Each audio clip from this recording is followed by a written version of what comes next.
Yeah, it is. Hello, everybody, and welcome into the NFL Draft Show here for WHIP Sports here at South House in South Philadelphia. Myself, Nick Parr, alongside Liam Gianelli and Tyler Blankenship. We will have some rotating guests going on throughout the night, throughout the draft. Yesterday, we'll break down some of that first before we get into what's going to go on tonight. But last night, there was some craziness going on. Michael Penix was really the big shock to everybody. The Atlanta Falcons taking Michael Penix at number 8 overall out of Washington. We can go over that first. What did you guys do? You have a reason for Atlanta taking him? I really don't have a reason for Michael Penix going to Atlanta at 8.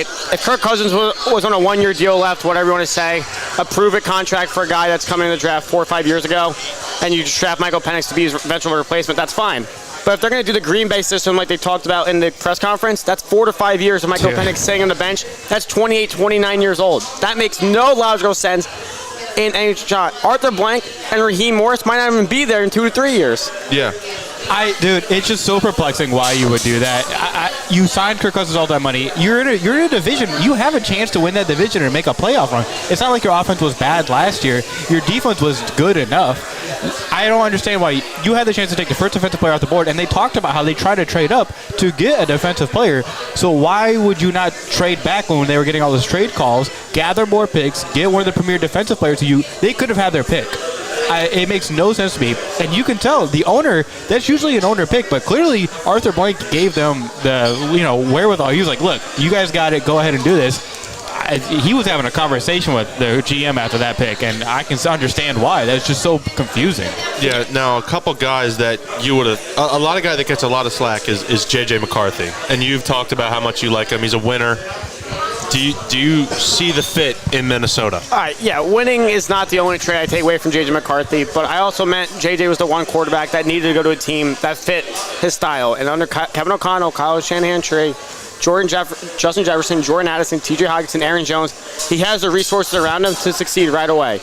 There's no doubt about that. I also like them trading back up to take Dallas Turner at pick 17. I think that pick is getting severely overlooked. The replacement of Danielle Hunter on the opposite side and 8 years younger. No, I love what the Vikings did last night. I think they were one of the best teams last night with the way they operated. I mean, obviously McCarthy basically falling to them was pretty good. You only had to move up barely one spot in order to get the guy that you wanted. If you were to, I said this last night, if you were to make a Kyle Shanahan quarterback in the lab, I think J.J. McCarthy would be the guy that would come out. So Kevin O'Connell's going to be pretty happy with that. And then to get one of the best edge rushers in the class as well to go with that, the Vikings are on the up. A pick that I saw that didn't make much sense was Brock Bowers to the Raiders. They just took Michael Mayer last year. What do you guys see? I mean, I know Brock Bowers has been one of the greater tight end prospects in recent memory, but the Raiders just taking Michael Mayer last year. What is the reason behind that? Well, I think the reasoning is what you can look at is Michael Mayer and Brock Bowers are almost opposite kind of players. I know they're under the same position tag, but Brock Bowers, purely, to me, he's just a weapon. He's a playmaker. I don't see him as just purely a tight end. You can line him up anywhere on the field and use him kind of like how the Chiefs use Travis Kelce. And, hey, if you're in that division, maybe you've seen what Travis Kelce has done to you for years. Maybe you're thinking like, all right, time to get ours back. But, look, Brock Bowers is going to be special for them. And maybe, if I'm a team and I want a tight end, maybe I'm calling the Raiders saying, maybe, do you still want Michael Mayer? Yeah, I'm getting a sense that Antonio Pierce is going to roll with Aiden O'Connell or Gardner Minshew under center entering week 1. That was the move I got. I mean, today's going to answer a lot more questions if they take a quarterback by the end of the night, and I don't think they'll take one tomorrow. Spencer Rattler, Michael Pratt, Joe Milton are all still on the board as well. Ooh. But I'm getting a sense that Aiden O'Connell's Gardner Minshew is the week 1 starter, whoever they play, in Antonio Pierce's Vegas' team. Yeah, I feel like it's Gardner Minshew's job to lose at this point. I think that's the move that made the most sense for the both quarterbacks to enter the season knowing that one of them will be the starter. And I don't hate the Bowers pick at all. I like the player. Yeah. It was just more like, because I thought he'd go to a team that needed a tight end. Again, for value at 13, oh, great. It was a layup. Yeah. Maybe that's why they're like, oh, we can't pass up on Bowers. But like you said, he's a playmaker. Him, Devontae Adams, Jacoby Myers. The run game will get fixed tonight. I think so. Yeah. But there's no wrong option to go there. And I think from what the reporting was saying was they were waiting for Michael Penix. They were going to take Michael Penix if he was there. But, of course, every single GM in the league was shocked at what the Falcons did. So I think that kind of threw them for a loop. But at that point, you go best player available. You still improve your offense, and I don't know. It's a little confusing, but at the same time, he could be a stalwart player for them for many years to come. Yeah, before we move on to talking about what's going to go down tonight here on day 2, rounds 2 and 3, what team do you guys think really hit the home run last night and got one or two guys that they really needed? Is it wrong for me to say the Giants? No, I mean, Malik Neighbors? No. They didn't overthink. They didn't fall to the trap for J.J. McCarthy at 6. They took one of the best players, top 5 player in the draft overall. You got an instant playmaker. And 10 years on the date since drafting Odell Beckham Jr. We know how that worked out, but now the question is who's throwing Malik Neighbors the ball, but whoever it is, he's going to get open. He's going to score the end zone. Bring some more excitement back to New York. I mean, reports are, too, that the Giants were possibly trying to trade up to 3 to get Drake May. And then once that didn't work out, they're like, all right, cool, we'll just stick here and get ourselves a playmaker. For me, I mean, this might be a cop-out, but I'm going to say the Bears. Yeah. You got Caleb Williams. You got Rome Odunze. Rome Odunze is special. To add him with Caleb Williams immediately to go along with Keenan Allen and the rest that they got there in the Bears already, they set him up well. And I think within the next couple of years, they could already be making a run at the playoffs. Yeah, that offense up there in Chicago is stacked. Live here at South House in South Philadelphia, 4 minutes until the Buffalo Bills will be on the clock. They traded last night with the Carolina Panthers. Obviously, the Panthers. Also Kansas City. Yeah. Yeah, they made quite a amount of trades last night. Carolina took Xavier Legette with the final pick in the first round. So I guess we'll start with the 33rd overall pick that the Buffalo Bills own. What do they need? They didn't have a pick there in the first round. So what do you guys see them taking here? I'll bring up the first point, and that's this. Why did Xavier Legette go to 32? Why did Ricky Pearsall go 31? Why did Kansas City need to trade up for Xavier Worthy when he could have been there in the back end of the draft? There's my question. Why are people forcibly moving up for these receivers? They know something that we don't, or they're making sure they get their guy? I think I was more confused last night when it happened in the moment, but looking at it, I think they really are saying, this guy fits our system. I think that is such a huge thing when it comes to drafting these prospects is they have to fall to the right place and go to the right area that will benefit them the most.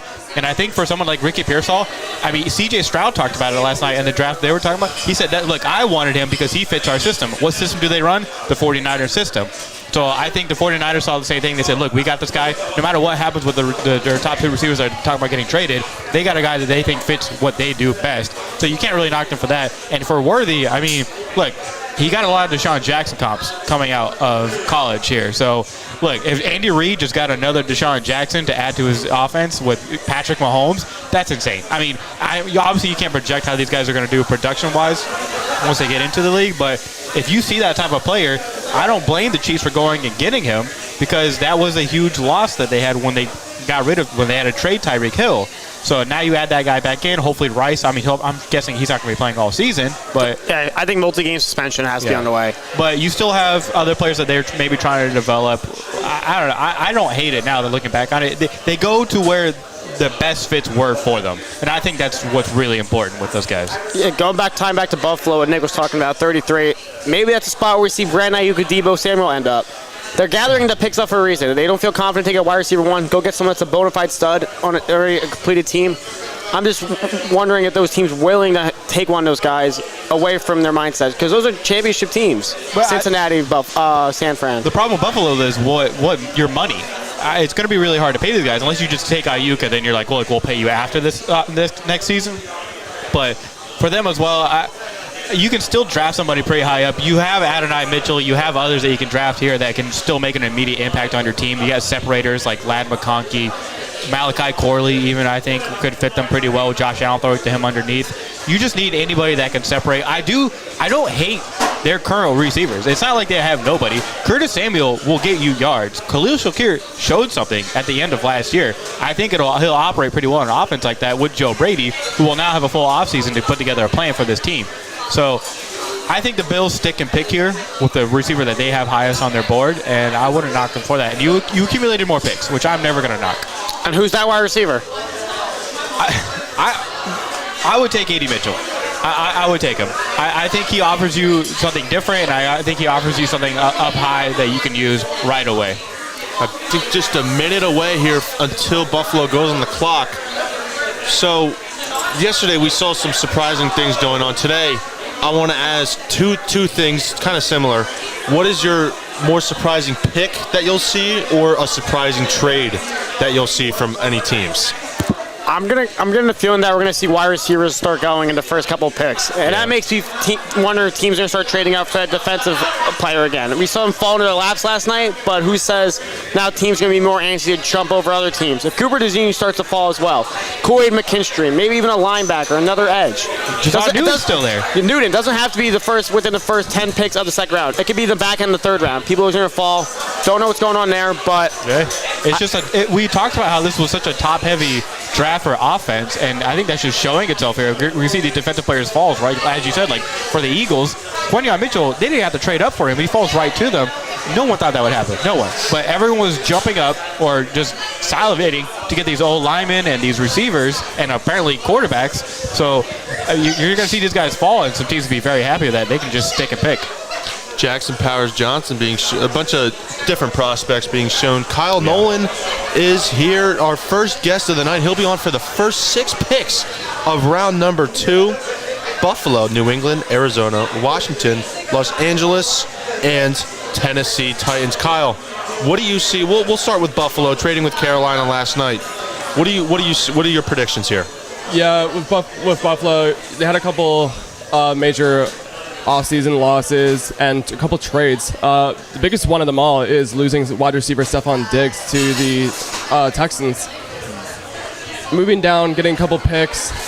I think they need to go wide receiver here. That's the most obvious thing for me. Your wide receiver core right now is, in my opinion, a little weak, and you need to give Josh Allen some weapons. You can see what he does when he gets some weapons, and you just need to keep feeding him, in my opinion. There's a couple guys on my list that I can see them going to.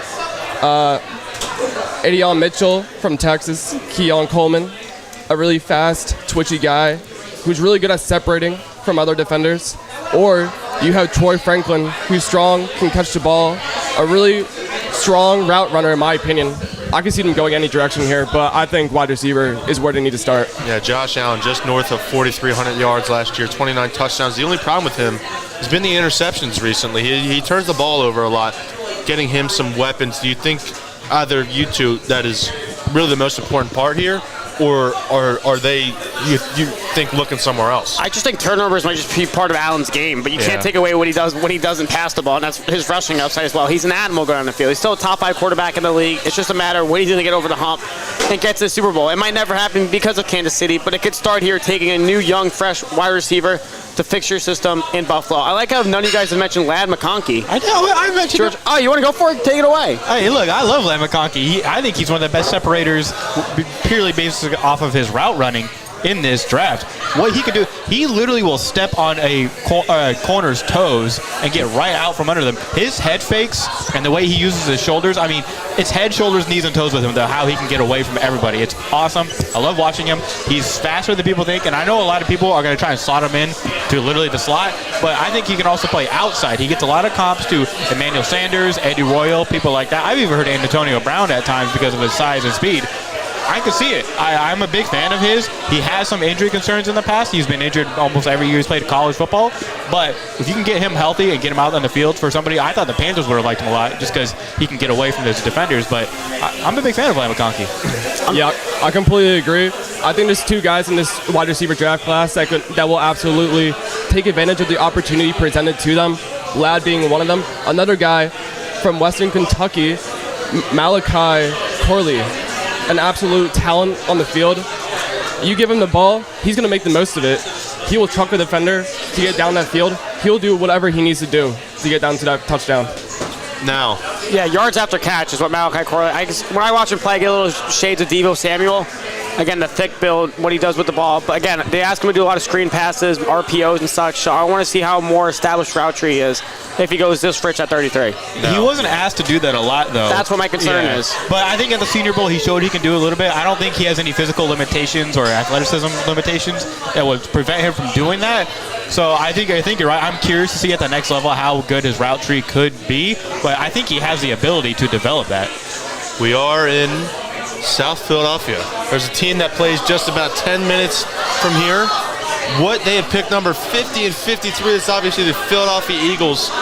What do you see them going with maybe making a trade, making a shocking pick in your eyes? What do you guys see happening there? I can see him double dipping in secondary, and if that's going to come with the trade up with Cooper DeJean still on the board, it might as well be that. But if they stay put at 50, 53, maybe a linebacker there. I know this linebacker class is not star-studded. We've been kind of shying away from it due to the talent that's not there. There's a drop-off. That's why we could potentially see Jordan McGee from Temple, our own school, get drafted tonight. Could be a long shot, but filling the needs that they need to do. But I don't mind a double dip in secondary at some point. No, I wouldn't hate that, and not even just at corner, but as safety. I wouldn't hate them to grab a safety here. You have players like Tyler Nubin, Jaden Hicks, Cole Bishop, like players like that who could be available for the Eagles once you get there. And then at linebacker, yeah, I wouldn't hate. I mean, maybe 50-53 can be a little early, but you still have players like Edgerrin Cooper and Peyton Wilson and Junior Colson, who I'm a big fan of. I think he can be a green dot kind of player right away. I think he could lead a defense immediately. Yeah, with the Eagles, there's a couple different routes they could go, in my opinion. However, something to keep attention to is receivers and, in my opinion, offensive line. I mean, they already have a top 3 offensive line, but why not improve with it? You got guys like Jackson Powers Johnson from Oregon. You have offensive guard Christian Hayes from UConn. There's a lot of different directions they could go too. Yeah, offensive line, Lane Johnson is getting up there in age. Obviously, Jason Kelsey just retired. Can they beef up that offensive line? Maybe they'll go somewhere else. Liam, I'll go to your New York Football Giants yesterday. You said was a slam dunk pick with Malik Neighbors. I mean, what do you see in a trade with Seattle? They're at the 47th overall pick, the 15th round in this draft. Roger Goodell is up on stage right now. That's Brandon Graham right behind him. Right in front of a Giants fan. In a sparkly suit there. Well, they're having former players announce the picks today and stuff, so not Sketch. Sketch is tomorrow. That's tomorrow? Yeah. I know everyone's ready for that pick. Oh, yeah. So You bet. if that's how they get viewership, so be it. But the Giants, I expect them to flip over to the defensive side of the ball. A corner of safety. I know that some people think they're going to go Spencer Rattler, 47. I just don't see it. I think I'm a little more confident in the quarterback room than other people. Yeah. But I think there's other needs on the corner. Who's going to be opposite of Deontay Banks? I'm not sold on Nick McLeod or Darnay Holmes at all. I think you could get someone there. If Mike Sandstrow's the one to fall and slide him right into nickel, I would love that. Even safety, Tyler Nubin, Jaden Hicks. Maybe not at 47 and the back end at 70, but I expect them to address the defensive side of the ball today. Yeah, I agree with that. Maybe running back. Running back, I'm curious. Hey, it came out. Jerry Jones straight up said, "I like Jonathan Brooks," and I think that's a lock. At pick 54, yeah. And look, that is a need of theirs. And to be honest, if Jonathan Brooks had stayed healthy all of last season, I don't think there would be any question that he'd be like the consensus #1 running back in this draft. But because of his injuries, you don't really know. But there's going to be other options there as well. I think we might see a running back run start happening at some point tonight. But it's going to be curious to see for the Giants. Yeah, I think safety could be a really good pick for them. Hey, man, Cooper DeJean keeps falling. That'd be a great person to add to the Giants. Lineup. If he falls, then I would say you got to trade the picks going up for him. Yeah. Because he can play right safety on the move in that corner and throw him in the back. That'd be awesome. Yeah, one of the teams Tyler said that really got a slam dunk last night was the Chicago Bears. They don't have a pick in the second round, but they do have a pick in the third round, 75th overall. I'll go to you. What do you see from the Bears? I mean, they took Caleb Williams, they got their quarterback, they took another receiver in Rome Odunze. What do they need to go to? I mean, with only one pick remaining, I think it would be smartest for them to trade that pick and get some more assets. You got a couple holes to fill on the defense, edge, corner. In my opinion, you need to trade that pick and get a couple more picks to build from the trenches. I mean, I don't disagree. I think you got Caleb Williams' offense. The line is, I think, competent enough to hold against it. Maybe adds later in tomorrow, but defense is that edge. Is that linebacker. It's a corner. But I don't know who's going to be. Maybe BPA at that point for Ryan Poles and Matt Eberflus. But I like the idea of switching up a little bit. There's definitely some edge rushers and some D tackles I'm interested in today that could be some sneaky good picks later on. I mean, you're looking at like a Braylon Trice, or maybe, I don't know if Kamara's going to get picked today, but he's probably more of a day 3 pick. But there's definitely some intriguing options for them to get as an edge rusher. And that D tackle, maybe you get Dorless. I don't know. There will be options for them. They're just going to be curious to see if they stick and pick or if they're happy with what they got. Eberflus is, of course, a defensive mind, and when he took over play calling for them on the defensive side last year, their defense got a lot better. So maybe he's already happy with his guys. Like, I can get some developmental guys, and hey, maybe they add even more to their offense. Maybe get one of these old linemen later on. Yeah, on on the stage right now is the Michigan Wolverine national champion team from last year. Go Blue. A bunch of players from there. See a Detroit Tigers jersey, but they had a coach that departed to a new team in the NFL. That's Jim Harbaugh at the Los Angeles Chargers. What do you guys see? Last night, they took Joe Alt, that tackle out of Notre Dame, one of the best, if not the best in the class. What do you guys see from them tonight? Well, first of all, Jim Harbaugh did say in his press conference, someone asked, you didn't get a weapon. He's like, Joe Alt is a weapon. He's going to build the trenches because he's going to run the ball. I expect him to reunite with his former Michigan player in Blake Corum. Don't know if it's going to come in the second round. If he falls to the third, take him. Maybe have to trade back up, but... See, I thought you were going to say his former Michigan player, Roman Wilson. Oh, either or. I think offense, they're going to stick with offense tonight. Maybe even defense. Maybe go over Junior Colson, linebacker. Kenneth Murray's fifth-year contract's done. Hey, if they're still there at 5 and Coop hasn't been taken, him and Derwin James would be a nasty pairing in the backfield. Oh, absolutely. I wouldn't hate that at all. I think even better might be getting a guy like Troy Franklin on that offense. Yeah. With Justin Herbert's arm, it could be dangerous. Or Keon Coleman, just some 50-50 balls down the sideline with that monster. That could be a lot of fun. There were some rumors about them trading Justin Herbert yesterday. That obviously did not happen. The Buffalo Bills are on the clock. Mel's top prospects right now include guys like Cooper DeJean, Lloyd McKinstry, Keon Coleman. We'll see what the Buffalo Bills do here. Just at 6 minutes left on the clock here to begin round 2. This is WHIP Sports NFL Draft Show here live from South House. It's pretty packed in here from when we got here. Oh, yeah. And we got some WHIP Sports members. Obviously, more are rolling in with these rotating guests. Yeah, we need the guests. Where's Hayden? Where's Zach? Yeah, I don't know where they are. They'll make their way. I'm not stuck worried. in that Philly traffic. Yeah. But, yeah, the Buffalo Bills on the clock. Adonai Mitchell watching there on the television. He's not on his phone. I mean, again, they've showed 3 receivers already. I know last night they showed the player before they got drafted. Tonight we're just going to see rapid picks and stuff. That's why we're going to be at the quick. I don't know. It has to be receiver. If it's a trade, I think they would have a trade in place already. If they don't get a receiver soon, the Buffalo Bills fans might riot. Yeah, but they also have other needs in this defense. D-line, secondary, corner. Is wide receiver really the biggest need? Speaking of those other needs, their secondary, in my opinion, has gotten a little bit weak. They lost a couple of guys. Cornerback White, a couple safeties. This could also be the pick for a corner, too, to improve that secondary. Yeah, guys like Cooper DeJean, guys like Lloyd McKinstry, as you noted. But just about 4 minutes and 40 seconds left here on the clock for them to submit their pick. Top 3 picks tonight, or the first 3 picks tonight, Buffalo Bills, New England Patriots, and the Arizona Cardinals. Tyler, the New England Patriots took their quarterback, hopefully of their future in Drake May out of University of North Carolina. What do you see them going with in their next pick? Honestly, I would love for them to get an O-lineman.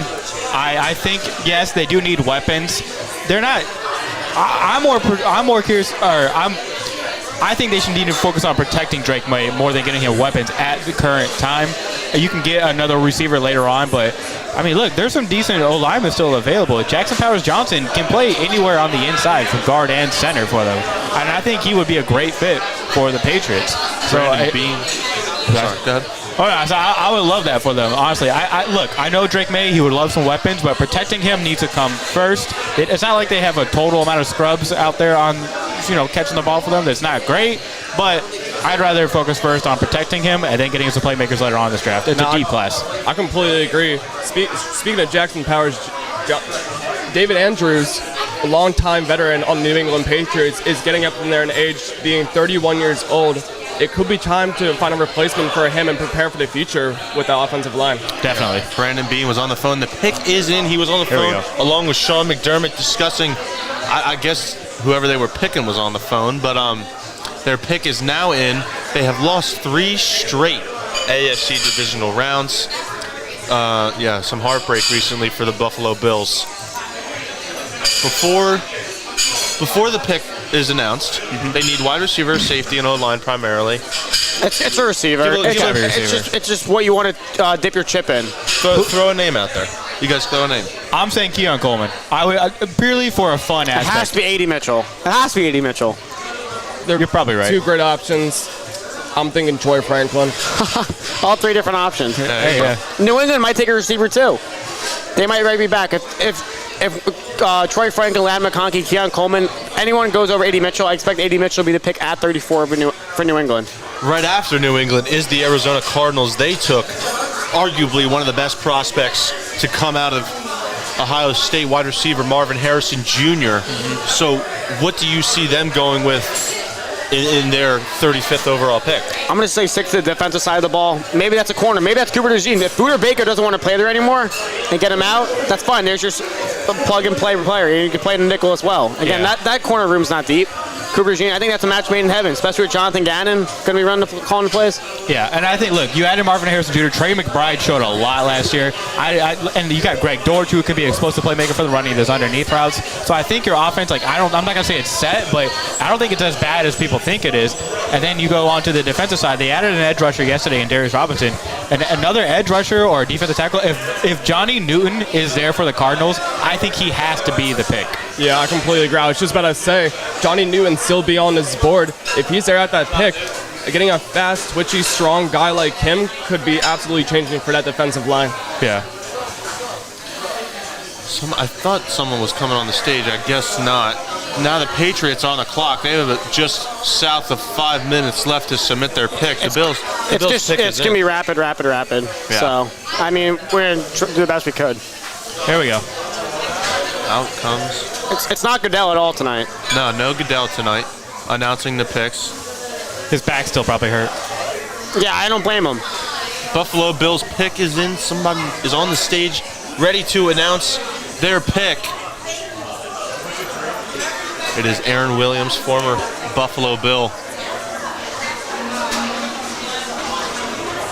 And he announces Keon Coleman, wide receiver out of Florida there you State, go. the speedster. Hey, look who's right. I First off absolutely the love board. this pick. Let's go. All right, hey, let me gush about Keon Coleman. Everyone wants to get on him about his long speed, right? His 4.4 wasn't as impressive as everyone thought it would be. But look, I still think you give him those 50-50 balls, you get him running down the sideline for Josh Allen. Josh Allen will get it to him. And I think, you looked at him in the gauntlet. He had one of the faster gauntlet times during the combine. His play speed is there. And he can hurdle people. His athleticism is fantastic. I think he's a freak. And I think Michigan State, which we're showing right here, used him better than Florida State did. And you can use him inside and outside. I would love to see him in the slot on some plays, going against some of these smaller corners. Keon Coleman, him and Josh Allen, that could be an awesome pairing. That's the fit he needed. Again, Yeah. watch the film from Michigan State to Florida State. When you give him the ball, stuff's going to happen, and they're going to give him the ball. There's a huge difference, in my opinion, when he transferred over to Florida State University, finishing last season with 658 receiving yards and 11 touchdowns. This is absolutely the pick to go. This is absolutely the way. I absolutely love this pick for them. And he will now get passes thrown from Josh Allen, one of the better quarterbacks in the NFL. You think, I would assume so, but Josh Allen is happy about this pick. Yeah, it's someone to throw to. I think Yeah. he was happy just being the quarterback and getting paid in Buffalo, but now... Sorry, I have to say there's trade a away. trade alert. There was a trade alert. New England will be trading their pick to the Los Angeles Chargers. It has to be a receiver. It's A.D. Mitchell. Obviously, they took a receiver, So, Quentin Johnson, last year. and who he did not pan out so far. He struggled. He really struggled last year. The Buffalo Bills draft room there. Yeah, a team that just lost 2 key wide receivers. Yeah. You got to get him some more weapons. You've been doing it all season. You got to get him a weapon right here, whether it's Adion Mitchell, Troy Franklin, or someone else. To trade up, there's no other way to go. They lost 3 big weapons last year. Keenan Allen, Mike Williams, and Austin Eckler. Tyler? I'm a big fan of this for the Patriots, by the way. You're a rebuilding team. Yep. You got your Fill the quarterback. holes. Trade back, get more picks. I love that. I'm curious to see what the trade haul was. How far back? Look, they're still going to be picking pretty soon as well. I like this a lot for the Patriots. Once Los Angeles Chargers pick is in, Liam. Once we find the trade details, I'll show Nick and make sure. I won't go on Twitter. Whatever comes up on ESPN, I'll try and get as much as I can. So, but Keon Coleman, again, we talked about, I don't think he has the average deep speed, but I think the great play strength, the elite ball skills, and the yak ability is what makes him stand out like a sore thumb. He will hurdle people, man. He is an athletic freak. Yeah, he's an athlete. Ladd McConkey at home in Georgia on his iPad. His iPad. He was on his iPad, maybe watching some film. Chargers draft room. They look really excited. Everybody's clapping. Could it be Roman Wilson? Harbaugh is hyped. Harbaugh. Is it Roman Wilson? There could be a chance with the connection, but in my opinion, Adrian Mitchell, he's a guy that's going to want the ball. He'll make the most of his opportunities. He's going to call for that ball. I think this could be the pick. Roman Wilson, obviously, he has ties with Jim Harbaugh at Michigan University last year, going 15-0, winning the national championship. Tyler, what do you see here? I'm not trading up for Roman Wilson. I mean, I like him, but I don't think I'll be trading up for him. I think Adonai Mitchell would be the best option for them, but I also think sneakily Malachi Corley, I think he also kind of fits what John Harbaugh would like. Yeah, but I'm still voted for LA going to be committing to the run. I know he's not going to be the guy that stretched down the field like AD Mitchell or such, but do you think? I think it's just so early for Corley. That's the thing. Do you That's think my only knock. If they're going to be running the ball like that, I think Jim Harbaugh really values effort as well as blocking. Do you think Adonai Mitchell really brings that for him? There's been some questions about his on-the-field effort if the play is not involving him. I think Jim Harbaugh is a college coach, NFL. He can get through his head in the mental aspect. I agree. He's been there. Here we go. Pick is in. The pick is in. The Chargers yesterday took Joe Alt to solidify their offensive line and protect Justin Nick, say Herbert. his name. Say his name, Nick. I want to hear you pronounce it. Benerski. There you go. Am I right All there? right. No, I don't know. That could be right. I just want to hear you try. The Los Angeles Chargers selection, as I said, they took Joe Alt yesterday, solidifying their offensive line. Announcing the pick now. Chargers are taking Ladd McConkey, wide receiver from the University of Georgia. All right, great acceleration, good speed, great route runner on the top of his brakes. He's going to get separation. You got Justin Herbert a weapon. I'm happy for Herbert. I'm happy for Harbaugh. I think so far, a draft. That is an awesome connection for them to have. And look, he comes from the University of Georgia. The University of Michigan, John Harbaugh, that was one of their rivals. They used to have practice day specifically to go against Georgia. He respects that program. So for him to get a receiver out of there just makes total sense. And you're right, he might be one of the best route runners in this draft. That's an awesome landing spot for him. And Justin Herbert now has a guy who can get open anywhere on the field. Yeah, absolutely. This is a guy that's going to seize the opportunity when he gets the ball. He's going to make the most of his moments, and I absolutely love this pick for them. Just like you were saying, his route running is absolutely unbelievable. He can do it all over the field. I love this pick. Yeah. Ladd McConkey from the University of Georgia, one of the better teams in college football, lost the SEC championship by just 3 points to the Alabama Crimson Tide, and were left out of the college football playoff. And eventually Michigan did win. Yeah. The Chargers taking two offensive guys, as I said before, Joe Alt, solidifying that offensive line, and now Ladd McConkey for the wide receiver room. Well, I don't know what they had to give up to get to 34. It might be the third round pick. I was going to say they're probably go three offensive guys in the sense of where Blake Corum lands them. I think Nick's pulling up the details right now. Yeah, but I don't want to spoil anything.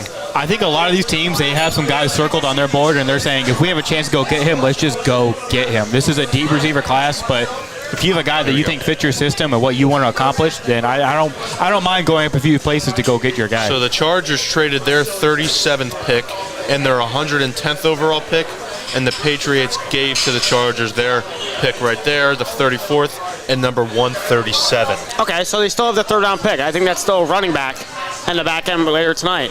Now, maybe, but they need to address that defense too. Their secondary. At some point. That defensive line. Cardinals with 2.5 Yeah, the trenches. 2.5 minutes left on the clock. Obviously, one of the worst records in the NFL last year. They added some player. Oh, trade alert! Again. Oh, wow. Arizona Cardinals are trading the 35th overall pick. Oh no! To the Giants, please. The Atlanta Falcons. Now, yesterday, that was one of the big shots. Guys, it's Spencer Rattler. Don't worry. They're going to take another quarterback. No, I'm just kidding. But they took Michael Penix yesterday, which confused a lot of people because they just signed. Not a lot. Everybody. Yeah. They just signed Kirk Cousins to that massive deal. 4 years, $100 million guaranteed, $180 million overall. What do you guys see in this trade up here?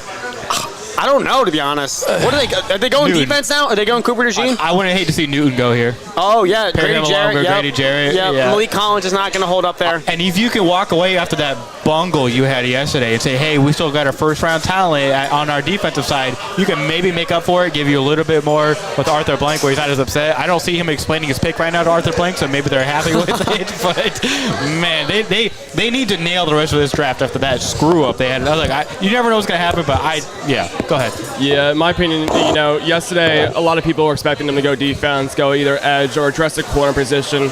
You have a couple talents on defense. You got cornerback A.J. Terrell, safety Jesse Bates.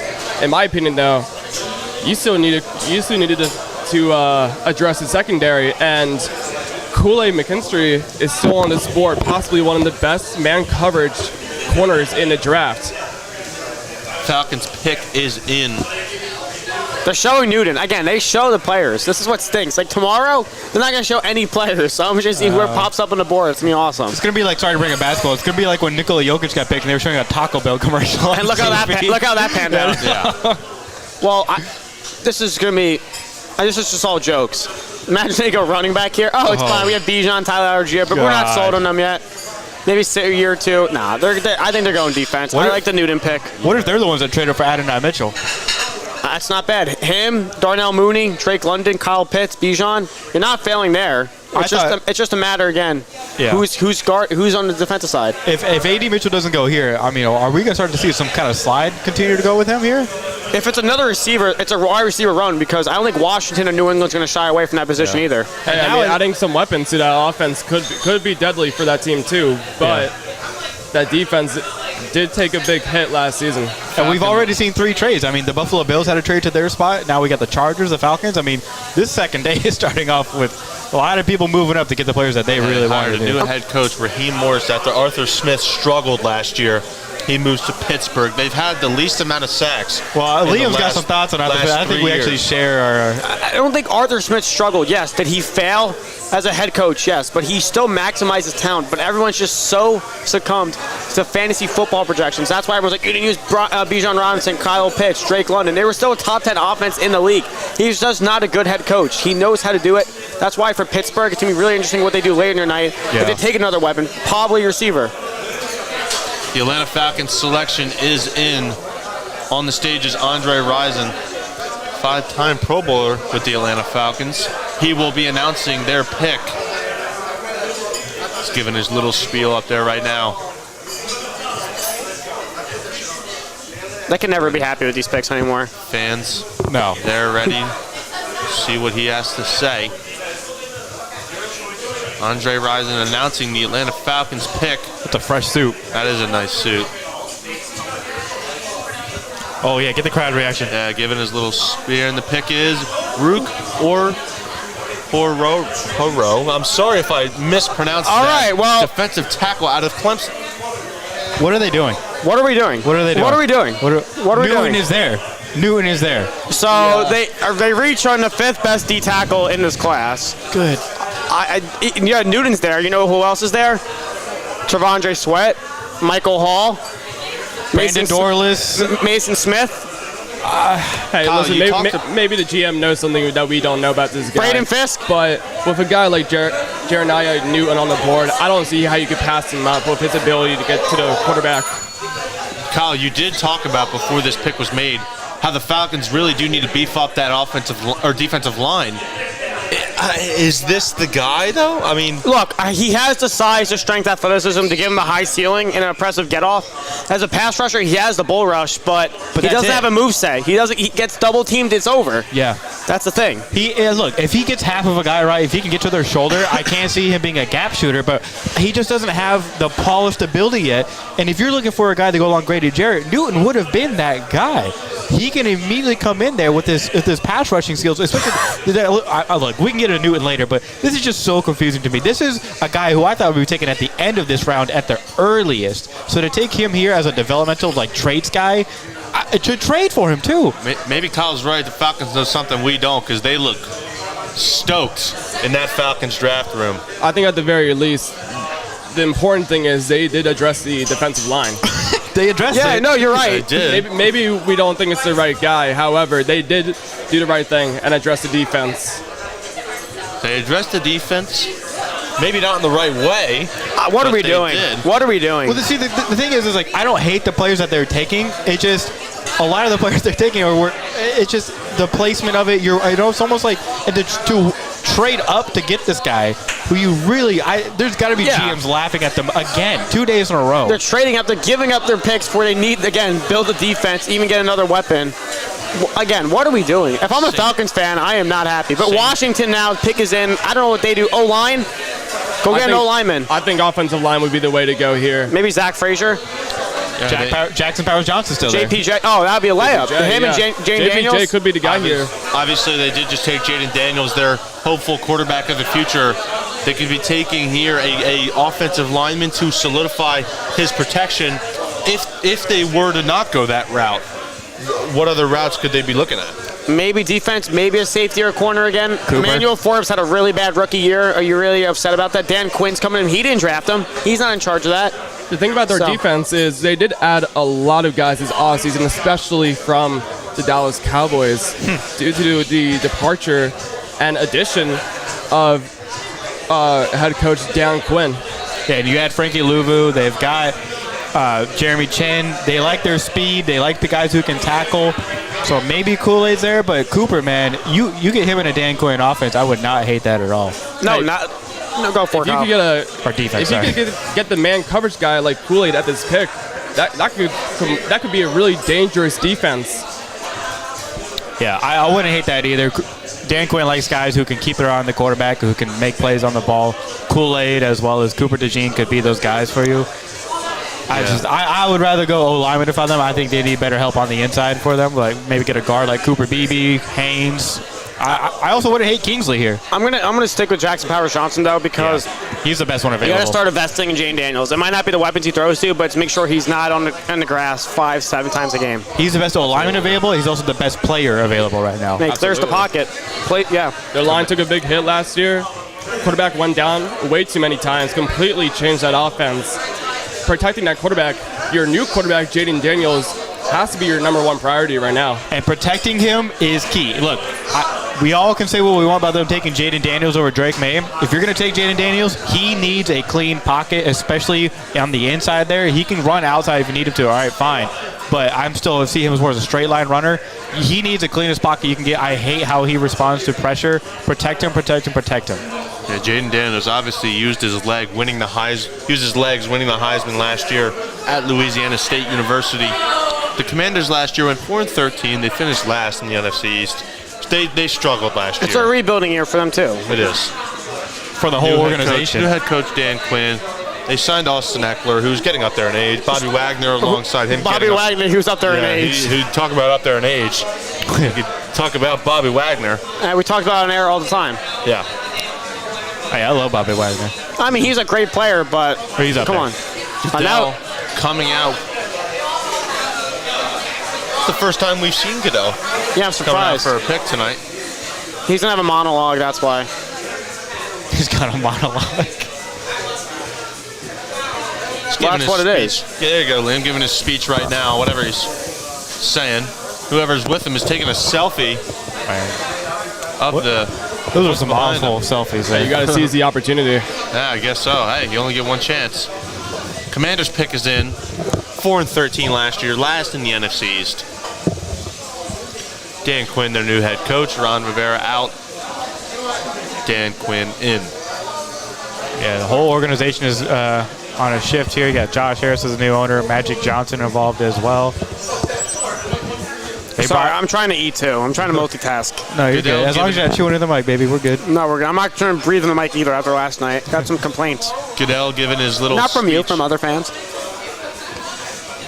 He's got his another jersey. It says green, number 28 on the back. Yeah, one of the greatest corners ever right there. But, look, the Commanders, I'm still going to stick with that. They should get a guard here, probably someone to help out on the inside of their line. But I also wouldn't be surprised if they went defense like we're talking about with the secondary. Yeah, maybe a corner. Oh, if it's Cooper DeJean and replace Cameron Curl, I'd be upset. Ooh. That would really stink. While they're giving out, or while Roger's giving him his jersey, You throw some names out there. What do you give us some predictions like we did for Buffalo? Kool-Aid, Cooper DeJean, Jackson Powers Johnson. It's BPA for Washington. They can fill anything. Yeah. In my opinion, Kool-Aid's the way to go right here. I've been so high on Kool-Aid, especially in the first round. With his talent still available on the board here, it would be an insanely smart pick to go him. Yeah. Darrell Green, Pro Football Hall of Fame class of 2008. Awesome corner, man. The interceptions he would get, dude, he was so good. Getting ready to announce the Washington Commanders' second pick of this draft. It'd be cool to see him pick a corner for them. Number 36. That's what I was about to say. You see a corner select a corner? Right, come on, Green. You're thanking everybody in the crowd. I get it, but let's get to the pick. We have a long night ahead of us. Yeah, Hall of Famer. Shut up. You're only one of the best corners of all time. Yeah, but it's Washington. Yeah, he's giving his little spiel right now. Maybe he'll pass the torch. One great to the next possible great. Yeah, well. What are you talking about? Still giving They his drafted speech. a great corner last year, right? Emmanuel Forbes? No. Benjamin St. That was a reach. A.J. Brown's son. What happened? St. Jude's, too, over there on the other side. Yeah, it's not a great secondary. Why not you just bolster it? Yeah. I mean, I like the addition of Jeremy Chin. I believe he's announcing it right now. They could bolster the O-line. Just take the best player available. Yeah, who's that? Newton? The Commanders' next pick is Jersey Newton. Well, he was the defensive BP. Okay, tackle so out you of University of Illinois. bolster a defensive line. That's where you Deron Payne, Jonathan Allen, Jerzon Newton. That's a tough front to go against, especially if they want a 3-4. It's over. Yeah. I don't hate the pick. I don't hate it. Obviously, I'm a big fan of Newton. We've been talking about him for 12 hours now, it feels like, but There is no reason why that Washington front seven can't get to the quarterback now. I'm more worried about their edge rushers, but Newton can kind of kick out a little bit. I could see that happening. Again, that swim move, he's quick enough laterally to get around the edge sometimes. Dan Quinn values guys like this who can shoot the gap, who can stop the run as well. I think with his hand usage, and then he's going to learn from guys, like you said, Jonathan Allen, Deron Payne. They're going to show him how to use his feet better. Keep that feet moving. Don't just rely on that little ghost move you have, which I love that he does. He's like a magician sometimes. The way he'll kind of like fake put his hand out there, and then the moment he gets swiped out, he pulls it away, and then he's going over you with that swim move that you talked about yesterday. So it is a good pick, I think. I don't know. I can't stop. The Falcons, he was there for you. Washington has to be laughing at them. Yeah, I would be too. Two-time first team All Big Ten. This guy is a stud. Commanders just got their defensive tackle. Kai, what do you got? See, I'm just not sure with this pick. I mean, I absolutely love Newton as a guy and as a player. My only concern is with this team having guys like Deron Payne, Jonathan Allen, Dorrance Armstrong, Dante Flowers. I'm just not sure if this was their primary need right now. Like we were discussing before, you had a couple other holes to fill. Your corner, your secondary, your offensive line. Was this the pick they needed right now? Either way, this is an absolute playmaker on this defense. Yeah. Patriots pick already in. Obviously, we are moving quicker tonight in the first round. They just hired Gerard Mayo as their head coach. Obviously, Bill Belichick parted ways with the New England Patriots. They struggled last year. They went 4-13. Mac Jones had a down year. Out to announce the pick. Dang, Patriots moving real quick. Good. Yeah, they're up there. Michael Onwenu announcing this pick. Patriots 6th round pick in 2020. Has to be A.D. Mitchell. Has to be offense. How many times are we going to say it has to be A.D. Mitchell, though? I mean, Until he gets picked. hey, I wouldn't be surprised to see Corley here either. Patriots number 37 pick in the NFL draft. Jackson Powers Johnson is right there for them, too. Yeah. Who could it be? The pick is Jalen Polk, wide receiver out of the University of Washington. Hey, I like Jalen Polk. I am a fan of this pick. In my opinion, Jalen Polk is a really talented deep route specialist. He has great hands and very quick speed. I love this pick for them personally. Again, they do love their deep route wide receivers. The catch radius, excellent ball tracking skills, great hands. yeah. He's strong, He's reliable. tough. There, if they're gonna get someone that knows they can catch the ball, that's good. That's fine. Max Stiddenberg in the crowd just text me, Jalen McMillan's better than Polk. So we'll see how that pans out. I don't know. he is. I don't know about that, but Again, I think Polk does need to work on his route tree a little bit more. Yeah. But he is, I don't know how else to explain this. He's a football player. He is tough. He will work in the middle of the field. He will do whatever you ask of him to do. He can get out there and block for you. I think this is a great pick for the Patriots, someone that they can put in to their offense immediately, Drake May and him will get along really nicely. Yeah, obviously Drake May just going yesterday, number 3 overall. He's got his guy to throw to now. I'm glad he got a weapon. Yeah. Absolutely. They did the 2 things they needed to do that we've been talking about for months now. Get a quarterback and get a weapon. People weren't sure which direction to go with the 3rd overall pick. They got both of their 2 first picks, and I love both of them. Absolutely. The Tennessee Titans on the clock. Departures last year. They lost some guys. Mike Vrabel, Derrick Henry, Ryan Tannehill, if that even was such a loss. But they went 6-11 last year. They took their surefire tackle, J.C. Latham, the young guy. That's fine. Protection for Will Levis. You know they have Calvin Ridley, Traylon Burks, DeAndre Hopkins, and you have Tony Pollard and Tajik Spears. I don't think you go offense here. It's defense. You think Marshawn Nealand? Maybe. Cooper DeJean, the secondary. Kevin Byard is gone. Yeah. The corner, Kristen Fulton is gone. Yeah. Caleb Farley and Elijah Molden. See, that's the problem. Elijah Molden's going to play the nickel. You're going to throw DeJean back in the secondary and safety. Yeah, best available still Cooper DeJean right now. I can see them going Kool-Aid. I think Kool-Aid might fit more what they asked for their defenders, but it is also a new team.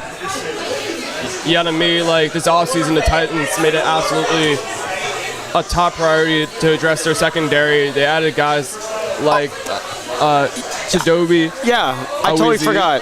And Chidobe Awuzie. along with trading for L'Jarius Sneed. Oh, yeah. Okay, they don't need corner. However, there is a little hole to fill with the safety position. A guy like Cooper DeJean, like you talked about, could be an option here. I wouldn't hate to see Marshawn Nealand go here. Get another edge rusher on that line. Help them get some pressure on the quarterback that they're going against.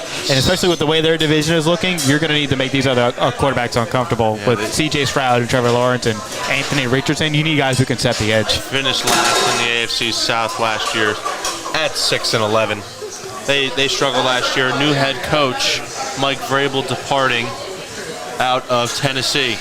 Yeah, Brian Callahan, he's going to be all vested in the offense. And then Shane Waldron headed over to... Not Shane Waldron, my bad. It's another Shane Bowen. Is at the Giants DC now. So, new defensive coordinator in Tennessee. On it again, and defense side of the ball. Maybe D tackle edge. Yeah, it could be Marshawn Nealand. It could be Kamara. It could be Austin Booker, Jonah Ellis, Isaac, Chris Braswell. It's still a plethora of edges still along on the board. I don't hate the rationale there, Tyler. The pick is in for the Tennessee Titans. Obviously, Will Levis last year, going around this time in the last year's draft. Just signed some new wide receivers. That was their Calvin Ridley. That was their second round pick last year, Levis. Yeah. Calvin Ridley just signed with them. They got some corners, like you mentioned, L'Jarius Sneed. They could go safety here, like you said. I mean, Maybe I don't know what they're going. Imagine that defense with Cooper as safety. Yeah, him, Sneed, Awuzie, Farley, Hooker. Jeffrey Simmons on the line. Yeah, that's a good defense. I think, you bring up a good point. Why just keep adding to it at this point? You know you have the offense. You got protection for Will Levis. I think you feel confident with the weapons. I wouldn't hate more protection for him, though. It's not like their O-line was, even average. Their O-line was atrocious last year. I was going to say possibly over a tight end replace over a Quanquo, but that's too rich at 38. Maybe they go 2 offensive linemen with their first 2 picks this draft. J.C. Latham going first. You build teams through the trenches. Like I said, inside out. We've mentioned that a lot yesterday. It doesn't shy away from day 2. It's a thing that's consistently should be done. That is very true. There is a lot of talented offensive linemen still on the board, like we were talking about before with center Jackson Powers Johnson. You got guys like Zach Frazier, Christian Hayes. The list goes on. There's a lot of talented guys still here. They could add to the offensive line, just like you were saying. They were second to last in sacks per dropbacks. Maybe we get our first linebacker called. Yeah, Jack Gibbons is a starting cornerback right now, a starting linebacker in the middle. Yeah, I don't feel comfortable with that. Yeah, Adrian Cooper, Junior Colson, I think would be the 2 picks for them right here because you want a guy who can start immediately. Hayden Wilson. Yeah, I know why, but yeah. Yeah, I like him a lot. His injury stuff is questionable, and with Peyton Wilson, I think he's more of you kind of develop him a little bit. But starting in right away, Junior Colson, Edric Cooper, I like those 2 guys to step in day 1. The pick is in for the Tennessee Titans. Another route I can see them going to is edge. Well, ESPN just spoiled who has the next pick too. Oh no, I'm not looking. I saw. Yeah, I saw. like yesterday. It's hard not to see. It's their fault. So, Another Hall of Famer on stage. yeah, Warren Moon. Warren Moon on stage to announce the Tennessee Titans pick the Pro Football Hall of Fame class of 2006. This is See, this is the problem with getting players on the stage. They just thank everybody, but just announce it. Come on, we know. Thank you for what you've done. You got the gold jacket on. Warren Moon announcing the Tennessee Titans pick. Giving his little spiel. And the pick is Tavondre Sweat, the tackle Okay. of the University of Texas. Adding to that line. If we're going to take away the legal issues that's happened over the offseason of him doing some silly things driving, thank you, Kyle, for hopping on with us. Thank you, Kyle. Appreciate it, man. Appreciate it. But He'll be Tavondre on Sweat, massive human being. He's gotten Again. comparisons to Jordan Davis in the past. Yeah, again, fight back against double teams. It's the body to move, but that kind of concerns me. How much is the handwork, the finesse, and all that? Condition needs works. Doesn't have a go to pass move. Kind of just relies on his size. Yeah, he's already good against the run. With his size, he can block those gaps up. But you're right. Trade alert for the Carolina Panthers. Sorry, Tyler. No, you're fine. Interrupted you. The Panthers I saw are who it trading their was. pick to the Los Angeles Rams. We have a new guest on, Jason. Welcome to the show. Thanks for having me. I really appreciate it. Of course. Okay, this is an AD Mitchell spot to me. You're trading up for a guy. They wanted an offense. They were talking about how they wanted Brock Bowers. I think with the Rams and Sean McVay, an AD Mitchell would fit really well for them. But you know who else would be perfect for them? Is Malachi Corley. I think he would love that guy. You add him with Puka and Cooper. I can't believe I forgot his name for a second there. But I don't know. I'm curious to see what they do. This could be a fun pick for them. Oh, also, Cooper DeJean would be awesome for the Rams. What do you think, Jason? Yeah, I would lean Cooper DeJean just because of his availability, still on the board. But you can't forget Kool-Aid. But I think out of the two, they're both great picks. But Cooper falling this far, he was expected first round, and I think even just the way he's kind of fell in this draft, I think the Rams would love him, and I think Sean McVay would do wonders with him. Another possibility, Aaron Donald just did retire, so could they go to a defensive lineman? They don't need it as much as others. The rationale behind the going wide receiver offense here is that you have maybe one last round with Matthew Stafford. Again, the West might be open. San Fran might not be as complete as we think. And with Sean McVay as your head coach, there's a chance that they can sneak out there. But again, defense, Cooper DeJean, I think that's great. Again, yesterday, Jared Verse, I think Sean McVay's first round pick as a head coach was a slam dunk. Can make it another one here. He's hit on day 2 and 3. Yeah. And if DeJean falls right into her lap, it's awesome. Here's the trade. The Panthers receive number 52 this year, a 5th round pick this year, and a 2nd rounder next year. Wow. And the Rams, that's a lot of picks. Second rounder next year is surprising.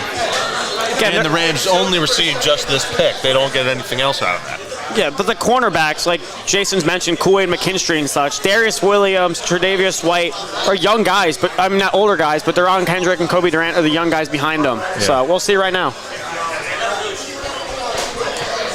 Out to announce the pick is Isaac Bruce, Pro Football Hall of Fame class of 2020. There he is, thanking all of his guys.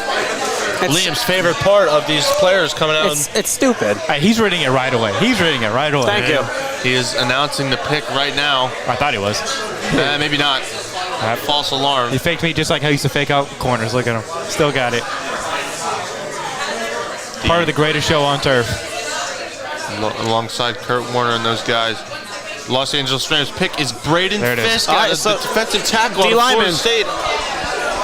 What do you guys see here? The Aaron Donald obviously just retired. One of the best defensive players in the history of the game. They replace him maybe with Braden Fisk. What do you see, Jason? Yeah, honestly, it's just, it makes sense. And you mentioned it, replacing Aaron Donald. It didn't even click in my mind because I was thinking about, Cooper DeJean and Kool-Aid McKinstry still on the board. But Braden Fisk is, just as, I don't want to say just as good because you can't replace Aaron Donald. But at least, you get someone who's taken massive strides over his time. And he's been in college for a while, so he has a lot of experience and has grown a lot through those years. But he is kind of someone who is an aggressive and really physical person. He's going to get to the point of attack, and he's going to be really physical and aggressive with his hands. And I keep saying physical, but that's just the one thing that stands out to me about his game, at least. I'm just a little shy from his run game. His run defender kind of doesn't get there at the next level. So another trade. The Commanders just traded up. Come on, Giants. Yeah, going back to Fisk real quick. To the Philadelphia Oh, it's Eagles. Dejeen. It's Oh, Dejeen. no. It's Cooper Do they Dejeen. take Cooper Machine? Do they take Kool-Aid McKinstry? Wow. Maybe they beef up that offensive line. What do you guys see here from the hometown Eagles? They waste no time. The pick is in. You know who would be the ultimate pick for them is Jackson Powers Johnson. That'd be the most Howie thing he could do.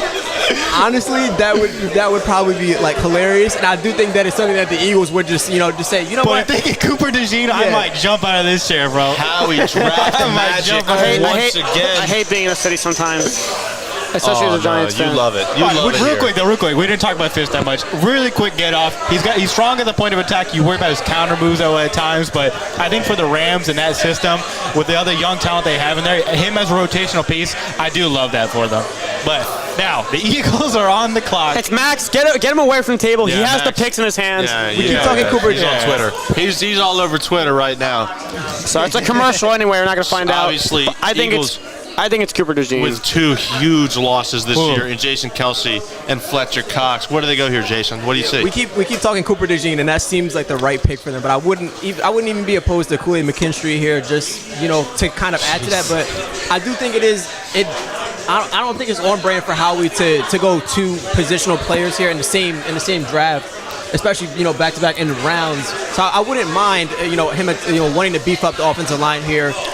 You mentioned Jackson Powers. I think it's a possibility. Howie loves the trenches. Yeah. Howie loves the And trenches. I think he loves to build it, and it seems like around this time where he would start to, wanting to establish that and build, especially with you can't replace Jason Kelsey, but you can at least, look to build, like bring someone in and work with Jeff Stoutland, who we know is amazing at building offensive line talent. It's not a spoiler. It's the picks. I'm not spoiling the picks. I'm I'm trying to sorry. help you, Nick. So, jeez, I didn't know if I saw it and it was the pick. I would have. I would never show the pick at the The table. Commanders trade to the Eagles the 40th pick and number 78. The Eagles are handing off both their second-round picks, number 50 and 53, to the Commanders alongside pick number 61 all this year. An in-division trade.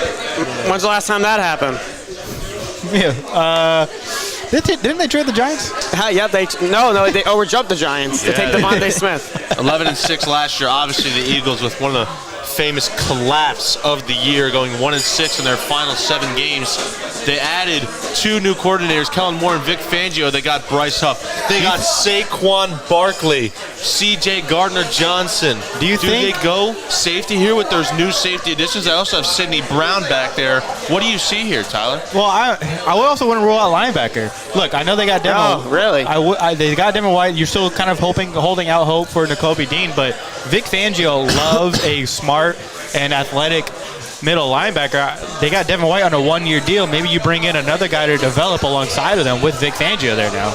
Yeah, you bring up a good point, and it's crazy because you say this and then it starts to click, and I'm like, okay, like these are something the Eagles like, and there's like these patterns, and I always tend to forget. But I do think Edgerrin Cooper is not a bad pick here, but I was kind of expecting them to at least hold off and want to build the defensive back room before kind of attacking the linebackers, because you can hope that someone like Jeremiah Trotter Jr. falls later in the draft and you can get him later and the connection there. But I wouldn't also mind Edgerrin Cooper there. He's the it seems like it would be Cooper Dejeen or Edgerrin Cooper, at least in my mind, with these two people. Hey, I'd be head over heels with Jeremiah Trotter. They traded up to pick 40 for him. I know the ties, like you said, ties are there, but you can't go there early. No. I don't think they would go linebacker at 40. No, I think it's one of the best BPAs on the board. Who said? Why are we shying away from another receiver? Make him the best offense in the league. They got corner yesterday. I could see that. I just don't know. Man. Maybe they have more other positions. I don't think it's a logical pick if they take a receiver. I keep saying his name every time we talk about receiver, but Malachi Corley, I think would be the best fit for them, working in the slot for them with Devontae Smith and A.J. Brown working the outside. You put him next to Dallas Goedert working in the slot, I mean, that would be a lot of fun to watch in that offense. Jalen Hurts throwing balls to those guys. Devontae Smith and A.J. Brown recently just signed 2 big extensions. A.J. Brown, 3 years, $96 million. Devontae Smith, 3 years, $75 million. My heart's just sank whenever the Eagles are on the board. But now they traded up. Oh, it's What was that terrible. feeling like when you saw the green banner pull across and it was the Eagles Just now or just when they traded over the Giants? when they traded? Oh no, yeah, when they just traded now. Oh, I'm just sit there like, oh, because I know who's on the board. If it's like the third, fourth round, I'm not down in the world, Brandon but Graham. it stinks to see. He's from It's a Detroit. gut punch, Jason. It's a gut From punch. the University of Michigan, Brandon Graham, number 55. He's coming back for his last victory lap tour here in the NFL. He is out to announce the pick for the Philadelphia Eagles, the number 40th overall in the second round. Philly fans are there, hyped as always. The Philly man's got his face painted. I wonder how much silver money he and has. green. Seriously, I'm Brandon actually Graham. curious about that. Announcing the pick here. There's some dog masks. Oh my gosh. Lane sir. Johnson, maybe. Brandon Graham, Super Bowl 52 champion. Of course, got the famous strip sack on Tom Brady. Cowboys fans on the screen being booed. Of course, the Eagles. Brandon Graham thanking everybody about to announce the. All right, BG, let's go. Hey, he's a local of Detroit. Calm down. Let him have his moment. All right, that's an Eagles legend. The Philadelphia Eagles. Brandon Graham about to announce this pick. They select Cooper DeJean, cornerback out of the University of Iowa. They traded up. They got their guy. They got their guy out of the University of Iowa. There he is. no. Cooper DeJean. That cornerback room has been beefed up even more. They took Quinyon Mitchell yesterday out of the University of Toledo. Now, Liam might get off the show. Cooper DeJean out of the University of Iowa. Nagurski Award finalist. Nation's best defensive player. Us Eagles fans. What do we see here? I'm excited about this pick. I cannot lie. Okay, I love this because him and Quinyon Mitchell actually have some similar traits as well. When they have their backs to the sideline and they can do that backpedal and watch the quarterback, they are aggressive attacking the football. I will say the one thing I worry about with Cooper DeJean at times, his first step when he's kind of going towards and breaking downhill, it can be a little labored.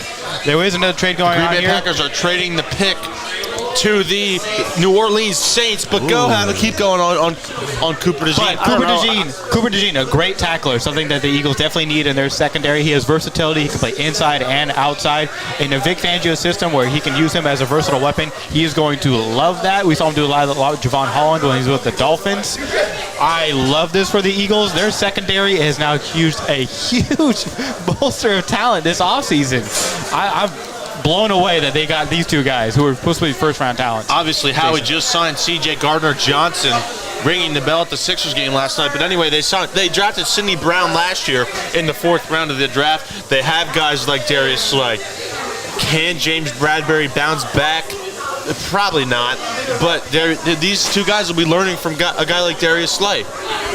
I'll go to you, Jason. He's not in the greatest of moods. Hey, there's not a lot of cons with Cooper DeJean. I talked about yesterday the special teams asset, he does the things that you want for a fundamental corner safety. That's what I'll just say, and that's why it's a win now move again for Harry Roseman and Nick Sirianni. And I think especially in terms of he may not be necessarily ready right now, but being with in a defensive back room with Darius Slay, Reed Blankenship, who has taken strides significantly and improved every year, I think it just kind of opens up a lot of options. Moving quick here. The Saints, Taysom Hill is out there to announce their pick. Screwed me Hall of Famers were available. Screwed me in fantasy too. What are these players you're relying on in fantasy? Hey man, sometimes you got to make it fun. Why are they always Saints players? Yeah, right? Actually, that's a good point. Ian I Book and didn't put Taysom the Hill trying correlation. to carry your team. That's crazy. The pick Kool-Aid is Kool-Aid McKinstry. McKinstry. There he McKinstry, goes. wow. He no longer is falling. Kool-Aid McKinstry out of the University of Alabama. Thank you, He Jason. was Thank you, falling Jay. a little Appreciate bit. it. Yeah, You'll thank be you, back. Jason, You'll be for back coming on later tonight. Jake Holzhauer. How's it going on, welcome guys? to the show. At least I have another Giants fan. Yeah, we got Y'all another Giants fan can't here. believe but that the Kool-Aid Eagles got McKinstry Cooper DeJean finally back. selected after falling for a little bit. What do you guys see?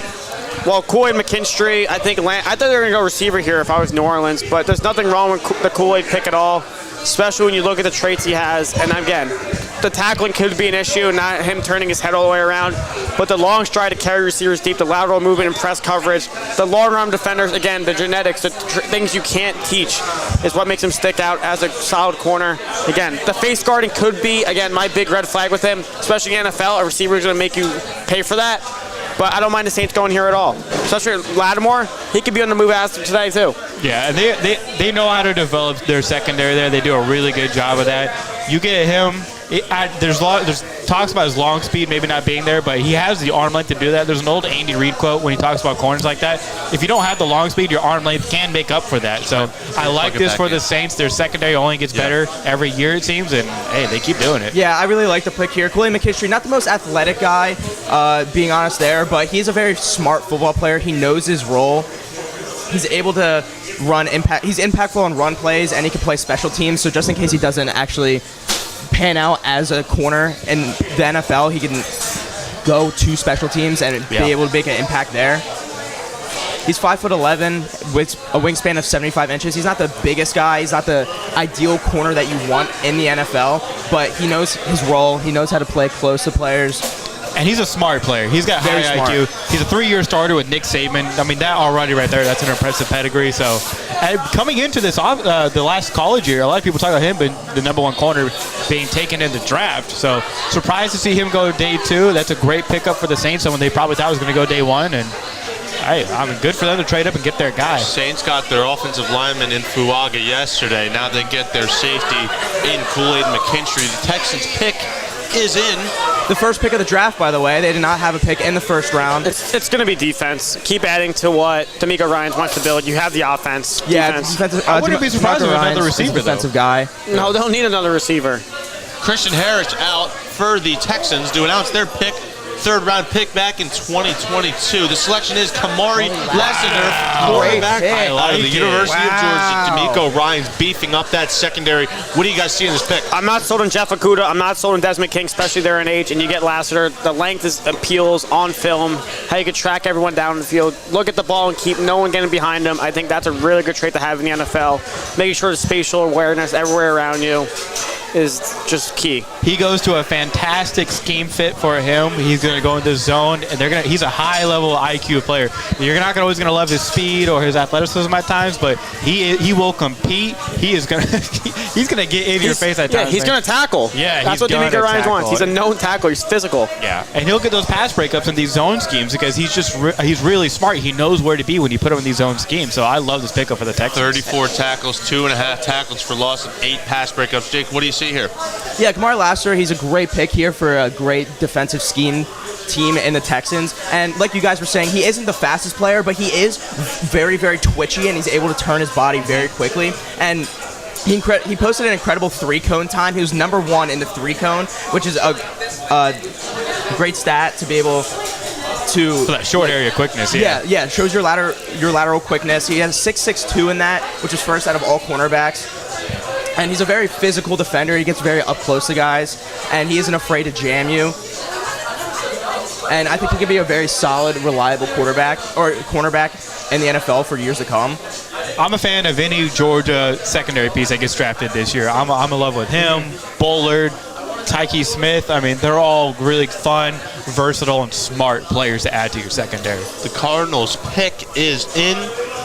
What do you guys think they really need here? I think they're going to stick with the corner. We might get a corner run going. I say Kool-Aid might have been a destination here. Maybe Mike Sandstrom to lock up the nickel side. Or maybe Ennis Rakestraw. I think that's a possibility here. Rakestraw's a little raw for my liking. I think he's someone that struggles downfield, likes to grab and hold. That can lead a lot of penalties his way in the NFL. He's a little thin too, and bigger receivers might give him more problem. Like you said, example, line up against DK Metcalf, might have a field day. Just one guy, thick receiver versus one thin cornerback. Yeah.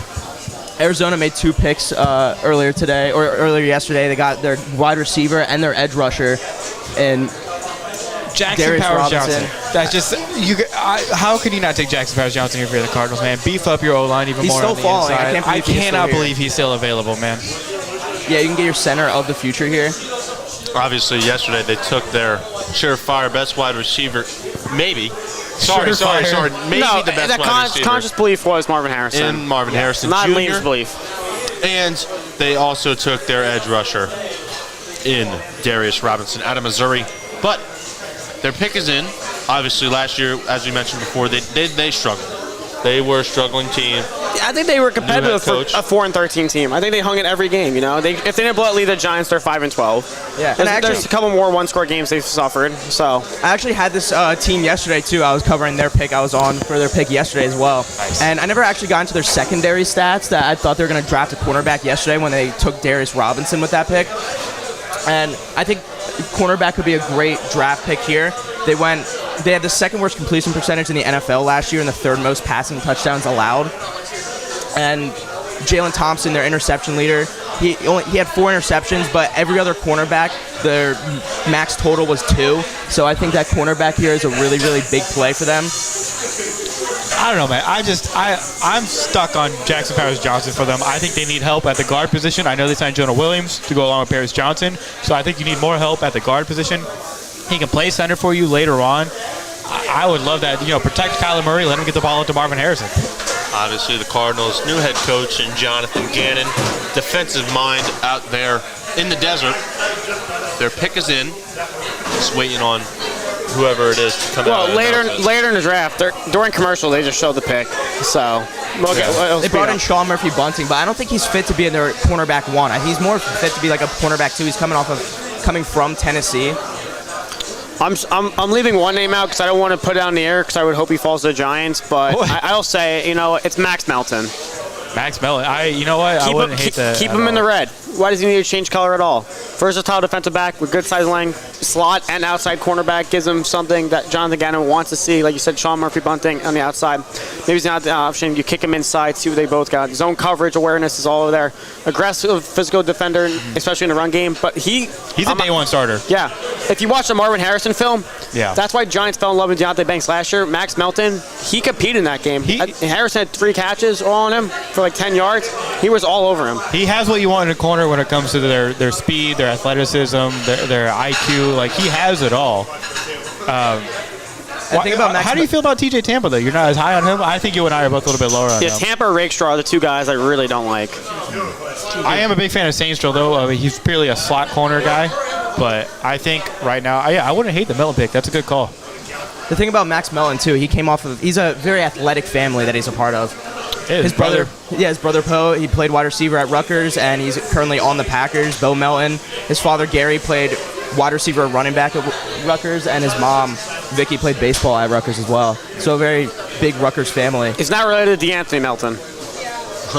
He's not related to DeAnthony Melton? Okay. Give a little recap of the draft so far in this second round. 3 receivers, 4 defensive tackles, and 3 corners.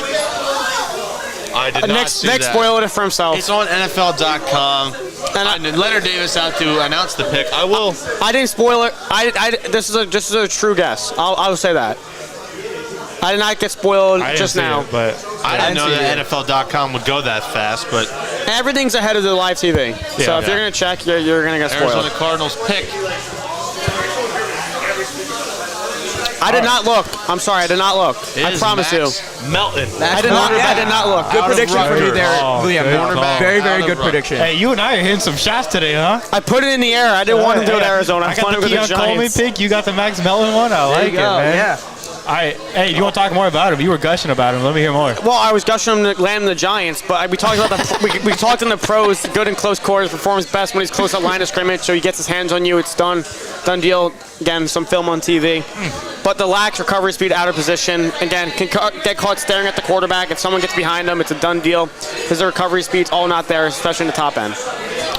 Yeah, I'm a big fan of his. I thought he could sneak up here. I mean, this is exactly where I thought he would go during this time of the round. I mean, great fit for the Cardinals. He fits a need for them, and I think he'll be a long-time starter for them day one. I don't think there's going to be any who's going to start ahead of him? The need is there, and, man, him and Darius Robinson going along with Marvin Harrison from day one. Yeah, Arizona's nailing the draft. I like what they're doing. Last year and this year. Yeah, Arizona killing it in the draft. He's going to be lining up next to Sean Murphy Bunting, and I think that's going to be a great duo with those two. Because Sean, like I said, Sean Murphy Bunting more fit to be a 2. Don't know if he's going to be able to fill in that 1 role for cornerbacks, but like guys like Garrett Williams shouldn't be really starting for the Cardinals, I don't think. Oh, Vegas up right now. I mean, we get to touch on him. Huge addition, Christian Wilkins over from Miami, and they had interim head coach Antonio Pierce, and then eventually just promoted him to head coach.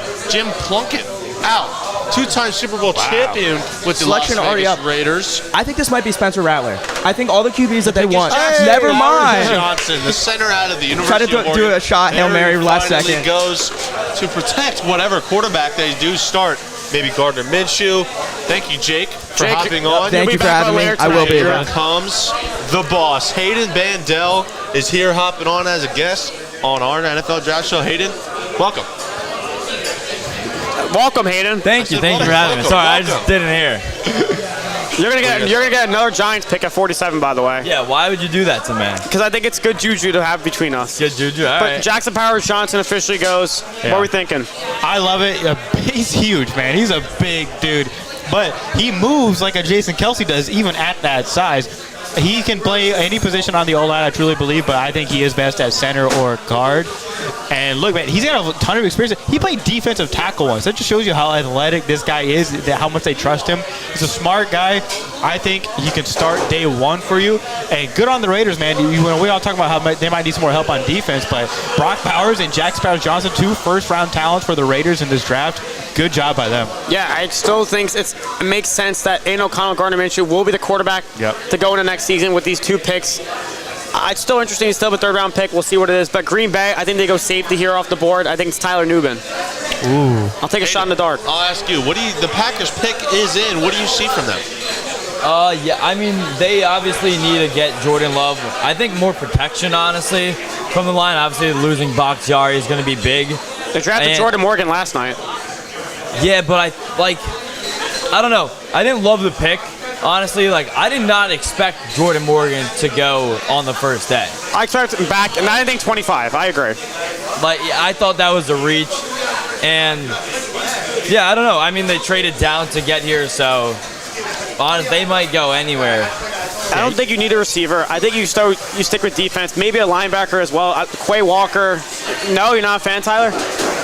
I'm seeing you shake your head. No, I think you said I'm just gonna take a shot real quick before they have Jaden Hicks. You were talking about safety. I would say Jaden Hicks first, but I also wouldn't be surprised, like you said, Tyler Nubin. I think we're both saying safety, but yeah. They're booing him. They are booing him. They're in Detroit. This is the Packers pick. Obviously, they do not like each other.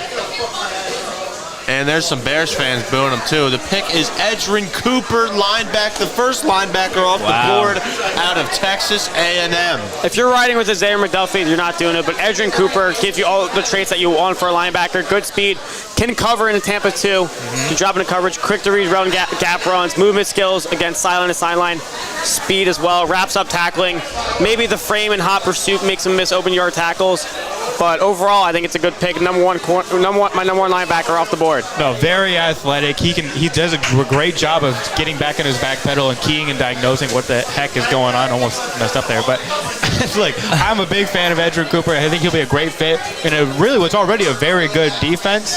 And look, when you have an offense like you had with Jordan Love and the receivers that he has, and now you had Josh Jacobs, you want to get him the ball. I don't think people talk about his speed enough. He's a guy that is putting in 100% every single snap. And, that kind of intensity, it can really work well for a defense. The Indianapolis Colts are trading their pick to the Carolina Panthers, who just traded with Buffalo yesterday to hop into the first round, taking wide receiver Xavier Legette. Now the Colts obviously trading back. The Panthers' worst team in the NFL last year did not have their first overall pick, as they gave it to the Chicago Bears last year, putting all their eggs in one basket going on Bryce Young. But now they're trading up to the 46th pick. The Panthers need just about everything. Yeah, So I'm interested what they do here. Because you beefed up the O-line. You got your weapon yesterday. Do you double dip at receiver? No. No. Maybe just because the Adam Thielen age. I think they need an edge rusher. I think so, because Brian Burns is no longer there. Marshawn Nealand? Nealand, Chris Braswell, Adisa Isaac. I think Chris Braswell would work really well in that system. Yeah, I think they would like him too, just because of his pure athleticism. Braswell could be a great pickup for them. Do you think maybe that they just got their guys stolen in Jackson Powers Johnson? They might want to go a center. No, because they went center. They got Austin Corbett, Robert Hunt, Damian Lewis. They had the interior O-line. Yeah, the pick, Muhsin Muhammad, is up to announce the pick. Two-time Pro Bowl selection in '99 and 2004. He will announce the pick for the Carolina Panthers. Really curious to see what they can do. They can go a lot of different directions after that. I think you go defense. Like Hayden mentioned, edge rusher might not be a bad I idea. like Braswell that you mentioned. We are live here from South House in South Philadelphia. Nick Parr, Liam Gianelli, Hayden Bandel, our guest, and Tyler Blankenship, ready for this Carolina Panthers selection by Muhsin Muhammad. I can hear Liam getting frustrated with how long this pick is going to take. I don't even have to look at him. I know he's frustrated right now. Just say the damn pick. That's what I'm saying. Say the pick. Why? Because your New York Giants are coming up next. Tiki Barber's coming out for the Giants. So. I knew that. Gross. Even Giants fans should boo him. No, stop. You're just saying it because of Saquon. He's a hater. He But is so a am I, hater. so I respect Well, we it. get silence because we're watching the TV. It's no dead air. The pick is Jonathan Wow. Brooks, running back off the board out of University of Texas. Hayden, what do you see here? I thought that was someone that the Giants were going to take, honestly. Liam, you kind of changed my mind earlier on the main event with the Giants and a running back. I honestly On thought... the main event, not Temple Talks Philly. We talked about it on the main event, didn't we? I thought that... good for Carolina. Like, I think he's a really good player. And... Still giving Bryce Young weapons. That's what they're doing. Yeah, I mean, he's a game changer. Like, he can be a real game changer in that offensive style. He's coming off of a knee injury. He's had injury trouble in the past, but we talked about it before the draft started that if he hadn't had that injury, he would probably be the across the board the number one running back, and that's how it goes here in the draft. I like him a lot. People sometimes question his long speed. I think he has the speed to be successful in the NFL. I think he has great vision. He knows where to take the ball, and when the holes are there, and he can make you miss in the open field. I'm a big fan of his, and he can catch the ball in the backfield. Yeah, he can. I think he's the most complete running back in the draft, maybe behind Trey Benson in my eyes. But again, the pass protection's not there. Discipline is under. Again, those are little things I think you could fix as well. Creative as time. He's got to hit the gap because when he does, he turns on in a hurry. Yeah. But again, you're building around Bryce Young. Dave Canales, the OC from Tampa Bay, has a full say in the offense this year. He has a plethora of weapons to go to. The Giants pick us in. Hayden, I think it's going to be corner. I think they have to go defense. I think they got to go defense, too. They already got Daniel Jones weapons like they do every year. It needs to be, I think you're right, like a corner. I think they already have someone along Deontay Banks. Yeah, someone to go along with him. Obviously, like, you can't beat Jason Pinnock like it was last year. It's got to be someone. Pinnock wasn't bad. What corner would you guys want? Now that Melton's gone. I mean, I don't. Mike Sandstro. I would be real okay with him, even though he's a pure slot. Even though because Darnay Holmes is not the slot corner for the future, or Cordell Flott. I'd rather Cordell Flott go out wide for Sandstro. I can't wait to see your reaction when they take TJ Tampa. Oh, geez, or Ennis Rakestraw. I'd be really upset. You don't want Rakestraw? No, and also the thing. No, I don't. And don't sleep on Andrew Phillips. They liked him in the top 30 day. So, but again, the Giants struggle against the run, especially the corners missing some tackles. The aggressiveness is there. I know what that's like. But again, in the pass game, the instincts, visionary is all there from Mike Sandstro. The back pedal, it's just the little things that work out really well. Carolina Panthers got the two weapons they won in Jonathan Brooks and Xavier Legette. Giants obviously took one of the best wide receiver prospects we've seen in recent memory in Malik Neighbors. And you guys said that you want to see some defense here. So you the 47th pick. Would you be surprised if they double dipped that receiver? Yes. I know you. I would not be surprised. Neighbors, but I still think you guys need help. That means Darius Slayton's gone. I would not be surprised if they do it. And I don't think I really, like, would I be upset as a Giants fan? Because it's like they've already given Daniel Jones so many options every single year, and they haven't worked out, obviously, but... I'm cool with secondary. Safety, maybe. Jaden Hicks, think they definitely Tyler need Nubin. him. I mean, A.D. Mitchell's still there. Yeah, again, I think it's the character thing. Yeah. Key departures from last year, obviously. Saquon Barkley. I didn't want to say it. I didn't want to say it because I don't want you to be... Who? I forgot that. No, I'm laughing. I smell his fries. Take one. No, I have tater tots. Okay. They acquired Brian Burns from the Carolina Panthers. The Giants have a very good line when you look at it with Thibodeau and Lawrence. Yeah. Like, They're going to have one of the better lines in the league, honestly, this year coming up. But what happens when the line can't get to the quarterback? Someone's got to be in the secondary to break that ball up. Oh, yeah, no, 100%. I'm just saying, like, the Giants line this year is half the reason why I think right now they should be looking into a cornerback. What else? Safety?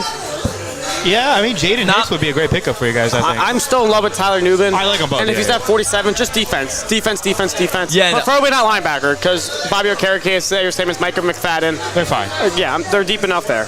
Obviously, they lost their safety in Xavier McKinney. And their starting safety right now over there is Jalen Mills, Yeah. the Blue Goblin. The ex-Eagle. Calm down. Eagles legend. The Giants pick is in. Locked up Julio Jones.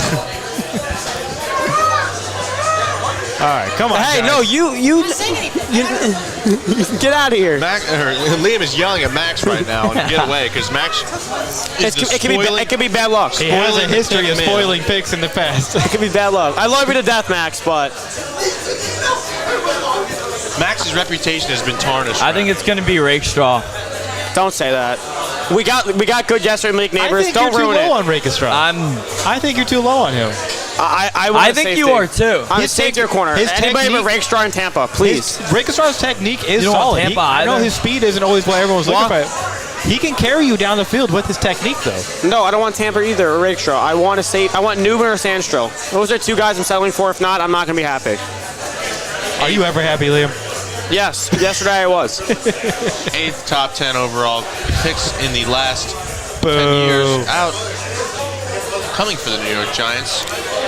Fun fact, Barber and my dad born in the same place. Oh, really? Roanoke, Virginia. That's pretty cool. He was out.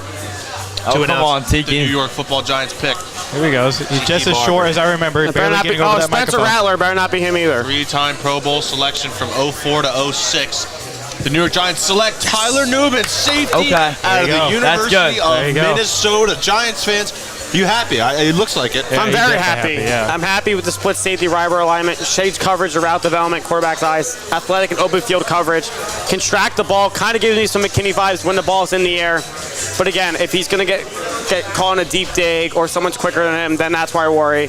But again, he can get down the line. He's smart. In a safety very position, smart. you got to be smart to get downhill. I think he's one of the best safeties, honestly, in this class that we've seen. He's, like, just as a full football prospect, he is really well-rounded, really in all areas of the defensive side of the ball. I think he's going to be a very versatile player that the Giants can use. Obviously, they just lost their safety in Xavier McKinney. As I mentioned before, they reload with Tyler Nubin. Thank you, Mr. Bossman Hayden Bandel. I'm sure he'll be back on later. He will be back on. Zachary Silverstein, how's it going? How's it going? Forgot Thanks to for give having me. $3. It's all right. Sure, come back. Going back to Nubin real quick, I do like him. You can play him every single down. I like what you said about him being a split safety. I don't know if he's as rangy as some of these other guys in the class, but putting him in that split safety role as a smart cover corner or safety, I love that for him. Yeah, now Jacksonville back on the board. They went Yeah. Brian Thomas yesterday. I think this is where a corner goes. I think they need to bolster up the secondary a little bit. The Jaguars pick is in. Again, They started it's 8-3 last year. Again, throw your dart at the board. Whoever the corner you favor is just who's going to go. I can't even pick at this point. Maybe Kyrie Jackson for all we know. Is this where Kool-Aid goes? Kool-Aid went. Clearly went. I didn't even see it. I'm sorry. I Oh, was Zach. New Orleans. They traded up for him, which I think was interesting. Yeah. Selection is in. I am a big fan of Mike Sainstro. I think he's just an awesome football player to watch. But let's see what the Jaguars go with here. Out. Toos announced their selection. Do you think they need help? You got Josh Allen. Trayvon Walker hasn't worked out. Do you need help on the line? Yeah, maybe. Trevon Walker is definitely not worked out. James Stewart, 19th overall pick These- back in 95. The pick is Mason Smith, defensive tackle. The 5th defensive Look. tackle we've seen in this second round out of the University of Louisiana State. I do not hate this. Honestly, it's a very kind of Jaguars pick. They're going off of traits. You're going off of what he could be rather than what he is right now. I think you could start for them right away based off what they already have on the roster. But look, he's had some injuries in the past, but he's quick. He's got the athleticism. I think if he gets his pass rush down, he can already kind of stop the run pretty well. I think he could be a pretty good player for them. I worry about his feet at times and his consistency, but I do like his power and his athleticism. He's a prototypical D tackle. He's got the size and height that you would normally want in your D tackle. Yeah, we'll go to our new. No, and for the Jags, it's their second player from LSU that they've taken.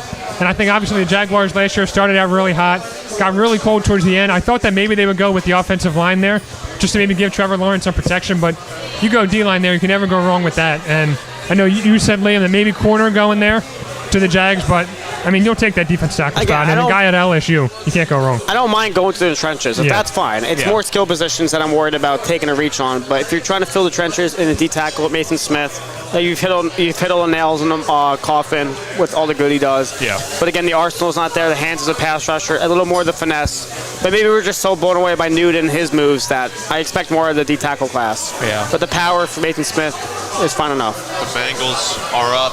The pick is in. Last year, they obviously, Joe Burrow went down with an injury. They're going to go offensive line here, I think. For the year. Again? Keep protecting Burrow? I think you have to. Bengals in a tough division. They had a winning record at 9-8. Mitchell. And we're last. A.D. Mitchell, against T. Higgins. Tyler Boyd is gone, so. You take A.D. Mitchell, you trade T. Higgins. Yeah, but you also can have T. Higgins if you have A.D. Mitchell because they didn't re-sign Boyd. Yeah, There's another three-headed monster. Obviously, they do have one of the best receivers in the NFL in Jamar Chase. He's also due for a contract. Him and Justin Jefferson and CeeDee Lamb about to get generational money. Oh, man. Thank you, Howie Roseman. Yeah, thank you, Howie Roseman. Roger Goodell out for the second time tonight. Yeah, he'll mix them here and there. He's back there. He's got some icy hot on his back right now. Well, he doesn't have Omarius Mims going back out to tackle him. That was crazy, him lifting him. I was like, dude. Yeah, literally. Out for the Cincinnati Bengals. There we go. They got a civilian up there making the pick for them. Christy Coons out there, president and CEO of Urban League of Greater Southwest Ohio. To announce this pick for the Cincinnati Bengals, the pick is Chris Jenkins, another defensive tackle. That's fine. There's your DJ Reader replacement. Exactly. And I was about to say, when is Chris Jenkins going to go? But again, I finally get someone to get a swim move out there. But again, slower get off against the bull rush. Again, not much finesse moves. And again, I'm going to say the pass rusher production was not there in college. If you blink, you can miss them on film. Where did the red circle go? Yeah. Wonder if that changes in the NFL at the pro level. Hey, I like Chris. He's going to do his job, right? You can trust him to just go out there, and he's not going to mess up his assignment. He's going to go. He has the size and ability to be productive. I trust him more on the run than I do passing to rusher right now, but he's going to fill that gap, and he's going to learn from one of the better D tackles in the league. Yeah, I'm not mad at this pick at all, especially with you got a Trey Hendrickson over there who was not happy in Cincinnati. He requested a trade out of Cincinnati. I know he's defensive end. They go defensive tackle here, but just trying to build that defense back up after one of the best guys in the entire NFL said that he wants out. I thought that maybe, I know that they went offensive line last year. I thought they'd do it again just because Joe Burrow has begun to hurt a lot, and he's their whole team. Obviously, he goes down, then the Bengals are going down. But if they think that they're going to lose a guy like Trey Hendrickson, you got to try to build that back up, and I think Chris Jenkins is the right step there. Up here is the Washington Commanders after trading that pick with the Philadelphia Eagles, number 40, 10 picks ago. They have this pick and just 3 picks from now at 53 after Indianapolis. What do you guys see here? It's so hard when you don't have the board in front of you to see what players are left. So, again, another receiver maybe for Jane Daniels. I was going to say they're going to address O-line with their old pick, but they traded it back. So maybe you hit it now? Yeah, Cooper Beebe's there. Haynes, I wouldn't hate that at all for them. You're also potentially looking at corner. Yeah. They already had an earlier pick. Who'd they take? Am I forgetting? Jaden Daniels? No, the second round. They took. No, they took Newton. I took Newton, that's right. Mike Sandstrom. Jozon Newton. There he goes, cornerback. Jozon Newton was their other pick. Another player out of the national championship winners, Michigan. I know you're a Michigan fan, but let me gush about Mike Sandstrom here. He might be my favorite corner. He's staying in the NFC East. Yeah, he's one of my favorite corners in the draft. He's a pure football player. He is aggressive. He is tough. He's 5'9", but he plays like he's 6'3" and like 230 pounds. He will lay the wood on people out there. He's always he's gonna hit his assignment every single time. He's very smart. He's obviously better in short areas, but he has the quickness to keep up with everybody. His feet are perfect. I think he has good technique with his hands. He stays in phase on all those in and out breaking routes in the short field. I'm a big fan of Mike Sainstro. Zach, before you go, what do you think here? Yeah, no, I was just going to say, I really like this pick because when you think of the Washington Commanders, you don't really think of that guy that'll just attack you in that secondary. I mean, it's been a while since Washington has had a guy back there they could really rely on, and I think you throw him in there. Obviously, we talked about how Michigan, me and Hayden were talking about this earlier before, you go undefeated, win the national championship, 1 first-round pick, and now you're starting to see all their guys go later here in this second round. And I think if you throw him over there in that Washington Commanders defense, he's going to be really good over there and give the toughness that Washington needs because you don't see that much coming out of Washington. Thank you, Zach, for hopping on this show. You'll be back on later. Coming on now, Sean Gravely. Mike Sainstro was also What's going on, guys? the leader of that Mike. team. What's going on, Sean? What's going on with all the D tackles coming off the board? We had 1 in the first round. Now we have like 6 or 7? believe 7. 7, yeah. Because you gotta build the trenches. That's what you have to do. That's true. I mean, Pittsburgh, I don't think goes D tackle. I didn't go wide receiver here. You got fought to. I That's fell the to them at classic 20. Steelers move. Second round. I'm shocked that A.D. Mitchell is still on the board. Well, I heard I kept hearing things about his like attitude, how teams are kind of concerned with that. but who's a team that doesn't mind taking receivers with attitude problems? Pittsburgh. But look at George Pickens. He's giving Mike Tomlin headaches on the sideline. they have a He has to history pop of that. Tylenol. Like, what are we going to do there? It could sound like he's got issues. Steelers pick is in. Yeah, I could see to be a receiver. Malachi Corley is still on the board, right? Oh, that'd be a great Steeler. Jermaine Burden, Roman Wilson, A.D. Mitchell. Craziness going on in the NBA playoffs, but the Bucks Pacers game is going off right now, but Who enjoys the NBA? Yeah. NFL is king. hey, we're covering picks 51 to 53 here. That's Thank what you, matters. Sean. That's the right mindset. No, I do like Malachi Corley here, A.D. Mitchell. I think they both would be great picks for them. You mentioned Jermaine Burton, but he's also had some very questionable off-the-field issues with his attitude. I mean, you can see him slip, but I still think he's a talented receiver. Roman Wilson. I think Mike Tomlin would love a Roman Wilson type receiver. Well, if Roman Wilson would go, that's 3 Michigan picks in a row. Troy Franklin too, another receiver with a lot of talent. A lot of talented receivers still on the board. obviously the Steelers just signed Russell Wilson from Denver. Don't really have to pay for him, though. And they traded for the young guy from Chicago, Justin Fields. What do you see? Do they really need the guy that those two guys can throw to in the future? Yeah, well, and the thing is with Arthur Smith there now, he loves to run the ball, but when he takes his deep shots, he loves to do it over the middle of the field. And I think if you're going to have someone you want to throw to over the middle of the field, that would be a Malachi Corley to me, because you get it to him in the short intermediate area in the middle of the field. He's a yak king when it comes to this draft, and Arthur Smith would, I think, covet a receiver like that. Huge pickup for the Steelers this offseason as well. Patrick Queen, the linebacker. Yeah. Do you think they could potentially go O-line? I know they went O-line in the first round, but they could also use another. Troy Fautanu. I'll never fault the team for continuing to build in the trenches. Yeah, but the receivers besides George Pickens, it's Van Jefferson, Quez Watkins, Calvin Austin, Denzel Mims. I'm a big Calvin Austin fan, but yeah. That's fine. I mean, I don't think he's a wide receiver 2 or 3 in the team. Maybe the Sparky one is a wide receiver 4 in a gadget role. I think you got to solidify that. I think Malachi Corley, for what Arthur Smith wants over the middle of the field, I would take him. Yeah. But we'll see what happens. It's on commercial break right now. No draft anything up on the screen here. Yeah. But little recap of the draft so far. Yeah. Really, the same amount of positions have been taken. A lot of defensive tackles, couple receivers, good amount of cornerbacks. What's been Tyrese Halliburton. Did he just hit a 3? He just hit a floater. No. Covering the draft here. I know you like that. What has been a surprise pick so far, I guess we'll say? That's a good question. In the second overall or just in the second round? I was shocked that DeJean made it to 40. It's crazy. The Eagles getting arguably two of the best corners in the draft.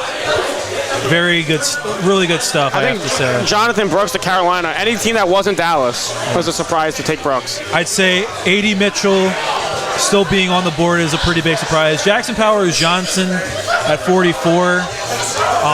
He's very talented. I thought he would have gone a little bit higher than that. Carolina taking Jonathan Brooks. That was an interesting one. But Pick Steelers is about to make their selection here.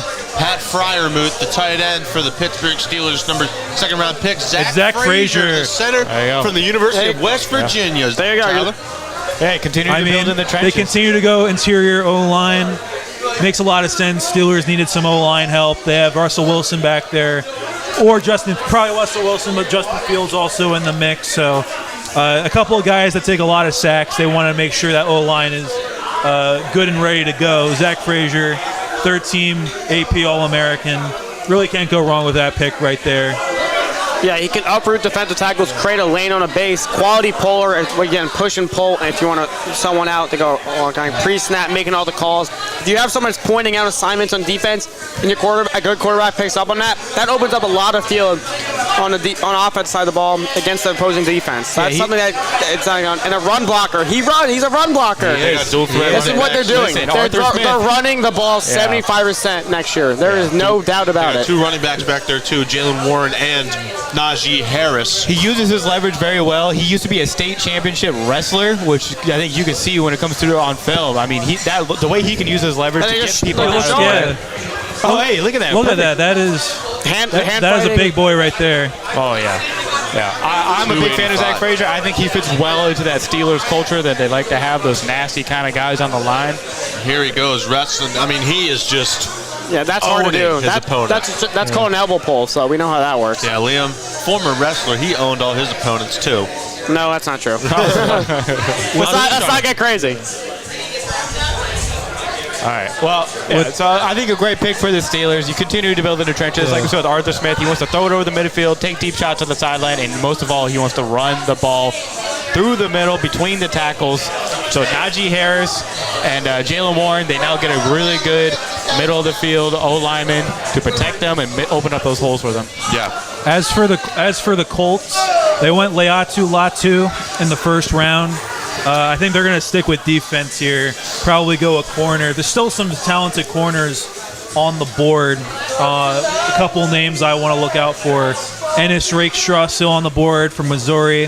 Renardo Green from Florida State, very talented corner. And you also got DJ James, Chris Abrams-Drain. Just some of these guys. If I were them, I'd go Renardo Green. I think he has the biggest upside. But really, there was some speculation Colts might go corner in the first round, but I think this would be a good spot for them to go right here. Yeah, Steelers have a history of Hall of Fame centers, Tyler. I was saying also with the Colts, I wouldn't be surprised if they pick a receiver here.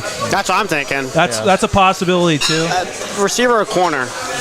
I don't know which one though. Maybe even a tight end. Are you really sold on Jelani Woods? There's still some good tight ends on the board. The next one like I would day take two would be tight Sanders. ends. A versatile tight end, Ben Sinnott with Shane Steichen. Theo Johnson. Yeah. Shane Steichen, another team that's stolen Eagles coordinator, along with the Cardinals. He did a great job down there in Indianapolis. Zaire Franklin, current Colts linebacker. Had 144 tackles last year. One of the better linebackers in the NFL. Out to announce the Indianapolis Colts pick here in the 52nd overall pick in this second round of the NFL draft. Colts wasted no time on that pick. I mean, you don't have to at this point. You should just know who you're taking. Sometimes if there's a trade in place, but. Well, yeah. Zaire taking a long time here. Yeah, he's thanking his people. Nice suit, though. They all got to go up and thank the fans. You know what? And trash rivals every now and then. If I was a player too, I might thank the people to watch me. Brandon Graham was going in on Dallas earlier. Oh, is that what he was doing? Yeah. Good for him. That's why they cut to the Dallas fans for a minute. The pick it is. Donovan Mitchell. Okay. Wide receiver. Finally. University of Texas. What do you guys see? It's a wide receiver, my favorite wide receiver in the class. From a film-wise, obviously not the best, but a threat at all three levels, above average long speed, functional route runner. The catch radius is amazing. It's the body insane. control, the good flexible. Watch the catch against Washington in the semifinal. But again, characteristics off the field, the yak ability, it's a little inconsistent, poor blocker. Yes. So they're going to have to give him out in open field, not worry about a screen pass with him on the right side of the ball. When it comes to a receiver like this, I don't really care about blocking a whole lot. It's important, but if he can make plays like that, like they just shown, like the Colts are going to be in a good spot, especially with Anthony Richardson coming back. He's going to be healthy. I think the Colts are in a good spot right now, getting a weapon for their quarterback going into his sophomore season, even though his rookie season was cut pretty short. I like the pairing of him with Michael Pittman on the outside. You get both of those guys running down the sidelines. He's a really fast guy. I think, like we've talked about before, he surprised people at times with his speed. Ran in the 4.3s at the combine. Pretty awesome for him because everyone thought that Xavier Worthy was going to be the biggest surprise there, which he was. But for Adonai Mitchell, he's going to be a big red zone threat. Like you said, he can jump up and get that ball. He's going to win those 50-50 balls. And you got him in a Shane Steichen offense where they probably kind of try to use him like an A.J. Brown almost.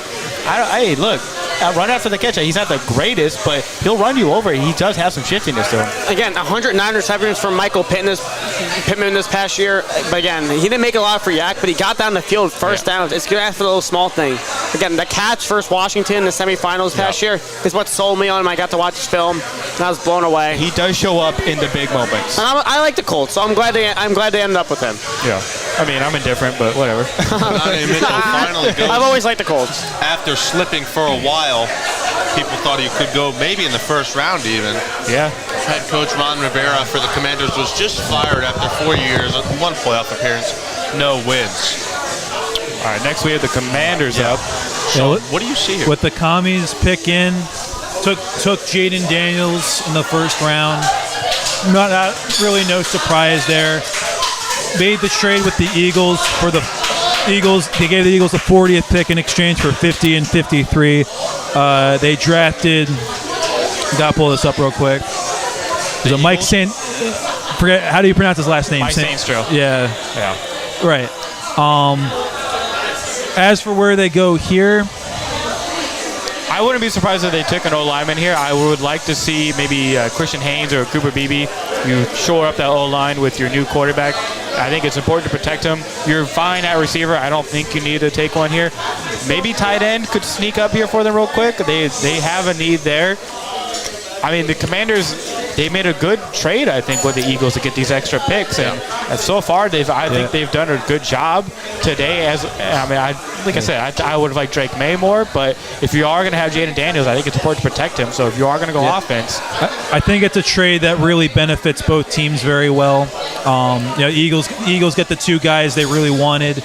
And then the Commanders get a couple of draft picks to kind of suit up that defense and possibly offensive line here. Yeah.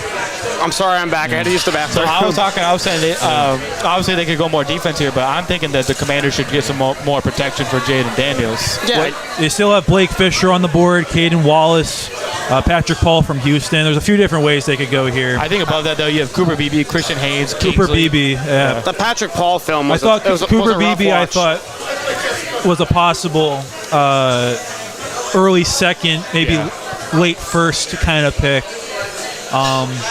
Sometimes you just see those random guards go in the first round. I thought that might be the case there, but not quite. I mean, for a lot of these teams, it depends on what they value themselves. I mean, a lot of teams, like you've seen the Texans take a guard early in the draft, but other teams don't value it as much. But I'm just going to keep repeating myself here. With Jaden Daniels, you need a clean pocket for him. I hate how he responds to pressure. The more protection he has, the better. I don't know what they do here. You don't need... You've gotten a good slot corner. You've gotten a good D tackle. You have your quarterback.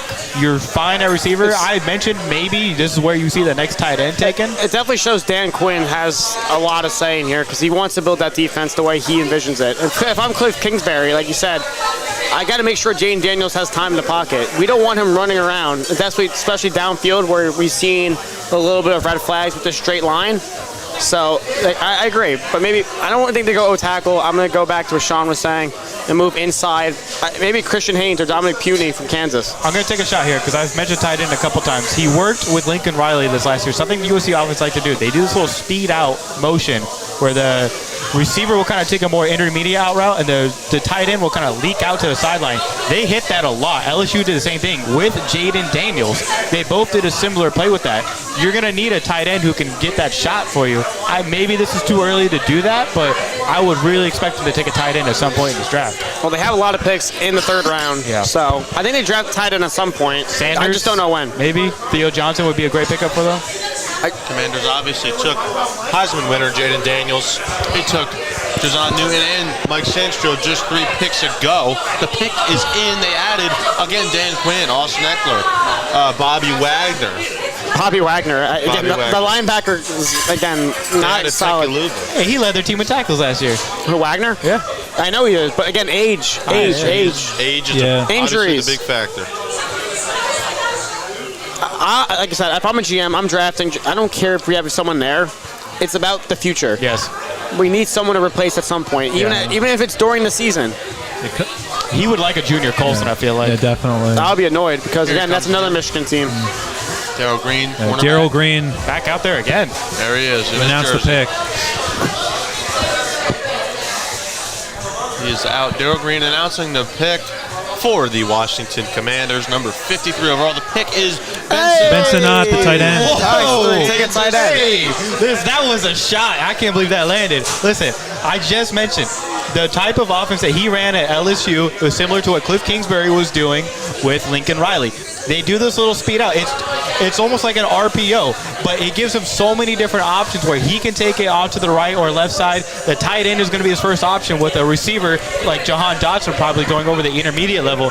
This is a great pickup, I think, for the Commanders. Another good option for Jaden Daniels. Look, you get protection, but a tight end is a rookie quarterback's best friend. Well, you know who a tight end 1 right now in Washington is, right? It's Zach Ertz. Yes. So again, age. Talking about age. Yeah, Sean, thank you for hopping on. He'll be on later. Jason, welcome back to the draft show. So what are we thinking so far, Jason? We like what we're seeing from all these picks? Any blowing you away? To be fair, I wouldn't say necessarily blowing me away, but the Falcons, I don't know what they're doing, and you can see that. I like to think that there's some reason behind it, but I can't really find. Like there's some logic in wanting to get a quarterback early and wanting to develop him, but why not wait until a later round to do that and not have a quarterback who's already old enough as it is. So I think head scratcher. That's probably my big thing, and I would say necessarily the team has kind of stood out to me. I think the rest have all done really solid besides that. Actually, I take that back. Washington has done really well, especially with the last pick. So I'm just happy to see like that. Both every team is seeming to like essentially find a way to fill out their needs, but also kind of expand, I guess. Except for the Falcons. Yeah, except for the Falcons. Move it just really quick more on Benson Ott. Why I like him. He's a flexible tight end. Yeah, he's a good blocker. He moves around the field a lot. Yeah, he's a good blocker, but you can put him anywhere on the field, and he's a reliable pass catcher. So I thought he was kind of scheme dependent. I like this fit with him and Jaden Daniels and Cliff Kingsbury. If Cliff Kingsbury can get out of the funk he had he was with the Cardinals, where he had no motion at all in his offense. They were always last in the NFL when it came to motion. I think with a guy like Benson Ott, maybe they're showing signs that they're going to use that more often. The Cleveland Browns are up now. They're already picking. They are up there, ready to go. I expect linebacker here. Or even D-line. I think it's defense. They have yet to have a pick. I don't know. Amari Cooper's getting up there. I know you've got some other receivers. You just traded Jerry Jeudy, but Carl Nassib and Peggy Ratsky from the Trevor Project. I like Marshawn Nealon here. I think if they do go defensive line and at least edge, I think he's probably the best option, at least remaining on the board still. I like that. The Browns pick is in. They're up to announce it here at Detroit. The pick is Michael Hall. So D-tackle, okay. Another defensive tackle. Shelby Harris, along with Dalvin Tomlinson, 2 older guys. But Michael Hall on the film doesn't really look like a D-tackle. It doesn't shape up in that because that's pure athleticism right there. I think a little undersized. He's wide but short. He's 6'2". Yeah. Michael Hall Jr. out of Ohio State University. I believe that is the 8th or 9th defensive tackle taken here in this second round. So he tackles. He's one of those guys where it's like you would think with how much he was in the backfield as a pass rusher that he would have had more sacks. He had a high pass rush win rate, but he wasn't completing those pass rushes. So it's like the ability is there, but can he take that next step with that in the NFL? We've seen the Ravens take players like that before where it's like, hey, they were getting the backfield, the sack production wasn't there, but it's worked out for them. I think the Cleveland's kind of doing the same thing here with Michael Hall, and he has a couple good D tackles to learn from, and he's a rotational piece. They're not expecting him to start in immediately. This was the #1 defense in the league last year, and they just added some good depth here for their D-line. Yes, Kevin Stefanski winning AP Head Coach of the Year. Jason, what do you see here? Yeah, like Tyler said, I think it provides a lot of great depth because this is a Cleveland defense that was one of the best in the league last year, and you take Michael Hall, he may be a bit undersized, but I think he makes up for it at least in terms of like his being able to reach in and create at least solid leverage based off his arms and like getting anchoring and stuff. But I think it all really depends. Run defense may be an issue for him. He's definitely not running at like the ball, but run defense may be an issue for him, which I think that's something that can develop over time. Essentially, you learn better fundamentals and stuff. So I think that's something that especially with the Browns defense, that you can come in and you don't have the immediate pressure to have to perform. I think he'll fit well there. Yeah. Up next, we have the Dolphins. They got Chop Robinson. Gotta go O-line. You have to go O-line. You gotta protect Tua. But the Dolphins, a flashy pick. Remember last year at this time they took Devon Achane. They're trying to build a track team. Well, where are these off the board? Troy Franklin. Roman Wilson. Someone is going to get open for Tua. But I agree. I think O-line's a smart play. Cooper Beebe. I would take Cooper Beebe here. Over Christian Haynes? Yeah, I mean, they're not too different as players, honestly, in my mind. They both bring you versatility. I think Cooper Beebe has better play balance, but I mean, both would be good picks for them, I think. I just think the only negative that goes along with Christian Haynes is if you put him on an island, he might be in trouble. But I think the quickness, again, the sharp physical presence takes him up, and no one gets around him. You're not going to ask him to go as one-on-one as much as you're asking to pass off the defender to the next guy, and I think he can do that. But again, how much double teams are you going to ask for him to do in a pass pro offense?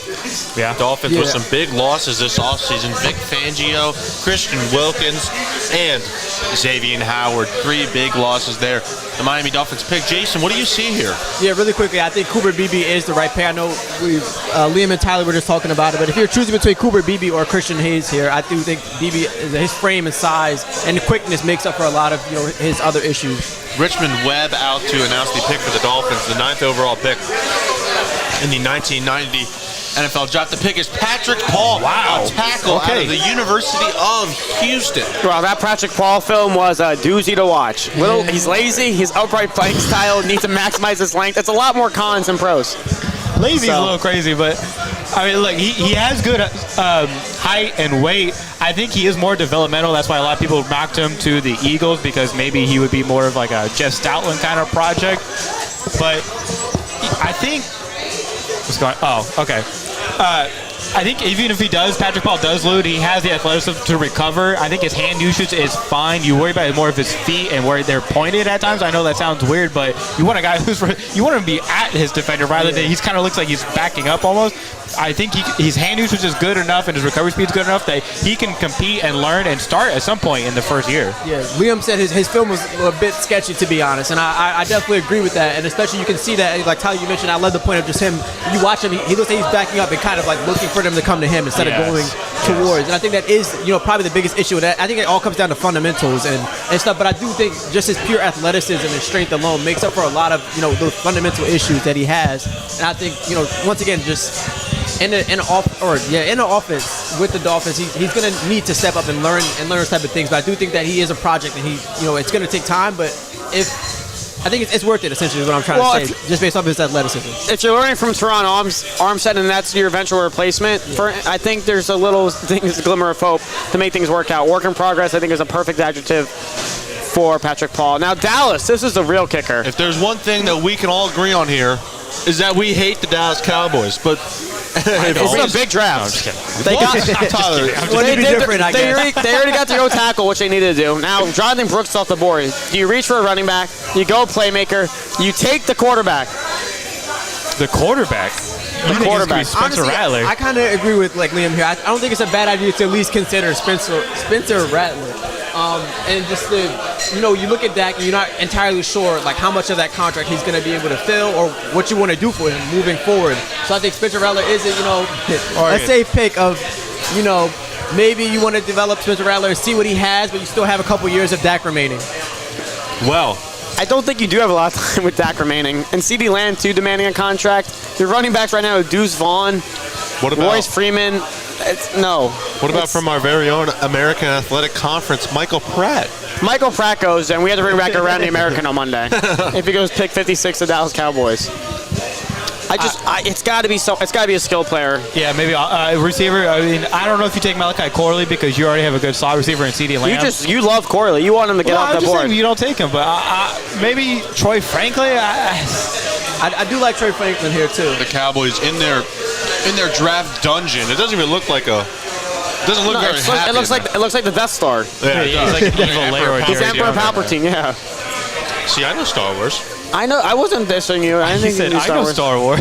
Tyler Guyton, obviously, out of the University of Oklahoma, was their first selection and number 29 overall pick. Could you see a linebacker here? I think they could use some more help there. Or could we see them not even pick at all? They're running out of time here. Yeah, Jerry Jones getting a little old. He can't see the players there. All right, when was this guy drafted? Is he as close to old as age as me? He's 25? No, that's not the point. Linebacker, yeah, Lane Vander Esch had to retire. But they lost Tyron Smith, Tony Pollard. Which linebacker is there? Payne Wilson, Jermaine Trotter, Junior Colson. They've taken risk on injury-prone linebackers in the past. You can't. When do you learn your lesson if you're Dallas? When do you learn your lesson? I know. He never does. There's still the pick is still not in. This is the longest, of course. Leave it up to Dallas to drain the draft. Working the phones. You think you could see a trade here? This is a program that said they were going all in, so they want to take their time to make sure this is an all-in type of pick, I guess. Yeah, all in with Rico Dowdle and Eric Hendricks. That's how you go all in right there. Yeah, they have a lot of wins in the last 3 years, but have nothing to show for it in the playoffs. I believe about the pick is still not in. Yeah, pick is still not in. 52 seconds left. They might want to get it in. There it is. The pick is in. Jerry's on the phone. If they take a running back, Liam, who you got? Jalen Wright. Ooh. Well, actually, no. They just re-signed Zeke today. I know, but I will say that's another running back to the room. I don't think it's a big thing, but Jalen Wright, I think it's the home run ability that Jerry Jones has appealed to. Maybe Blake Corum? You don't think so? What about from your blue? I would be upset if Blake Corum ends up in Dallas, just because. I like Blake Corum, so I'd be upset about it too. I do really like Blake Corum too. I think he would be a good pick for them. I think the smart pick here is O-line. I think the smart pick is O-line. Take a guard. Dallas. I know you took Tyler Guyton, but I would still take a guard. Jerry Jones, man. Yeah. It's day 2. Again, they did nothing in free agency. They like to build the trenches. And that's why they've been successful. I don't know. Maybe D tackle? We talked yesterday how Smith isn't working for them. What D tackles are left? Doorless. That's it. Yeah, well. I am very surprised the D tackle run that's been happening. That was the one position group I did not expect to happen. If there was a round to get him in, though, it was round 2. Leonard Taylor's still there. I hope. I didn't think Oruro would be the first player off the second D tackle off the board, and this early in the second. I'm sorry. Say that name 3 times fast. No, I feel bad. Whoever has a Falcons game this year. Also, he might not even be on the field. They're just gonna call him Rook. Yeah. No. They'll learn. Is what are the Atlanta Falcons doing? That's a good question. Now, whenever they draft, I'm excited. It's always now a mystery. That is one team you'll never be able to guess who they're taking. Out for the Dallas Cowboys to make their pick. Now all of us are rooting for a god-awful pick here because Tyler likes the Cowboys, whatever he said, but we do for not whatever like reason. I'm just kidding. I don't know why he would say something. I will say though, as much as I hate the Cowboys, they do have a good history drafting. Like I got to give them credit where it's due. They are good drafters. It's just the coaching, but no, I mean you talk about the drafting, the talent, it always falls short. Is that more coaching or who is on the field? Chad Hennings, 3-time Super Bowl champion with the Cowboys. He must be pretty old because the last time the Cowboys were in the Super Bowl, we were not alive. No, we were so not. This guy, yeah, right, guys? Or maybe I don't know. The last time they won a Super Bowl was a month after I was born. So all of us were not alive yet. This team has been in the Super Bowl. So,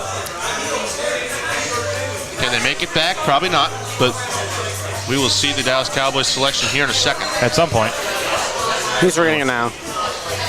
Chad Hennings. Is that Chad Henning? Hennings. I was going to say. No, that is not Chad Henning. God, I hate the Cowboys. All right, they're awarding some people that unfortunately face conditions. Trayvon Diggs, I mean, Here, they're giving some I'm not going to throw shade at the jersey, but he's not good. He's also coming over torn ACL. more of a ball hawk player. Gave up the most yards in the NFL when he did play. Yeah, again, Deron Bland did as well as past year. New defensive coordinator. How does Mike Zimmer run this defense? Yeah, that's true. Yeah, but none of these coaches have a say in these meetings. It's all Jerry Jones saying, I got it.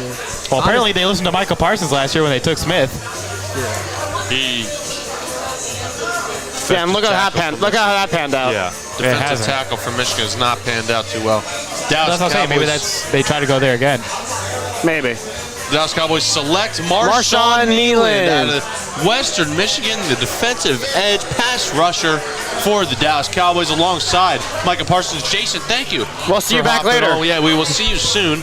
Jake Holzhauer, the Weird Giants fan. Guys? The Weird Giants fan. Weird Giants fan. The What a Giants weird fans one. are... Well, Marshawn Kneeland, he has the high motor pass rusher who can get you coverage sacks. That's big. No, he can. No, I'm just saying I worry about, he's another one of those guys. He's highly athletic, but I don't know how much of a pass rush set he actually has. He relies too much on his athleticism and power at times. But that's kind of nice if you're trying to develop him behind who you already have with the Cowboys.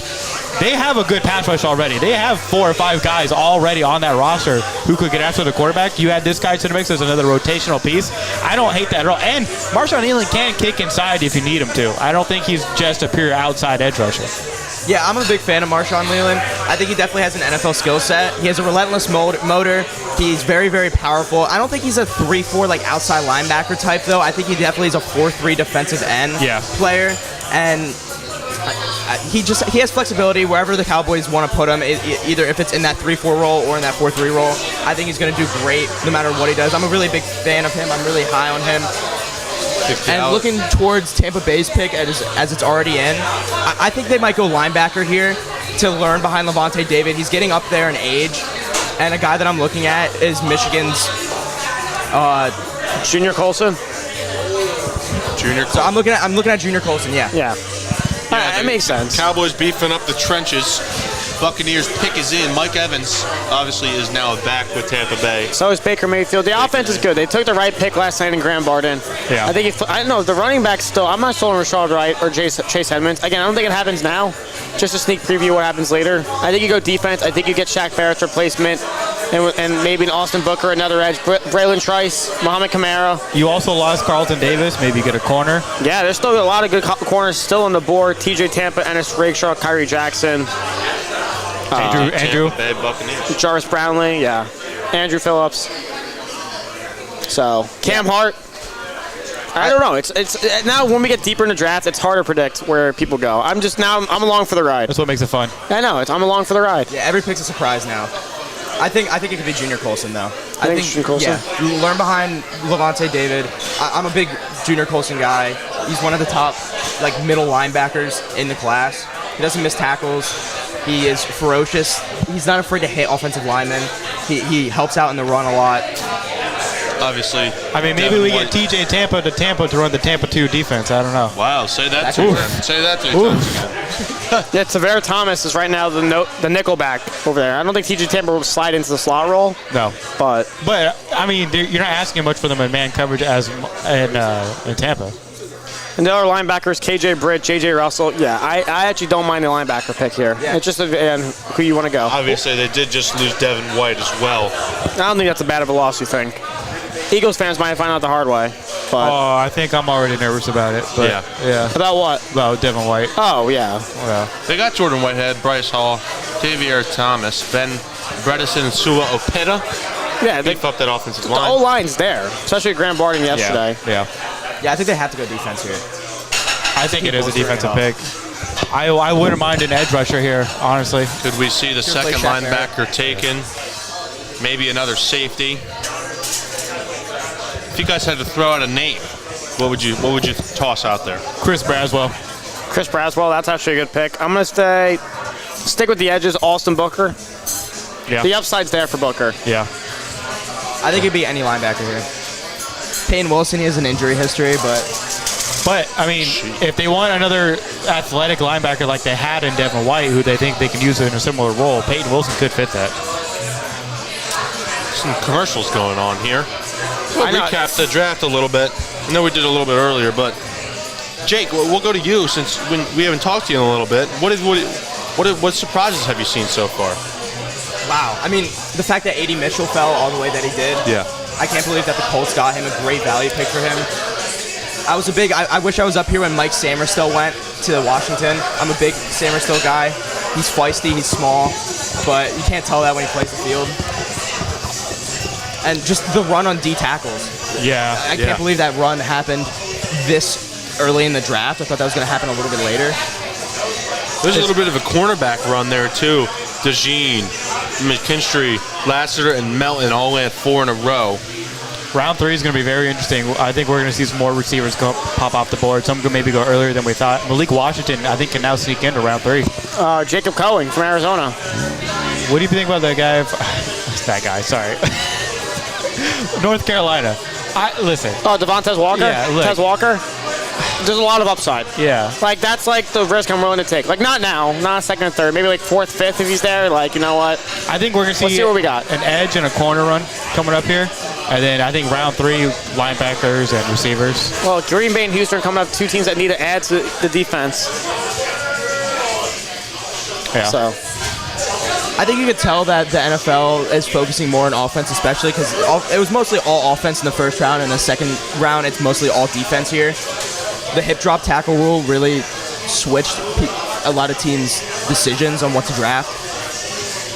Here we go. Buccaneers pick is in. Buccaneers pick is in. Out to announce it for them. Some fans. Chris Braswell. There you go. There you go, Tyler. There he another goes. The edge from Alabama. What do you guys see here? I see a good size and frame for NFL. Appears to be ready to go. Long arms, solid bull rusher who's always willing to go. Very aggressive. Great bend on the outside. Handful of pass rush moves to get through. I think that's something we really need to talk about. The finesse that some of these guys have. But block recognition, upper body strength. Again, accuracy and timing when you get to that pass move. Can he really create chaos there? Change of direction. It's a lot of nods and pros. It's in the middle. He's an athletic freak, though. I think he squatted like 700 pounds, which is insane to think about. His conversion from speed to power, I think he has that, so I think he just relies a little bit too much on that, and when he gets to the point of contact, he can set the edge. I just think at times he gets a little bit too freelance-ish when he kind of gets out there. I think he gets tunnel vision when it comes to the quarterback, but I'm a big fan of his. I think he's a project right now, but you add him to the rotation right now, and as an athletic freak, I mean, if you want to replace Shaq Barrett, there you go. Yeah, like what you said, replacing Shaq Barrett, that's a big role to fill, and he's going to be a project. But I think if they can develop him right, then he can definitely develop into a very, very good player.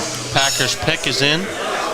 Packers quick, huh? They're going quick. Yeah, here we're getting to a point where it's just going to be spam, spam, spam. 2 good players, Josh Jacobs and Xavier McKinney. Sorry, Giants fans, but they took your safety. Speaking of safety, I think they should go safety. Yeah? Yeah, they got a linebacker. That's fine. Building up the depth there. They got O-tackle to protect Jordan Love. I know we're going to say interior O-line, but safety, you need someone else to go along with McKinney. Maybe Jaden Hicks? What about a wide receiver? They have Reed. They have Dobbs. They have Watson. They have Dontavian Wicks. No. There's your Safety, safety. Javon Bullard. Yeah. Safety out of the University of Georgia for up there in Green Bay. What do you guys see with this pick? Instinct. This guy, I think he'll fit in really well with the Packers. You put him in his own scheme where he can just kind of work in the box area, and he's going to look at that quarterback and know exactly where the ball is going. I don't trust him as much in deep space. I think you want him working. I think he's more a stack the box type of linebacker. Exactly. And I think that he's a versatile piece. I kind of compare him to Cooper DeJean, just a little bit as athletic, right? You're going to trust him in that slot area, and like you said, closer in the box. So I like this pick for them. I like all these Georgia DBs. I love them. So good job by Packers here. I think he also tested better than he expected as well. He ran a 4.47, which I think is a great time for him. And NFL teams can continue to undervalue this sort of like nickel corner, like nickel safety type player. And I think this is another example of him falling because he is that position. A guy like Cooper DeJean, he fell very, very far into this draft, past the first round, and teams just don't like that type of playmaker. Like, they don't value him that highly when it's a guy that can go all over the field. But like you were saying, I think he can stack the box. I mean, I'm a big fan of his. I think he'll fit, like you said, there's a nickel in the star role. I think it is becoming more and more prominent within the NFL. Not everyone's going to run out there with 3 linebackers now. So getting a player like this who can kind of be that hybrid role for you, I think is still very valuable. Christian Harris out for the Houston Texans to announce their selection. The pick is Blake Fisher, an offensive tackle from Notre Dame, out there to protect more for C.J. Stroud. Obviously, he got the new wide receiver in Stephon Diggs. Tank Dell's been there, Nico Collins. How do you guys feel about this pick here? I'm surprised I thought they were going defense the entire draft. So going to the other side of tackle, you don't need a receiver. I don't think you need a running back. Especially with Joe Mixon. Maybe you do later. But I'm glad they went a big centerpiece to make sure C.J. Stroud has time in the pocket. Again, missed a couple games due to injury last year. And now you don't have to worry about that when you're going to keep beefing up the line.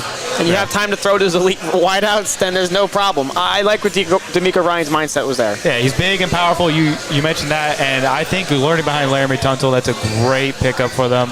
C.J. Stroud is the future, and you've talked about this before. As players get older, you want to get someone behind them to develop. This is a great piece for them to go moving forward for the future. I'm pretty high on Blake Fisher. I mean, I know Joe Wall got a lot of the hype when they were coming out of Notre Dame, but Blake Fisher was a great tackle as well.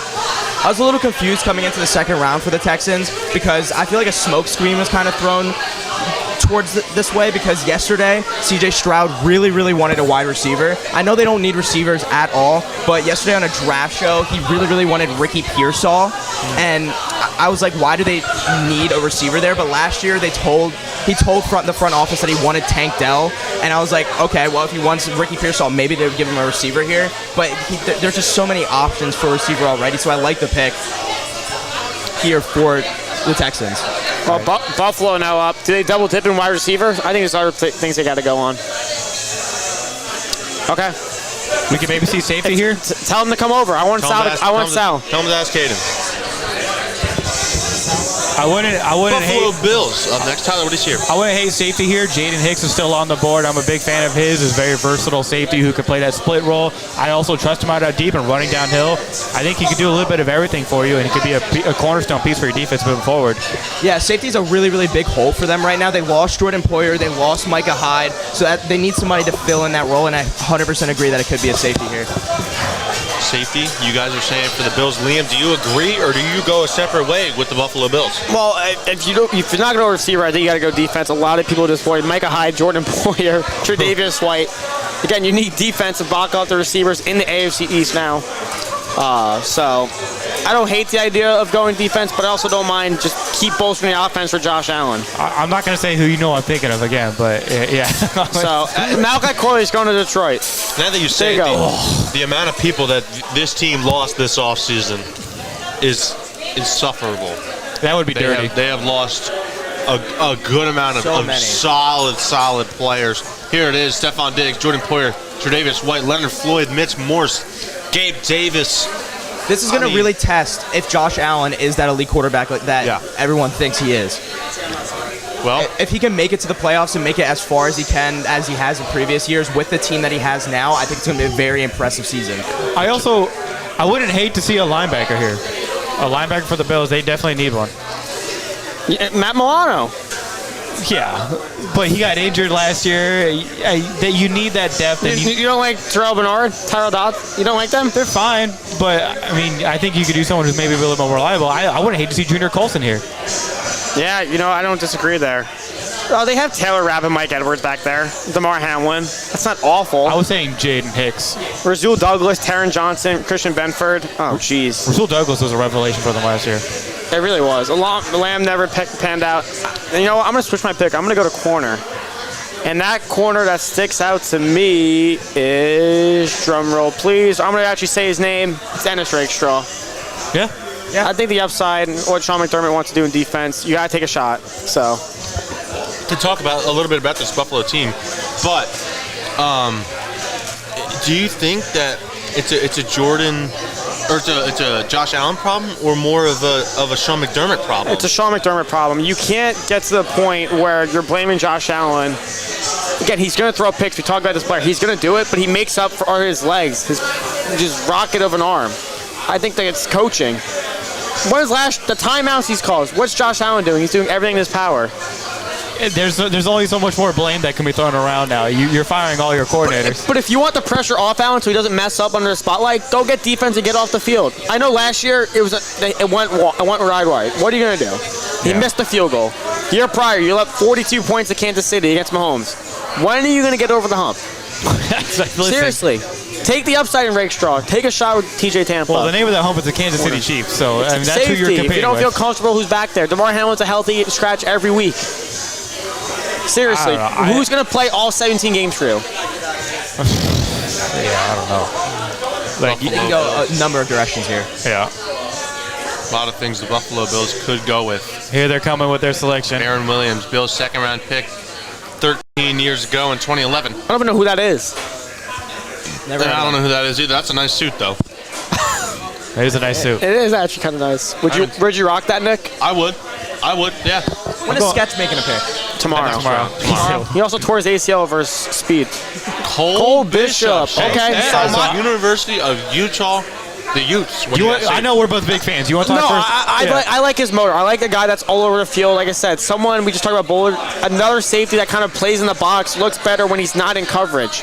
But when he is, he can get up there with the athletic ability. But I'm more concerned in how they use him if he's stacking the box, going off the edges. Look at the film right here. He's always finding the ball. He's tracking it down wherever he goes. That's more of a linebacker mindset than safety. I mean, okay, I get what you're saying with that.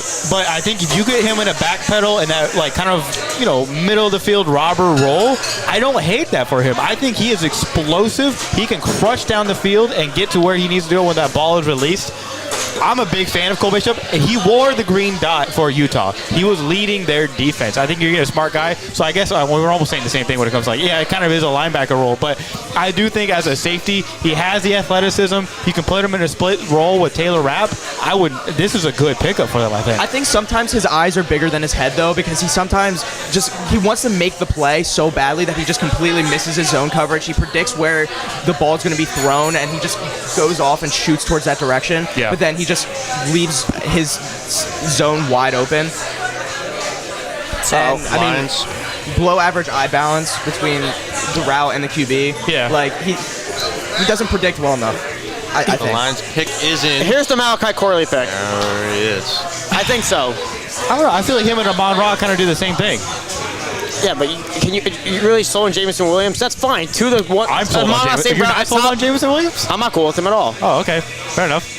All right. So, I love when Demondre we St. Brown, top 8 I love wide when we receiver. disagree. What's wrong with different traits? Look who it is. Barry Sanders, one of the best running backs in the history of the game. The best running back in the game of all time. Thank you, Jake. Holzhauer, Thank you guys for having me. He'll I'll be back on one more time. Yes. Sean Gravely is All right, back. thank you guys for letting me back here. Mike Duggan, mayor of Unfortunately, I Detroit. had to fight them to make sure. This is the Lions pick, and being in Detroit, All right, Barry Sanders out there, the GOAT. you said the GOAT. Tyler said the GOAT. Liam, He's the GOAT running back. Yeah, go in my running opinion. back, not GOAT of all time. I'm just asking. Not overall, but the best player of all time is in Jerry Rice. terms of running backs. It's Jerry Rice. I'm not talking Tom about. Brady. Important news just came out of Chicago. Caleb Williams will wear number 18. Really? Wow. Weird Who was number. 13? Allen? 18, Caleb Williams? Ooh. That is weird. You mean Peyton Manning? Hey, you make the number. It's a Peyton The Manning number. Lions pick, And it's hey, Rakestraw. They need There's that Hey. cornerback out of Missouri. There he goes. I think that's a good fit with the Lions. I think it really is. He's a tackler. He will get in your face. Dude, did you see his Georgia film? He knocked over one of their old linemen trying to get to the pass out in the flat. He will force his way to the ball. He has a good nose for the football. He's quick. He's better in short areas, I think. I don't always trust his long speed, but his short area quickness and what he can do, I think he might fill the hole that C.J. Gardner-Johnson just lets them. He was a guy I brought up when I was back here for 51 to 53.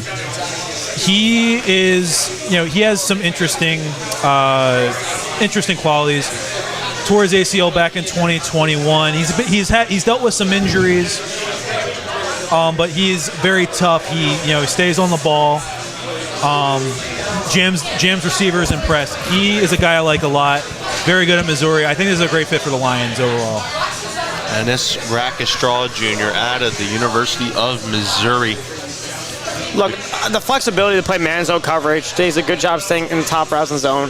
I think the aggressiveness, again, downfield might be Dan Campbell could fix, but if he has the motor, look at him going through the block and big interceptions. That's the upside that Dan Campbell wants. You give Aaron Glenn a little help. Again, they were depleted back in the cornerback room, so they get an answer there. So they with beef up Terry on and both. Arnold, Yeah. with Terry and Arnold. Man, I'm telling you, when he made that play on the Georgia tape where he knocked over one of their O-linemen, I stood up. I was like, whoa, what's like? I don't see corners knocking over Georgia O-linemen a lot. The Ravens are on the clock. The pick is in. They lost Gus Edwards. Patrick Queen was the big one, the linebacker. He went to the Steelers. I think their biggest loss was their defensive coordinator. Mike McDonald got with the Seattle. Patrick Queen was a guy I wanted the Eagles to get. Not their Eagles never been a team that values linebackers. It seems like they're kind of going that route again. But there's always the third round. There's been some talk about Axeman Jr. 78. We'll have to wait to see how that plays out. Obviously, the Ravens had the MVP last year in Lamar Jackson. Do we go receiver here? I think you good. I think O-line. I think so. O-line or receiver would be my guess. Don't like the pick yesterday, Tyler. Lodi Nada, the Ravens' 12th Really? overall pick in 2006. Why don't you like the pick yesterday? No, I said you don't. Oh, well, yeah, I don't. Well, I thought you agreed with me for once. I was like, all right, let's go. I don't mind the pick, Nate Wiggins. Yeah. I mean, look. Nate Wiggins is really good at a lot of things. His biggest fault is one that is my biggest thing. He Lodi can't Nada tackle. announces Roger Rosengarten, the offensive tackle out of the University of Washington. Rosengarten, I like him a lot. I think he has good feet. I think he can work on his discipline a little bit. But opposite side of Fatanu, I think he stood out on his own right. I like him. So, again, they continue to protect Lamar Jackson. Again, I wonder if Lamar Jackson called one in and said, make sure I get help. I can produce whoever's on the field. Still concerned they didn't take a wide receiver, but Rogan, it's right idea, right pick. Moving forward, San Fran. I'm still surprised that Ayuk, Deebo Samuel are still staying put there. I'm surprised we see no player trades yet tonight. And as I say Trade that, alert. Yeah, the Niners are trading. The Niners, they're trading their pick to the Kansas City Chiefs. Wow. Could The that Chiefs be a moving up receiver? one spot. moving up again? Yeah, one spot. They have Worthy. What are they going for now? Corner? Good For no question. tackle? Rosengarten, though. Kingsley? They did just lose L'Jarius yeah. Sneed. Yeah, Roger Rosengarten, I hate explosive anytime a team tackle. trades with the Chiefs because they always do something where I'm like, why? Why are you letting them do this? Sorry, Sean. Continue. No, it's all good. Obviously, the Ravens' offense moves through Lamar Jackson, and his success is his success is the Ravens' success right now. They haven't been able to get over that hump. Once again, losing in the playoffs, but they're just a couple of pieces away, and I think Rosengarten's a great pick. Just to. We know Lamar is prone to getting sacked a few times. That's just the nature of his playing style. But I like the Rosengarten pick. I think he's explosive. I think he has, really good run blocker. I think they got a good guy in him. The Chiefs pick is in. They selected Xavier Worthy at the tail end of the first round. You think they go D-line or O-line here? The D-line is thinned out. I think it's O-line. I think it's Kingsley Suamataia from BYU. Get Mahomes help, kind of follow the blueprint of what they've been winning Super Bowls for, and give Mahomes time in the pocket. What do you say, Tyler? Could Brandon Dorlus go here? I know you're saying O-line, but I wouldn't mind seeing a D tackle go here in Brandon Dorlus. I would have said the receiver if they pick didn't is take in. Worthy yesterday. Yeah, a lot of D tackles been taken already. Could we see another one here? No, I think it's O-tackle or corner. It could be a corner due to luxurious needs replacement. So, And they're very good at developing corners. 100%. Out comes Jamal Charles, fantasy legend, Leo. Fantasy legend. Fourth-time Pro Bowl selection. He got screwed over by injuries. Yeah. He really did. He was so talented, though, man. He was. He goes quick, too. He's announcing the pick right now, I believe. Kansas City Chiefs select Kingsley Suamataia. Good job. Is that who you Good job. guessed? Well, you You know what called it is? that. They had to jump in front of San Fran because San Fran needed no tackle. They were like, okay, how do we keep Purdy? But Kingsley Suamataia, one word, and that's raw. Yeah. Again, that's fine. That's fine. If you could develop him with Mahomes, again, with a good O-line there, It's fine. The hit or miss processing skills is kind of what's, again, upright playing style, has a loose, reckless element to approach. But when he is on point, the range, the redirect ability to stay at tackle, play on an island, easy mover and climb, shows overall good burst and quickness, moves fast for O-lineman. Athletic. Again, yeah, he's stick. Uses a big technique to get everyone down towards the ground. You're watching the film. Look at him run down the field. Yeah. Making people miss against Texas. You put him with Andy Reid.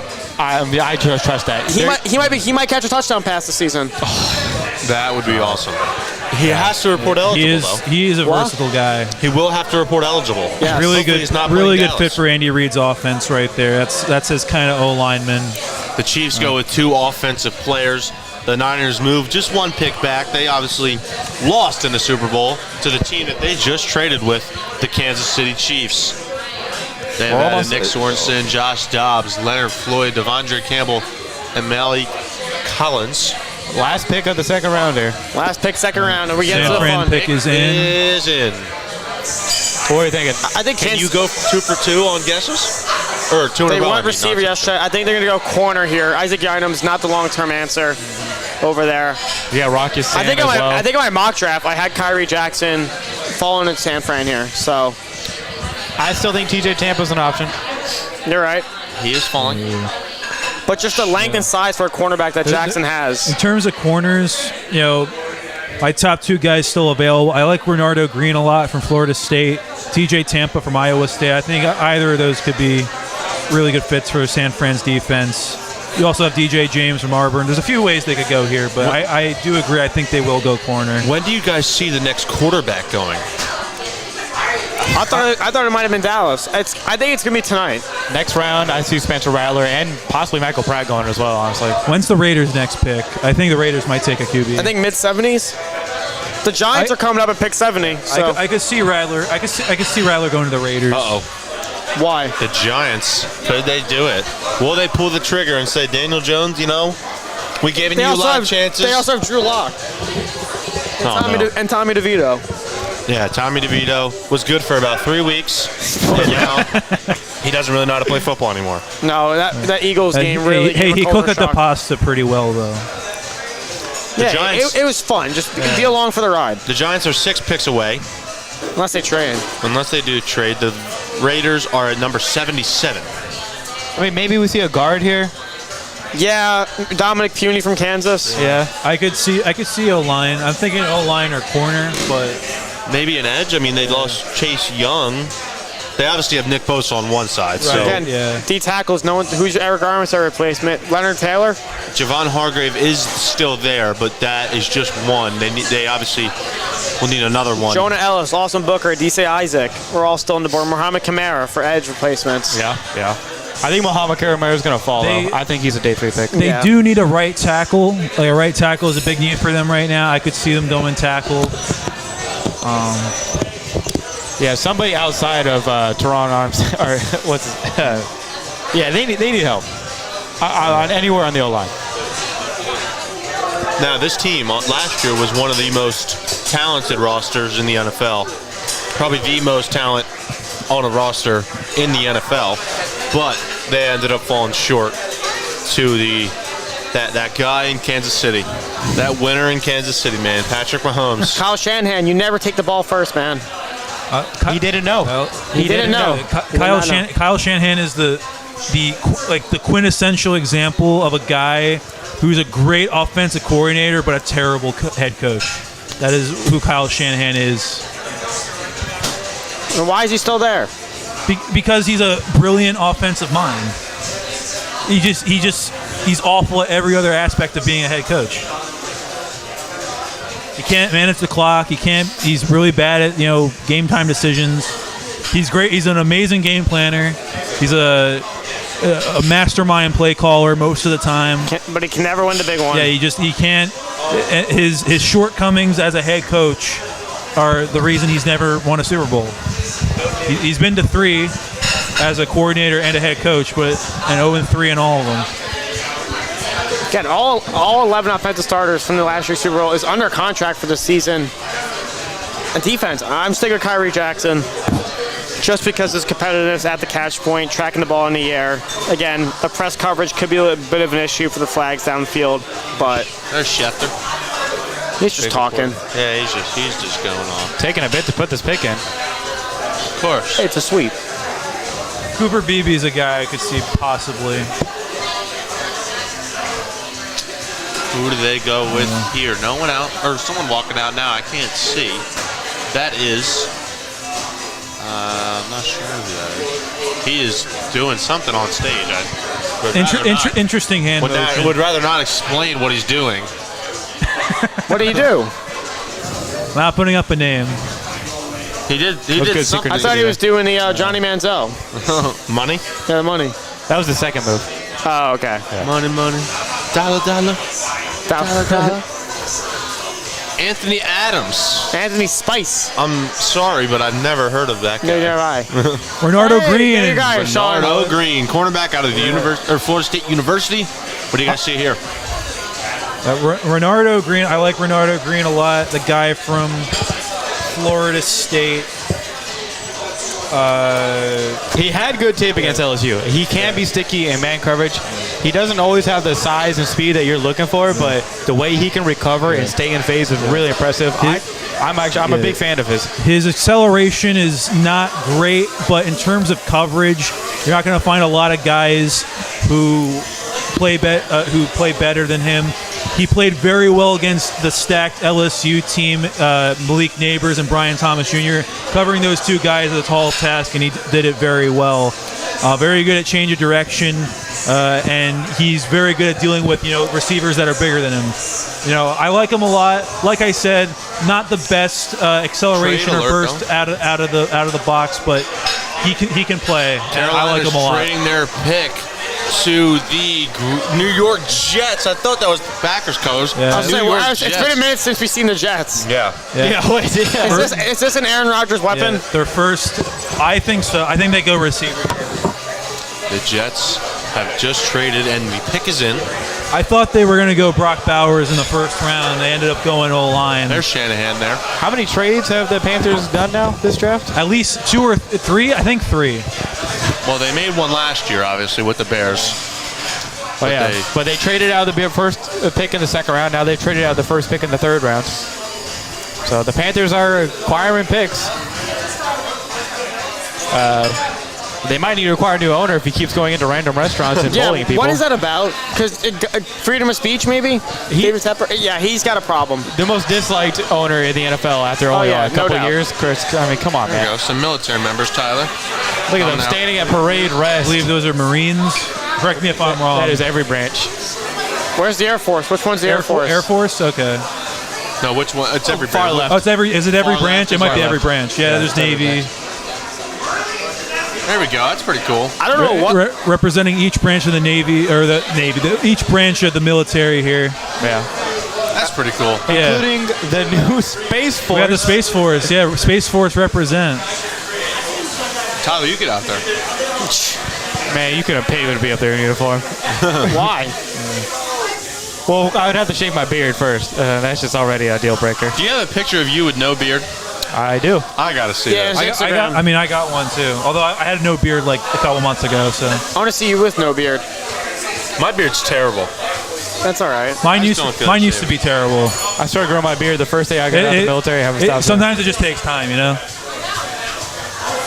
I don't know what the Jets do here, though. They moved up for a reason. It's not an O-lineman. No, It's not got to be alignment. off. I would think receiver, maybe tight end. I could see tight end. What receiver are they worried about not falling? Do you consider safety? Roman Wilson, maybe? Roman Wilson. Well, I was He's saying still there. I was saying safety. Who? Jaden Hicks? Yeah. What about someone for when Rodgers is eventually done? Could that be in the cards here? Oh, wow. Spencer Rattler. Spencer Rattler to the Jets. That would be crazy. What a terrible offensive coordinator to learn from. Yeah, right? Literally. Aaron Rodgers is obviously getting up there in age. He's I could see 39.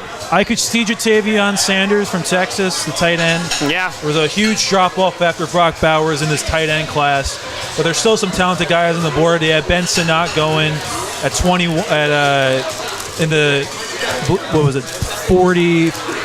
53 to the Commanders.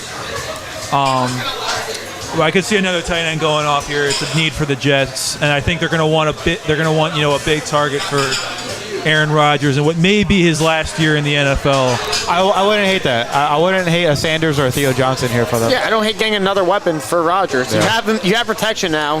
He's probably like, all right, Mike Williams, 29, coming off a torn ACL. Garrett Wilson, cornerback 1. Who else is going to be open for me? Troy Franklin, Yeah, work underneath. Roman Wilson. I don't know. It's going to be tough to see where they go here. The Jets Crazy to pick think, is man. in. Jalen McMillan.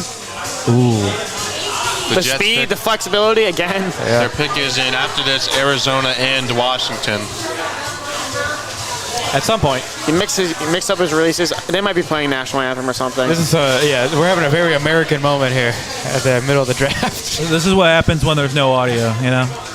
Well, when they do a close-in shot of the American flag there, and they Yeah, I mean, we have a pretty good idea of what's going on. standing But at parade rest on stage. I mean, jeez. I'm not going to lie. I just saw the pick accidentally. How? I was on my phone. Okay. Okay. So there we go. Yeah, so I know who it is. drop my phone. Sorry about that. Braylon Edwards. Are we going to be surprised? Actually, don't No, tell me. it's all good. It's all good. Maybe, actually, yeah, I think.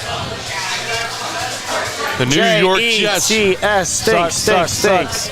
Yeah, stinks. They took our edge rusher, and we took I don't theirs. think they're going to Those be are that good this year. I'm going to be honest. I think they're winning their division. I think they're winning Jets. AFCs too. I don't. Select. All right, here we go. Oh, Malachi Corley. out of Dig a West receiver. Kentucky. Let's go, Wide Malachi receiver. Corley. I hate to see him work with Aaron Rodgers, but man, that could be a good fit for him. All right, guys. Thank you. you, I'll be back for pick 75. Hand it off to Jake. Here we go. Thank you, Sean. All right, the guy I've been talking about all night, trying to go to different teams since Keon Coleman got picked first. But look, I like Malachi. He's a yak king. He's going to work the underneath of the field. He'll work out the slot. It's a good pickup for them. I mean, you got Garrett Wilson and Mike Williams on the outside. You get this guy working underneath. All you need to do is get the ball in his hands behind the line of scrimmage or in the short area. He's got good short area quickness. His long speed is there. He has to work on his route tree a little bit, but I think he has the physical capabilities to be a very solid receiver for many years. Yeah, took the words all out of my mouth. I really can't say anything else you just said. I was more worried about, again, the route tree, getting downfield. Again, a lot of fast screen passes, RPOs, behind the line of scrimmage, let him produce. Don't see that translating to the NFL, so how can Aaron Rodgers tell him, these are the routes I'm willing to run? Yeah. Get open. Kind of like a Randall Cobb. Honestly. His Randall Cobb replacement as his guy. So Cardinals, Jake, what are we thinking? They drafted cornerback, they drafted edge, and they drafted receiver. I think you can't go wrong here with some linebacker depth, some offensive line depth. That's all you can really hope for around this time of the draft. The official start of the third round now, by the way. Yeah, Paris Johnson was one of their first picks last year. Tackle for them. I'm going to say Brandon Dorless, D-tackle. Another D tackle. When you're stuck on somebody, you make sure that we know about it. Brandon Dorless, Malachi Corley, and I get it, so I'm the same way. I mean, I'm still stuck on Junior Colson. I think he can go any moment now here. It could be a linebacker right here, Jeremiah Trotter. Yeah. Xavier Collins, the only linebacker one there. Isaiah Simmons been headed to New York for another one-year deal. Kaiser White was their leading sack.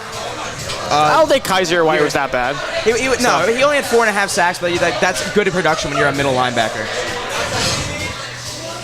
Cardinals pick is in. Leonard Davis comes out. Second overall pick in 2001.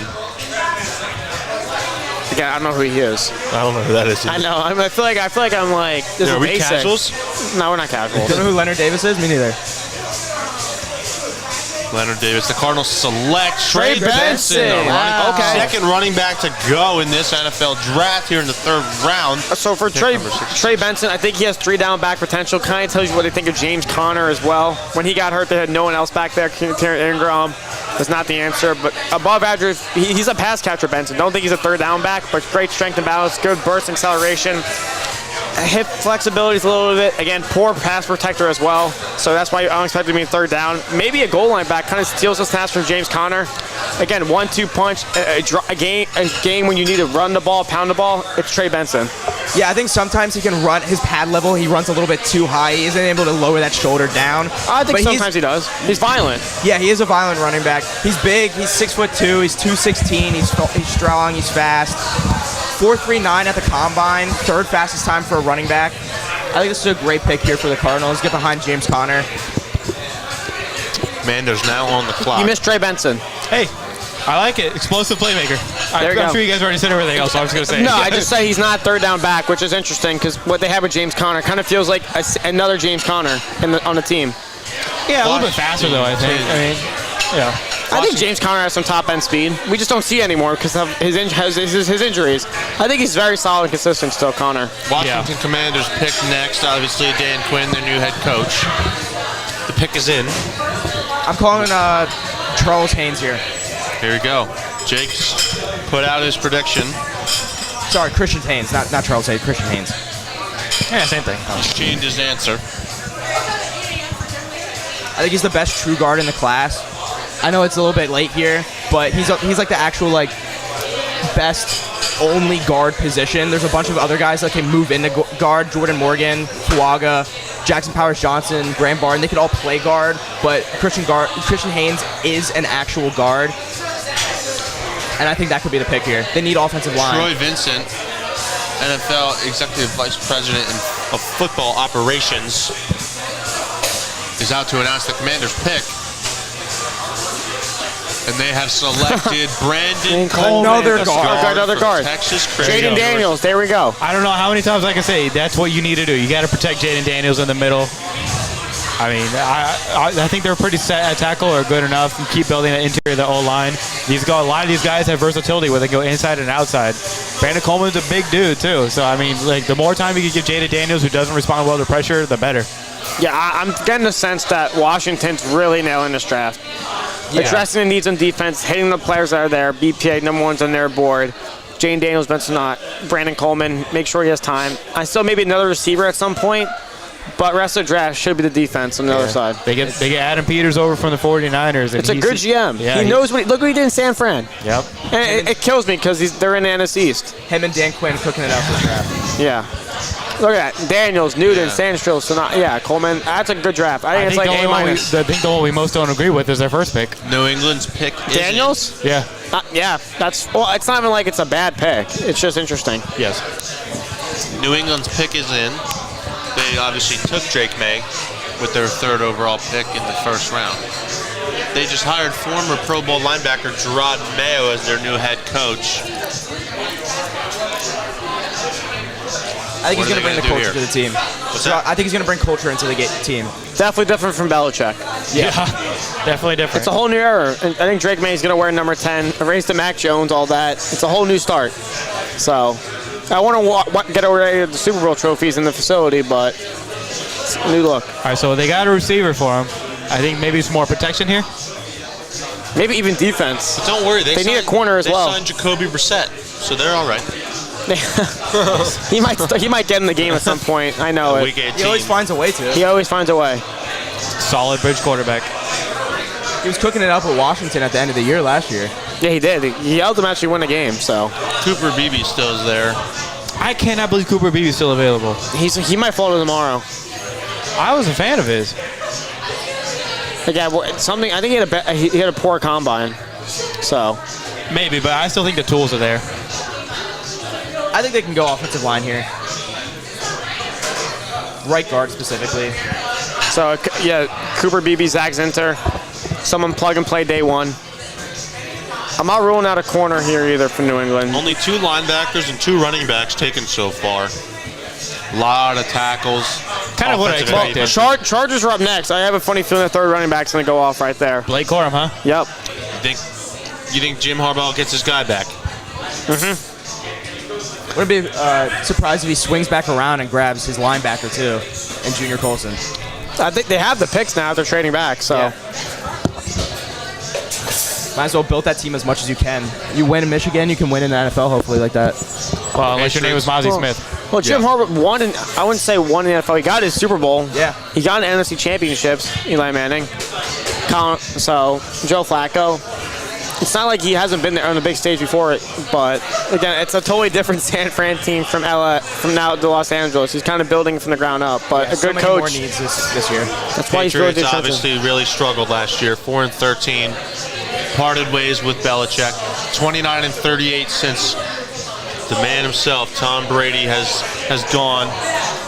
Kyle Schwarber just hit a home run. Okay. Well, was it Brady or Belichick? Wow. Which one? It's Brady. I think so too. I think it was both. You can't say it was one or the I mean, other. Mac Jones with Bill Belichick. What are you supposed to do with that? Well, you had Matt Patricia calling plays from. I mean, what are we doing? Yeah. I'm sure Matt Patricia and Joe Judge. Two guys. Joe Judge. Hey, Two Liam, guys Joe that Judge, don't know right? You're anything about your guy. offense. Hey, they were one game out from making the playoffs in 2020.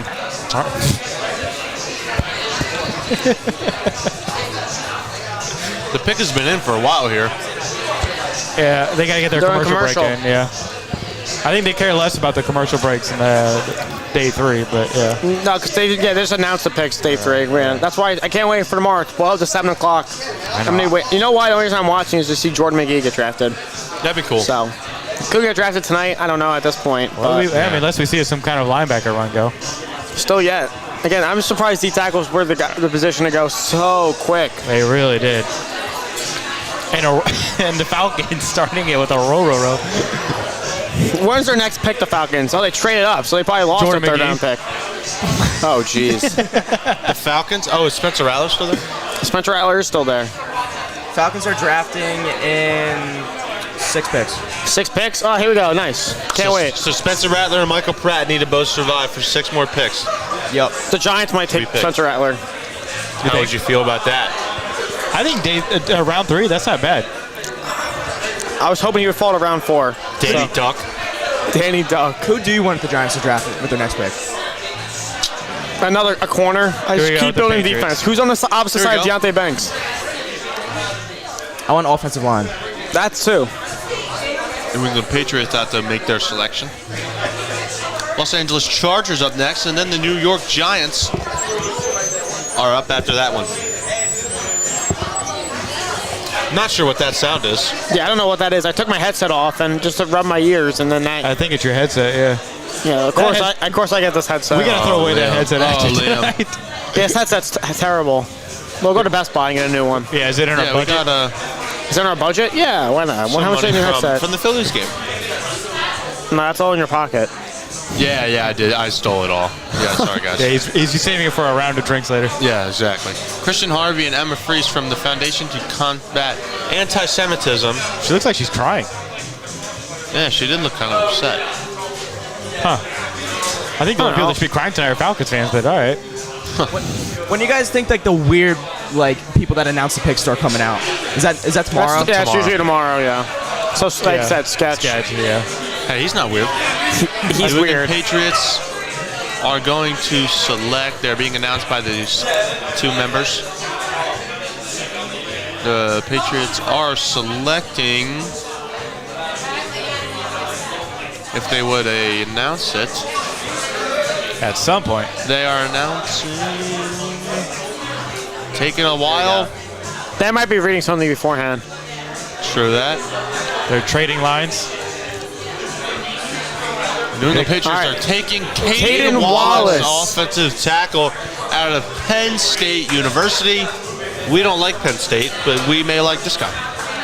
I mean, okay. They went O-line. They went O-line. They went I don't think O-line. the best O-line that was on the board, but they obviously see something in Wallace. Maybe his pass protection that he had at Penn State. Again, James Franklin continues to produce NFL talent. Doesn't win the big games, but probably might not be the only next Penn State name we hear tonight. I mean, he's got strong hands. He has the physicality to do what you need to do. He's not a day 1 starter at all, but No, he's not. Who's going to sit behind Wanwu? Yeah, I mean, yeah. I don't think he even plays this year. No, not at all. Maybe Hey, maybe in a swing role. Yeah, this looks like a long-term pick. My final pick of the night. So thank you guys. Thank you, I Jake, for appreciate everything you, this Jake. past Thank weekend. you, man. Welcome back. Go Thank you. Giants. No. All right, Kyle. Chargers. Is this the Blake Corum pick? The pick is in already. They didn't waste time here. Roman Wilson. I think so, or Roman Wilson, just like you said. But the only thing is, could they wait for their next pick to get one of those 2 guys? No. I think Blake Corum, Junior Colson, another 3 Michigan kids still left. They're going before the end of the night. So Yeah, every Michigan player available is also a position of need for them. I completely agree. You think they can make some trades happen? they already traded up to get Ladd McConkey. I don't know how much picks they have left, but here we go. Chargers pick is in. Oh, here we go, Tyler. There's your guy. My guy, Rolf Benerski. There you go. Hopefully I pronounced that right. Solid. Tyler challenged me, so the Chargers pick. He's giving a little spiel still, so I'll have to give him a second. Yeah, they took Deion Henley last year, so they have a linebacker who actually produced pretty well in this past year. Yeah. Just got a feeling this could be a Michigan guy. But the scheme they're bringing over, I think they also have a type of linebacker. I that could was also a see kicker. a corner in here too. Yeah. yeah, corner definitely. If he would announce it. Still giving a little speech here. I would like to announce a pick for the draft. What would you do? I would just get up there, say, go whatever my team is, and then leave. Well, you would whenever announce the I pick? whenever I become a Junior junior. Colson. They take the guy out of Michigan. So he gets a Michigan product. I probably, Denzel Perriman's not Troy Dye, Nick Neiman. Yeah. I think this was a more of a need than a wide receiver or running back. Yeah. So Junior Colson, my favorite linebacker in the class, but Kyle, you're only up here for a short amount of time. I want you to talk.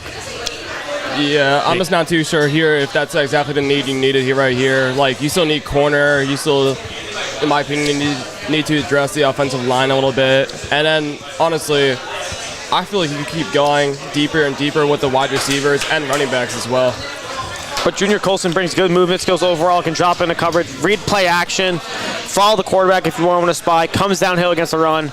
But again, a little shaky sometimes when he needs a blitz. Often takes on blocks from linemen, that's what you want. You want him to shoot through the gap, not extend at all. And against outside runs, the angle could be a little bit better. There you go, point play right on Braylon Allen, but still, a good athletic running back beats him on the corner. You're going to need closer to get on the edge. He's a very solid linebacker overall. I don't think there's anything that you're too negative about him. I don't think he jumps out, but he was a green dot linebacker. He can operate the middle of the field. He can call plays for you. I think he'll be a day one starter for them, and he's literally going to be playing for the coaches he played for in college on both sides of the ball. Yeah, Jesse Minter, Jim. Yeah, I they mean, know. They exactly know what they're what a getting. perfect situation. They probably sent them the playbook an hour before. We this. always talk about it's a lot big part of it is situation you fall into, and there's no perfect situation than going to the championship coach you just played for. Yeah, exactly. I think this is going to be a perfect fit for him. And just like you said with the coaches and everyone around him, like, he could be in no better spot than here. Yeah. I love the physicality he plays with going downhill. I really Jim do. Harbaugh gets his Wolverine at pick number 69. That's so cool. Smedley. With the Giants on the board here, my question here is, do they go running back as a position of need? Nah, I think you go quarterback. I think you go running back tomorrow. I like how the board's shaping up. Did you just Again, say quarterback? I said they go running back tomorrow. I like how the board. I think there was a bit of a Freudian slip there. Maybe. Quarterback there. I don't know. I still want to go corner. I'm glad they got Tyler Nubin. I'm glad they got Malik Neighbors. They're kind of hitting the best player available at each I like position. their draft so far. They're not overthinking it. They're not reaching. They're seeing who falls in the lap. For a cornerback, if they're going here, not TJ Tampa, please. A Kyrie Jackson, Andrew Phillips, a Hello Hayden. What's wrong with TJ Tampa? I'll explain if they take them. I'll explain. Tiki Barber, Eagles fans, we do not like you. Hey, I can see them covering the guard position here too. Yeah, team all they go pro. material Cooper line. Beebe's still there. Oh boy. Come on, Tiki. Tiki, you're not on the radio, bud. Get it done. Come on, Tiki. Got about 30 more picks left here in this third round. The Giants take Andrew Phillips, I like it. cornerback. I like They're it. hitting all their needs. Out of Hayden, this Kentucky. is good. We want this. Hayden doesn't look this thrilled. What? All right, well, I'll tell you how good he is right now. Quick to come downhill, close the gap between the ball carrier. Very good in zone coverage. Again, maybe they're going to want to blitz, put him in an island with man. Can go outside and a nickel. Shows good positioning along with zone coverage on top of the route. Can see the routes develop. He's always in the play, which is good. But on top of the routes, he can get quick a transition. Yeah. A fast receiver might make him burn out and get him caught up. Going. That's lacks ideal recovery speed. Yes, you worry about some of his athleticism. I worry about his arm length. He doesn't just not have ideal arm length. He has short arms. Yeah. For a corner, he really is. There's been comparisons of him and Roger McCreary, who's now on the Titans. But like Roger McCreary, he does stay in phase, and he played a lot of really good talent over there in the SEC. I like him a lot. He's tested. I think he'll compete with every receiver he has to go against. And look, he's going to have to do that going against these receivers in the NFC East. Yeah, from a team standpoint, with the New York Giants, they lost a couple of key defensive players in the secondary.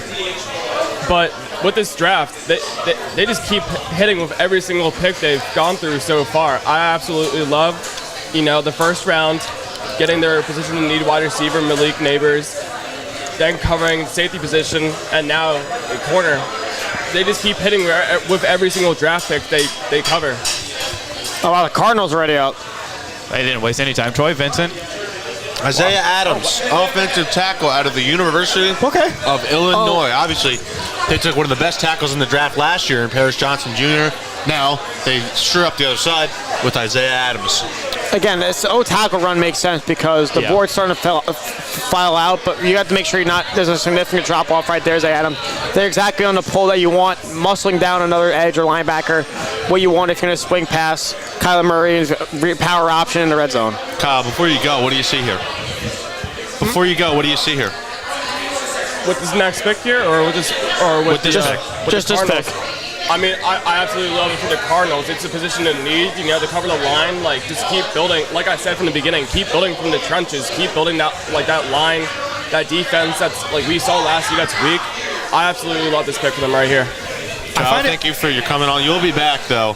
You will be back later. 96-98. Zachary Silverstein wearing his Jalen Hurts jersey. Tyler.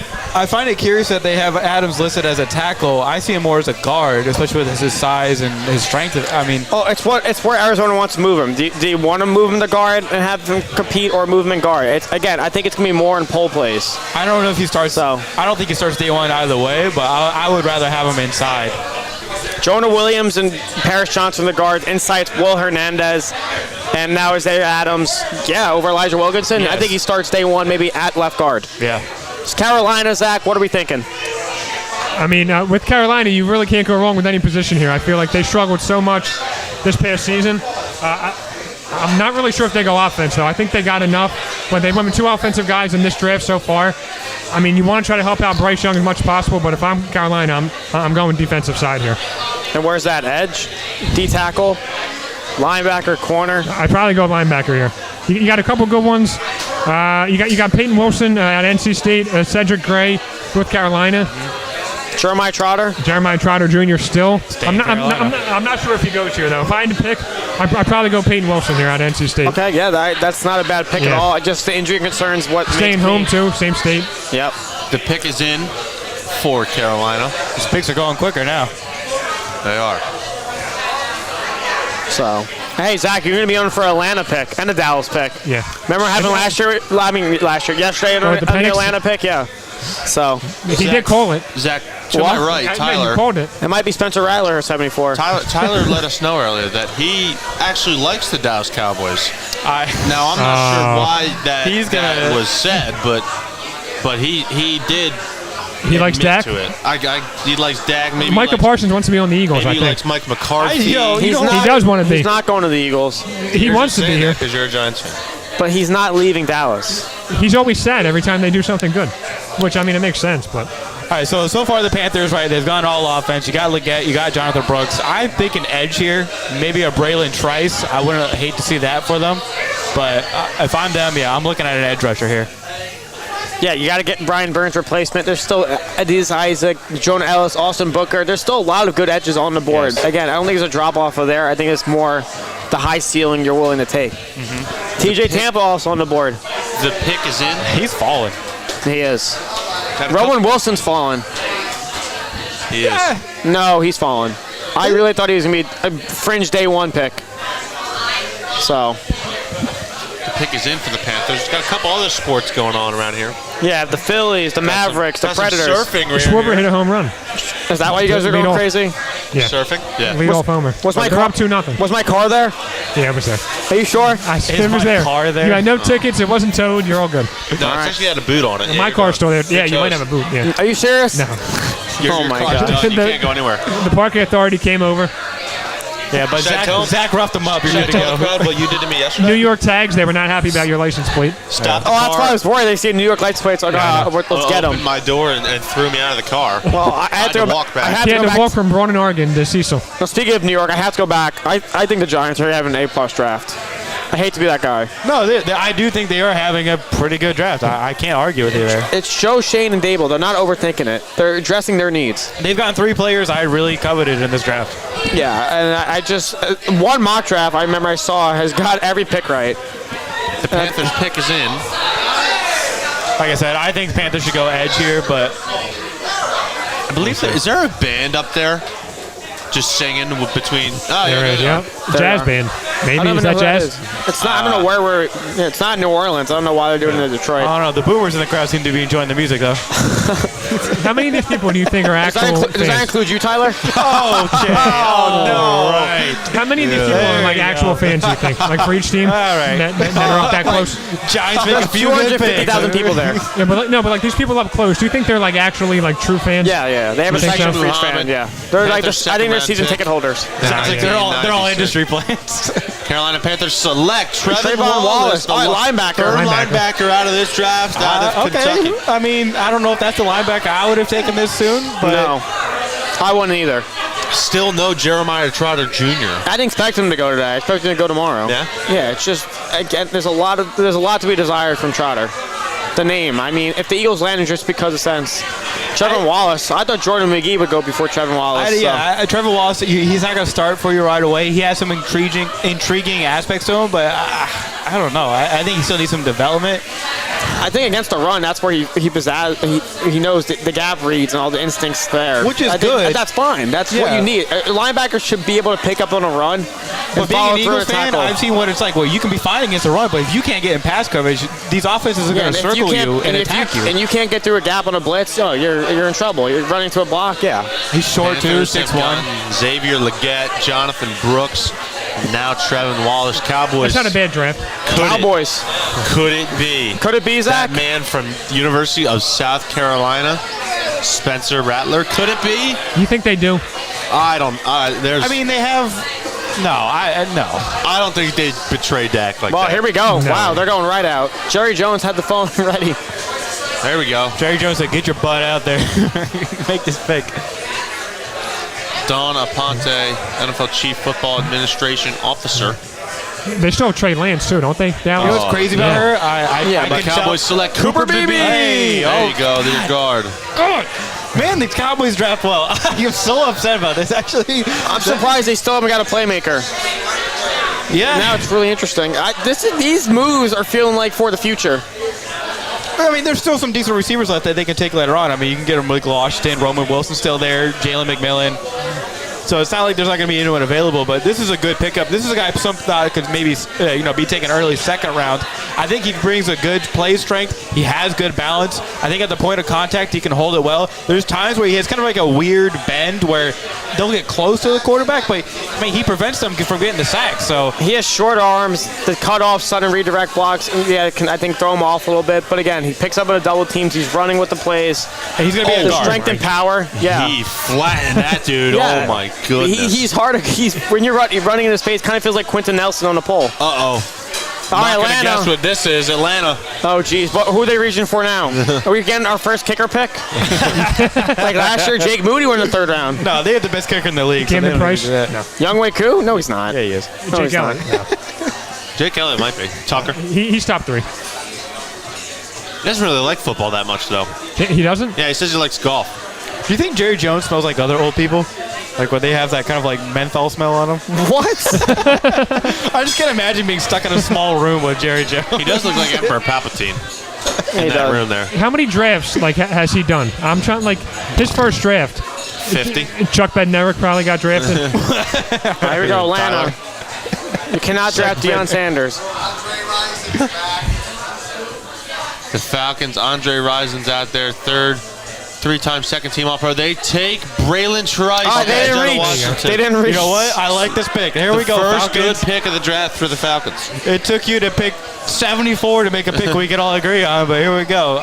Braylon Trice, you know what I like about him? I kind of compare him to Brandon Graham. He's got a high motor. His arm length isn't going to like jump out to you or some of his other athletic abilities, but he is going to keep moving his feet, and he has a play strength to push the pocket. And look, man, there were plays you saw during the playoffs for the college football playoffs. He was chasing down running backs. He does not give up on a play. That motor keeps running. Yeah, but I think the quick twitch and his ankles look a little stiff. It looks like sometimes his feet get stuck in the ground. I know it's little ticky-tack things, but get off the blocks well. Speed to power as a rusher is a good trait to have. Physical and strong. Yeah. So Yeah, I mean, it's finally a pick that they were not questioning for the Falcons. I know, obviously, last night we were on there for that Penix pick. Weren't really sure where they were going with that, but I really like this pick right here. with Braylon Trice. I know the Falcons are trying to work their way up. I know they have some pieces. You build around that defense. And, I mean, you can't go wrong. I mean, you got a guy that just in the national championship game had a great season. Him and Washington as a whole. You can't go wrong with this pick here. Yep, Zach, we're gonna hand the mic off to Sean right here. I think this is it for you tonight, right? I think it is. I think that is for you. We have some slots. Maybe you Yeah, can some have one. slots. I'll come back on if you need if someone. you see no one's up here, come on up. But thank you for everything, Zach. Wait, when is Lily coming out to talk about some picks? Who? When is Lily going to come on and What's talk up, about some guys? picks? Yeah, Lillian, you're right. Lillian, when you coming on? And Cooper Beebe going to Dallas. My guy. There you If go. Jordan My McGee least gets favorite drafted, team. she's coming on the air. That's fair. There we go. Hey, you know what? Bears. That's a deal. Well, what do the Bears still need? Like They Defense. need offensive line, too. offensive line? Some defensive players. Have they not gone offensive line yet? I guess not. They have taken Adunze, Williams, obviously. Adunze, Caleb Williams. Not sure who their other pick was. This might be their third pick. The Chicago Bears. I'm going to check in round 2. The Bears. Their pick is already in. The Bears. The Bears. The Bears. The Bears have not had another pick. I mean, no. maybe this is a TJ Tampa pick. I wouldn't mind them seeing take another corner here. Yeah, well, Liam doesn't like him too much. Yeah. Well, No, I don't. Liam also likes the Giants, so we're going to trust his judgment. True. I'll tell you why I don't like TJ Tampa then. If you really want to get on my grill about it. Let's wait till he in your grill. Let's wait till he gets picked, and then I'll let you go off on him. All right, that's fine. He can go pick here. Mac Goncalves still on the board. Javon Foster from Missouri. Kieran Emagaji. Some tackles big additions from Yale. for Some guys they can Chicago this year. consider. Kevin Byard, Keenan Allen. Obviously in the draft, Odunze, DeAndre Swift they picked up. Caleb Williams, obviously the surefire number 1 pick. Right now, do their goal should be to focus on defense and the O-line. Maybe Isaac from Penn State. No, we don't really like Penn State too much right here, Tyler. Oh, okay. I mean, all right. Well, the Bears pick is in. Just waiting to see what they do. They don't go another We receiver, got right? NBA playoff commercials going. I don't know what the Bears do. Yeah, they're showing a Maybe commercial. I'm That's- saying Isaac, an edge. That's a 3-0 Yeah. series. That one's over. Austin Booker. Maybe. Oh, more commercial. Oh, man. What are we doing, Goodell? They have to on, make Rod. money, guys. It's a business at the end of the day. Yeah, they got enough. They make enough money. They have enough. Hey, money's money. I would keep They're making gonna, money. the season's going to be 18 games soon, so you got to get all that revenue. I really want Austin Booker to go. I really like Booker. Yeah, I mean, I don't think he's got a lot of experience. I do like that about him. Yeah, I just think just sometimes the solid bend, the quick to hands up. Again, the unexperienced. He only had 1 college start before last season, so that's my only knock on there. I think by year 2 or 3, he'll be a really productive edge rusher. Yeah, I might take a step or As two. for edge rushers, the Bears could look into Austin Booker from Kansas, one of the better guys available. Adisa Isaac's still on the board from Penn State. It's a little surprising he's still up there. Gabriel Murphy from UCLA. So if they do want to go edge, they have some options. I think it's more likely to go O-line, though. Main Street Bistro is up on the screen. There we go. Now we're done. We missed the pick. Yeah, we missed it, guys. Sorry, we're on to the... No, I'm kidding. There's There's Caleb. Caleb. Some of the draft picks so far. There's Marius Mims picking up Roger Goodell. And likely injuring him for life. No, he's fine. He walked out without. He walked out His normal. poor back. Yeah, he got some cortisone in his back, and he's ready to go. Took a couple Tylenols, a couple Advils. I will say this though, I do like watching all the reactions from when they're home with their families. Yeah. It is always great. I like Always- watching girlfriends get stiff armed. Russell Like Wilson. Olu Fashanu's mom, she did Dude. not let her. He did not let his girlfriend buy him at all. I know. So Nice of her. But Chicago Bears pick has been in for a long time. yeah, I mean they're gonna start moving now because Look at that I just saw the Eagles were on the clock. So Here comes the selection. no, they're up in 3 picks. Yeah, the teams are ready. They're gonna start going. The Broncos are on the clock right now. Who is that? I don't know. This is about to be the Broncos' second pick in the draft, right? Yep. Yeah. Charles Tillman. Well, they got the quarterback, so Charles. Oh wow, there we go. Charles Tillman. I don't know much of these Peanut guys by Tillman. face. All right. Oh, here we go. Amagachi. I brought him up. The tackle from Yale, big guy. Yeah, muscular, can move out of stance with good quickness, can easily clinch and reps correctly, shows immediate impressive mobility in the lower half on the bend, pop behind the pads. The footwork and body positioning could be something that's worked on, but and maintain power. Choppy feet in the pass sets. Again, pass sets. You want to protect Caleb Williams. But in a run game, it's good. But you're not expecting him to come in to start right away, so No, you're not. It's good for development. This is a guy who could be protecting Caleb Williams a couple years from now. This is very much a project pick. A big guy, 6'5", well over 320 pounds. A lot of athleticism for his size, but he still has a lot to work on in terms of his footwork, like Liam just mentioned, and his hands as well. Not the best, but like I said, this is a developmental project for the Bears. I think this could very well be a guy who could guard Caleb Williams for years to come, assuming he pans out the way they want him to. I like him. Definitely a traits pick, but I mean, he brings versatility as well. I don't think he's just a tackle. He can move inside the guard. He was injured for a little bit last year, too. He had a torn quad. This is where I think Roman Wilson goes, to Denver. Wide receiver. Tim Patrick's coming up with torn ACL. Cortland Sutton's holding out. We got Jerry Broncos Jeudy's fans gone. doing the gritty. So, They're hitting the gritty on their way out. Jesus. This generation. Sorry, Tyler, you should be saying that. It's your generation. I will say that. That is a cool jacket. No, it's not. It's ugly. No, Broncos' worst uniforms in the NFL. That's not true at all. Tony Scheffler, Broncos second-round pick in 2006. They got some random guys coming up here. That is a mullet if I've ever seen one. Yeah. That's quite the outfit. How could you be that big of a Broncos fan? Shout out to my mom and brother. I saw a Broncos baseball jersey. Have you ever seen an Eagles baseball jersey? Yeah, those are cool. I like those. I mean, they got the Rockies. All right, let's go, Ted Lasso. Come on. Eagles up in 2 picks from now. Las Vegas up next, but the Denver Broncos select Jonah Ellis, edge of Utah. They did go D-line. What do you guys think? Very twitched up, very athletic. He's still kind of raw. I don't trust his pass rush plan, but I think, there's a rotation there that they already got going, so you're not expecting him to be your guy going forward. I like this pick for them. I mean, you don't have that many picks in the draft, so I'm not saying you have to nail it, but I think this is a guy that can make an impact for you. Yeah, I just think the heavy footing, the lateral movement skills, the average bend might be his only knock, but like you said, the collapse of pocket with the bull rush, the strength to get to the quarterback with one arm, physical against the run, those things can outlie the negatives. Yeah, and he's a rotational edge rusher, and he'll get you a few sacks right away. Yeah, I mean, again, they're going through the trenches. He has a lot of stamina, a good outside move. I would have gone Adisa Isaac here. I think he has more upside. I think he's the best remaining edge on the board. But I do like this pick nonetheless. I think he has potential to be the kind of rotational edge rusher they're looking for. So Vegas now. Is this a Spencer Rattler pick? This could be, or Michael Pratt, maybe. Could be a quarterback. Could be a running back. Do they really want another year of Aiden O'Connell? That's really what it comes down to. Or Gardner Minshew. They're drafting like Gardner Minshew or Aiden O'Connell is going to be the starting quarterback going into the season with their 2 picks. Brock Bowers and Jackson Powers Johnson. So this might be the Adisa Isaac or Austin Booker pick. That's fine. Don't look. This might be an edge pick again. Honestly.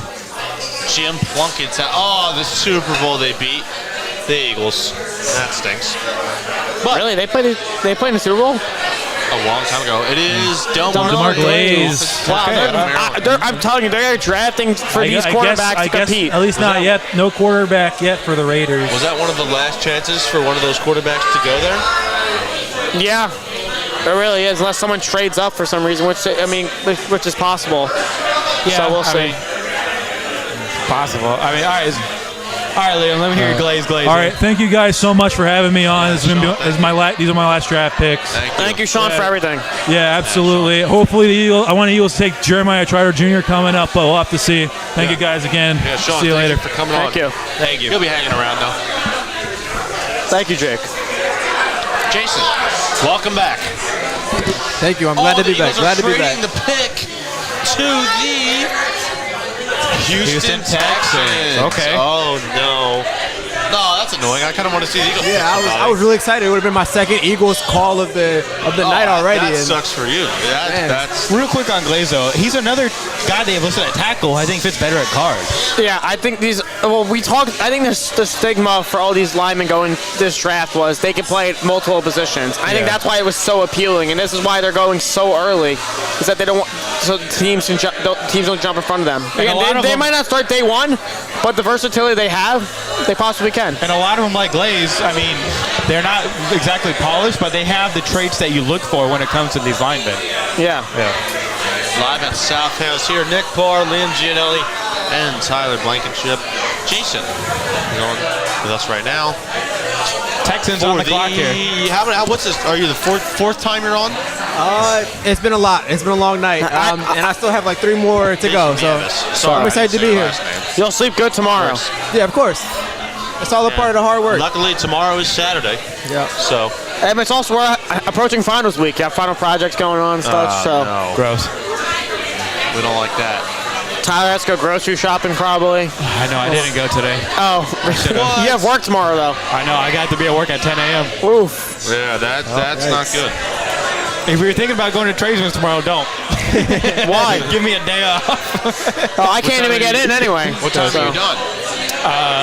10 p.m.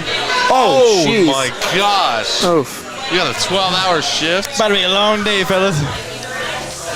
Well, you gotta make the big bucks. Got people coming in for brunch for some waffles with Fruity Pebbles on them. Ugh. All right, but we're going back to football. Texans. I'm still waiting for D'Amico Ryan to get a linebacker. Is that this pick? Is it this pick? Is Peyton Wilson still there? The team's really shying away from the injury. Jr. still there as well. I'm taking Wilson over Trotter. Yeah. Are they doing that? I would take Wilson over Trotter here. I think regardless of the injury history and you know, don't know what that looks like coming off. I still think I would rather take him and you know risk that upside for you know we don't know what you're gonna get from Trotter. And I think D'Amico Ryan, he does value that position, but I do think they still have good linebackers as current standing. Well, the Texans pick is in. Just wait for the commercial break to end. I'm surprised they're not just doing it over the commercials. They did that a couple picks last year, so. It's a new year, Liam. And you thought we were going to be out by 10:30. What time is it? 10:15. No, we still can. There's 22 picks left. 22 picks. I have no rush to be home. Yeah, we'll be just- home earlier than last night. Just I a might go to speed run. Wawa after this. A speed run for the rest of the picks. I'm cool with that. I don't even know who's coming home with me. I am. All right, well, you drove it here. Yeah, what? What are you going to make me walk? You going to make me walk again? Respect your elders. Come on. Who was it? It was you two, Max and Lillian? Okay, that's fine. I don't know. How do you not remember who was in your car? It's been a long day. Is Max still here? You can't blame him. Max is, Oh, he's right there. I have to see that. Sorry. I He's don't just see him. he's so skinny. I Where can't is see he? him. Oh, there he is. Oh, He's been laughing up a storm. I feel like I have to defend him as a fellow skinny person and say, you know, we aren't that hard to find. Hey, there's skinny and then there's Max, okay? Yeah, All right, Max. anyways. Texans still waiting on this pick. I mean, Do you think they take a page out of the Falcons book and take Spencer Rattler here? No. I don't mind taking quarterbacks in every draft. I just don't not now. I honestly wouldn't be surprised if they took a running back here. I know they traded for Joe Mixon. That's true. But Singletary's gone. Mixon's not the running back that he once was. He's not. No. Blake Corum, good fit in that system. That's actually really appealing. Devin Singletary went to your Giants, Liam. Yeah, Probably won't do much there. You don't know that. It's the It's not going to be a Giants, Saquon Barkley like snap, but running backs do not matter. Again for the Houston Texans pick this time. The Houston Texans. Did you know that she's taller than Tiki Barber? There we go. Maybe on some heels or something. Texans will take Kalen Boyd. Safety out of all right. USC. Okay. I What do like you see that from this for them. guy? He's a fun safety, man. He's got some speed. He can play deep, I think. I expected more from him this season compared to what he did the previous season, but he has some range to him. Yeah, he can cover the ground over top. The ball hawking talent is there when everything's properly balanced. Triggers hard downhill, looking to blow someone up. But again, a good route runner is going to throw him for a loop, and poor angles and different run fits. So yeah, like you said, ball just the urgency that he plays with and the speed is something that you won't really see from most safeties. But I do think he does kind of get a little sketchy when it comes to like tackling mechanics and essentially strength and just being able to wrap up and finish plays. I think that might be an issue, but just the speed alone makes it a big one. But there is a trade. I said the Arizona Cardinals are trading their pick to the Colts. Okay. So the Colts are taking pick 79 over right now. Here we go. Now the Colts are on the clock. I believe they're on the clock, so they have not technically submitted their pick yet. I do like your point about Bullock, though, about him with the run game. I don't totally trust him when it comes to making plays down the field going towards those running backs if they're coming up towards them. Wait, who'd the Colts trade up with? Arizona? Yes. Okay. So do we have details on the Eagles trade? I could try and find it on Twitter without getting spoiled, but I can't promise that. Texans traded number 86 and number 123 for the Eagles number 78. So the Eagles will be up at 86. Zaire Franklin out to announce the picks for the Indianapolis Colts. Maybe a corner here. Head coached by Shane Steichen. Maybe a corner, maybe someone else. It is Matt Goncalves. All right, we're seeing kind of a tackle run here. Tackle from Pittsburgh. Yeah, I mean, like you said, these young quarterbacks, you want to protect them, so you get these guys you can develop. well, look at the trait. 6'6", 330 pounds as a lineman. Sheesh. Yeah, that is hard to move. He's 6. When he gets his foot in the ground and an anchor, no one's moving past him. It's just a matter of a more athletic edge on the outside of him can get past him, and those quick lateral feet. It's not like a ballerina. That's just my only knock. I love his size and his strength. Once again, I'm going to say it. I see him more as a guard than a tackle, but no, I like him. And it makes no because Braden Smith is there. Yeah. Bernard Robinson. No, again, they're going receivers. I'm surprised no corner yet, really. I thought TJ Tampa would be gone by now. I know. Yeah. I'm glad he's fallen. All right, well. I kind of wish Ennis Rakestraw fell too, but it's cool. All right. I think he went to the right team in Detroit, so. Yeah, he definitely did. What did TJ Tampa do to you? I know. It sounds personal. I lost an hour of my day watching that film. So. Maybe longer. Less than an hour of my day. All right. Bengals, what are you thinking here? Tight end. Is Mike Gesicki really your guy? No, he's not. Theo Johnson. Theo, I like or that. Jatavion Sanders. One of the two. I would rather have Theo in that system. Yeah. Ooh, fantastic receiver, T.J. Houshmandzadeh. You like how I pronounce that? I was about to say that was real smooth. That rolled off the tongue perfectly. Ocho Cinco's favorite teammate, he says. I had no chance on that one, so thank you. I got you. I know ball. Whitey KB? There's some face paint there. Yeah, he's dressed like a kitty cat. Bengals select Jermaine Burton. receiver from the University of Alabama. Well, it makes, this is very interesting that all these receivers are still in their intact teams. Don't think they're getting moved, but I think this is the Tyler Boyd replacement. We talked about the off-the-field issues, but when he's on the field, he shines on tape, and especially the downfield threat is what makes me so appealing. He has good ball skills. I like his hands a lot. His athleticism is there. I think he would have been a round 2 pick if it wasn't for the off-field. But look at T'Vondre Sweat. He went in the second round. Yeah. Which was worse. It's really what you appeal to. Yeah. No, but I like Jermaine Burton a lot. They can move him around anywhere on the field to be productive. I think he'll be a reliable weapon for him. I think this is a good Tyler Boyd replacement. Jermaine Burton, 39 receptions, 798 yards, 8 touchdowns on the year. Thank you, Jason, for coming on, Zach. You got one more. Welcome back. 2 more? Oh, my. Wow, Jason's got a busy night tonight. But Zachary Silvershine's back. This is their first pick since pick 16. Byron Murphy. For Seattle. Yeah. Number 81. Good pick, by the way. Jermaine Burton, yeah. Whoever goes in that offense is bound to succeed. Joe Burrow will get him right. Yeah. Yeah. Especially with Mims now back there. Oh, yeah. You're going to have time in the pocket. Seattle, what are we doing? Seattle's Safety? pick is in. Yeah. Yeah, Jaden Hicks is still there. Yep, he is still there. I would love that for the Seahawks. And what we know about Mike Macdonald, he values his safeties, and I wouldn't be surprised they went with because you don't have Diggs there anymore. You got Jamal Adams. Cameron Kitchens is still there. Cameron Kitchens is my favorite deep safety in this class. What do you got here, Zach? Me? Yeah. This could be a quarterback.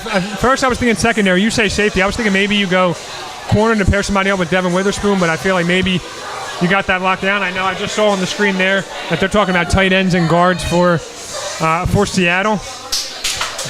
I don't know. I think their O-line was fine enough. Yeah, their O-line was safety fine. Might be more important for them right now. Seattle Maybe still, linebacker. They're still going with Geno. Well, let's Peyton Wilson still is available. Let's have a serious discussion. So is Jordan McGee. Let's have a serious discussion. How many years does Geno Smith have left, and is Sam Howell really his successor? No. No, he's not. Yeah, I was going to say my answer is no. No. What? No, it's Sam Howell? Yeah, no, he's not. No. He got benched mid-year for Besides Jacoby the Eagles, Brissett. unless he's playing the Eagles. He torches the Eagles for some But reason. maybe they're just setting themselves up for Quinn Ewers next year. Wow. No, because they're not going to be bad next year. Seattle. Geno Smith had his 1 year. Okay, but Quinn Ewers also isn't going to be the first overall pick. Yeah, that's true. Sorry. Anyways, No, I was saying that like Geno Smith, he had his 1 year where he played probably better than you expected him to play. He had his quote, whatever he said, that everybody counted him out. They wrote me off or something? Yeah, they wrote me off, but I didn't write dumb. back. You're not going to get anything like that again from Geno Smith. Bar. So do you think It was good. Do you think a quarterback could be a play here? Who would they get? I mean, Rattler. That's all. Joe Milton. Do you think either Rattler or Pratt even go today? I was thinking Pratt, maybe. Yeah, the clock's ticking. 19 picks left, so I don't really know. Linebacker's not a bad move here. Jordan Brooks departed, so We'll see what teams. Do you just wait till next year to go Bobby quarterback? Wagner. You think they just wait till next year to go quarterback, or yeah, next year's quarterback class is not We great. can see No, what it's they not. I know. Kirk Cousins will be available. I don't know. We can Well, go through some It teams. might as well. Michael Penix might be available. All right, this didn't work out. We can go through some teams and if they need a quarterback or not. Now the Cardinals, No. Rams, Yeah, maybe. they could take a quarterback. Yeah, Stafford's getting up there. Steelers, maybe. No. Cleveland, Yes. yeah? Cleveland. Indianapolis, no. No. Dallas, Yes. that's the kicker That's the there. big if. They need a quarterback. No, but could they? No, they They got could. old boy from the Niners last year. Trey Lance, Yeah. Green Bay, no. No. Tampa Bay, no. No. Arizona, no. No. Green Bay again. Tampa Bay again, no. Baltimore, obviously not. San Fran, no. Buffalo, no. Jacksonville, no. You're not going to see a quarterback for a long time. Cincinnati, no. Pittsburgh, no. Rams again. So maybe there too. No, I could see one of those quarterbacks going by the end of the night. I'm standing on that. I would like Spencer Rattler to the Rams. I think that could be interesting. Yeah, I don't think Matthew Stafford has 1 year left. That's it. And they're drafting for defense. They're not giving another. He's got playmaker 1 year, out you there. think? Yeah. He's done. His body's given out on him. He's Yeah. old. He won a Super Bowl. One of the most He deserving did what he had to do. quarterbacks. Oh, 100%. Yeah, he got. He did First what he year had out to of do. Detroit. Yeah. All right, here come the Seahawks. Here come a bunch of people. That's the Emerald Ridge. That might, football yeah, team. flag football team. I'd cook them so bad. Oh my god, dude! One whip route, I'm Oh torching the I want to turkey. play you in football now. Go to Geezy You tomorrow. know who my comp is in football? Oh. I don't know. Eddie Royal. Eddie When does your Roy. season start so that we can go to your games for coaching? Oh, We got to go to that. not till August. So you come. I got to go. Come I'll take go. photos. Yeah. They would love that. You're going to be playing at the Super Site, you say, right? Yeah, Philly. We're Yeah. we're all over the place. Yeah, I'll be but so yeah, I'm excited. Hey, Tyler Lockett. There we go. The Seahawks select Christian Haynes. So there we the go. Guard. I was was ready for him to go off the board at Good some pick. point. Good pick. the national champions. Wrong sport. Just kidding. Well, they just got a good guard. So, but Christian Haynes, the advanced timing, the processing skills, explosion of contact on drive, navigates the way of combo blocks. He's a great finisher. The physical Yes. presence in the basic line game. They're gonna. All right. Well, Phillies are hitting home runs, but I think the Seattle actually hit a home run with their second pick in the draft. No! I can't find. I can't find a lot of negatives along with Christian Haynes at all. Maybe just the quickness and agility, but that thing's not that bad for a guard. Again, those are two things. I really think the finishing through Haynes is something that could really stand out in the NFL. No, I like. I actually thought he could have gone way earlier than this. His play strength and his IQ are there, and that's exactly what you want from a guard like him. Honestly, if he starts day one, I would not be surprised if they like it enough when they see with him through training camp. Yeah. He's a guy, too, that you can really rely on. I just saw 49 straight starts. He doesn't get hurt much. Knock on wood. Hopefully he's still good when he gets to the NFL. But if you're going to draft a guard, you need somebody that you can rely on. And, I mean, we saw it here in Philly. Jason Kelsey plays a lot. You need a guy that's consistent because when you're shuffling up on that line, the communication issues are always a problem when you have other guys in there. So to have a guy that can start 49 straight games is huge. Oh, my gosh. Castellanos first home run of the Is that year. back-to-back? Yep. Cardinals pick is in. They take Trent Raymond from tight end out of Illinois. What? I mean, your face looks really confused after that. I'm going to be honest. I'm a casual. I don't know who this is. He's got good athleticism. I'll give him that. I'll admit, this is the one guy I have not heard yet. Nick Castellanos hits a home run, I've and never then heard all of a of sudden him. you don't know who the guy is. Yes. That's how it goes. He's What's definitely going on? Something bad happens. I think he fits what they want to do there. I'm not gonna lie. Although I don't understand making this pick when you have Trey McBride. I don't think he's good for two tight end sets. But I mean, he has the athleticism. He's gonna be a guy you need to develop. So you're not gonna expect him to take any of Trey McBride's snaps away from him. He could just be used as another versatile weapon for them. But he doesn't do anything that's gonna stand out to you, where you're gonna say like, "Oh, we need to get this guy on the field immediately." They might use him as an H-back at times. Yeah, it seems more like a red zone threat. Yeah. Interesting pick though. There's other. This could be the quarterback here, you think? The best opportunity? The Rams. Rams have another pick. They have another too. pick later. Yeah. And then Dallas. Yeah, this is where we're closing in. If they believe in Matthew Stafford, go receiver. There's still a couple on the board. Roman Wilson is fallen. No, and I feel like, so if you're going to go quarterback, you draft him now while you still have Stafford. You get that 1 year just waiting in the wings with a guy like Stafford. You don't want to draft him when he's gone. You want him to have that veteran leadership there that whole year to just watch him play. I like I Theo don't know. Johnson. I like Theo Johnson to the Rams there. I like Jatavion. Oh, they need a tight end too. Jatavion Sanders. Yep. So, I mean, they hit on Puka Nacua on day 3 last year. I just, again, you have Sean McVay as your coach. You're They draft maximizing. well. You're maximizing on talent. Out comes here we go. Rams pick is selection in. for the Rams. Isaac Bruce. Awesome receiver. As you Is mentioned this earlier, the Kurt QB Warner. we were talking about? Yep. Could it be?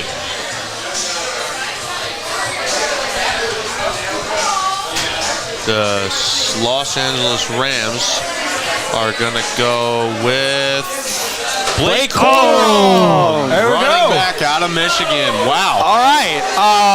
That's very interesting because Michigan's starting to fly off the board you now. have Kyron Williams back there, but a guy that was very consistent last year. But Blake Corum, all right, as a Michigan fan, I'm not think in the pros it's going to carry over. No. Really?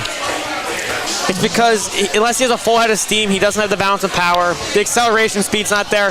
Poor strength and technique in pass pros. Most of his touchdowns came within the 5-yard line. Kind of seems like a red zone guy. But when he finds the right lane, he's running hard, physical. He always finds the gap. That's something that the processing skills is probably unmatched, and that's why you couldn't pass on him. Yeah, high IQ. He's quicker than fast, but he makes the right cuts. He makes the right reads. I think you already said it. He has really good vision. His jump cut might be the best in this draft class. I'm in love with it. But And one thing I think this is a good pick for the Rams. And one thing I like too is that I know if you get into some trouble, you throw a little check down to Blake Corum. You can use the receivers as decoys out there. You got all your receivers flying out there. If you check it down to Blake Corum, he maybe can get that head of steam that you're talking about and barrel through some guys. I'm not sure if he's not gonna be a breakout like he was in college. But look, I think with Matt Stafford, you can figure it out. with the way the Rams run, they've gone away from more of these outside runs. They've gone to more between the tackles with these dual runs. I like Blake Corum in that system. Zach, it's thank you so much for coming on. Thank Thanks you, for having Zach. me again. Is this it for you? I might be back. You have any more No, open yeah, we spots? I might do. be back. I don't know. If Yeah. you see an empty spot, hop on. If not, thank you I'm for having me taking on. that Yeah, no Thank you, problem. Zach. Of course. Thank you, Zach. Kyle Nolan, welcome back. Hello. You are back. Feeling like I Ladies and just saw gentlemen, the Pittsburgh Steelers have been absolutely crushing this draft. You think so? Troy Fautanu and Zach Frazier have completely changed their offensive line. Yeah. And I think I know what the pick is next year. Wide receiver. Is that a you know, or is that a prediction? I don't actually know. We're gonna see But another. it only makes sense. Right now, the receiving core stands at George Pickens, Van Jefferson, and Calvin Austin. When we have a guy on the board like Troy Franklin, who I've been talking about since the beginning, why not take this man right here and solidify your offense? Maybe. I mean, we might also see another Wolverine go here. This might be Roman Wilson. I'm waiting for his name to be called. I'm surprised he's fallen this far down the board. Yeah. For real. I mean, you're not wrong. Like I think he could be a very productive receiver, and I think working with Arthur Smith, working over the middle of the field, he could be a decent addition. But that's the thing, Roman Wilson. He's staying in the slot. He's not moving out there. Yeah, well, their pick is in, so let's see what they got going here. Pittsburgh Steelers pick is in. Kyle's pick was Troy Franklin. Hey, if you're right, I'll give you your credit. If he's right, we'll give him $1. Oh, you were right on the receiver, just not the right one. Roman Wilson out of Michigan. Either way, this is the correct pick. Going receiver, in my opinion, that's the way to go. I still love this pick though for the Steelers. Yeah, I mean that's a great pick out of University of Michigan. He's obviously a winner catching passes from J.J. McCarthy. I mean, the Steelers do this. Passes from Russell Wilson or Justin Fields. The Steelers do this every year. He's speedy, he's quick, he's got very good short area quickness. His agility will get him open in the middle of the field, which is what they need. You can have George Pickens continue to do those deep routes running down the sideline. Roman Wilson will break down these receivers in the middle of the field. These linebackers are not going to keep up with him. I like him going against these smaller slot corners. He's got good hands, and he knows where the first down line is. He will move the sticks for you. Yeah, it's the route running. That's what stands out is speed, snappiness. He gets open, and the catch radius could be there too. Yards at the catch and small frame might knock him a little bit, especially as a blocker. But when you have speed, quickness, and that explosiveness to get open, the sky's the limit. Guess who's next? God, the Steelers do this the dog pound. year. Ooh, dog pound Cleveland Browns. But after that's the Philadelphia Eagles, and after that's the Dallas Cowboys. Hey, Kyle, you'll get an Eagles pick. There you go. Oh, yeah, I'm a little excited for it, I can't lie. What are you thinking Cleveland's doing here? I mean, Just be a quarterback. We saw earlier they won defensive tackle. Yeah, I mean, quarterback. Quarterback, this is another chance for one to go here. I don't know about, you said corner or quarterback. I mean, their roommate's pretty heavy right now. You got Deshaun Watson, Jameis Winston, Tyler Humphrey, and a guy who started a couple games last year, Dorian Thompson Robinson. Yup, DTR out of UCLA. Tyler knows ball. Some might say. 85th pick here. I can see them going safety. Yeah. I think there's a couple guys on the board here still. Jaden Hicks. I cannot believe he's still available. Kyle on this run around. Jaden Hicks. I like him a lot. On this run around, Kyle's been right on the first one. Is he right again? Two guys I'm a fan of here is, I might get this name wrong, but Cameron Kinchins. Yeah, out of Miami. My favorite deep safety in the class. I think he can play cover 3, and he can also be your lone safety in the backfield if you're going to do some cover 1. He's got range and speed. I love him. He's my favorite type of safety. I mean, I'm curious to see where he goes, but it has to be the right system, and I think with the Browns, it could be the right system. I completely agree. Still staring at a linebacker for the Browns, maybe even a running back. Nick Chubb coming off a freak injury last year, one of the worst injuries I've ever seen in football, and also an age. Somehow it wasn't as bad as I thought it was going to be. Yeah, and he's running it still, but I wouldn't shy away from the running back position. On offense, he won games from the defense last year. I know Kevin Stefanski won with 3 different quarterbacks under center.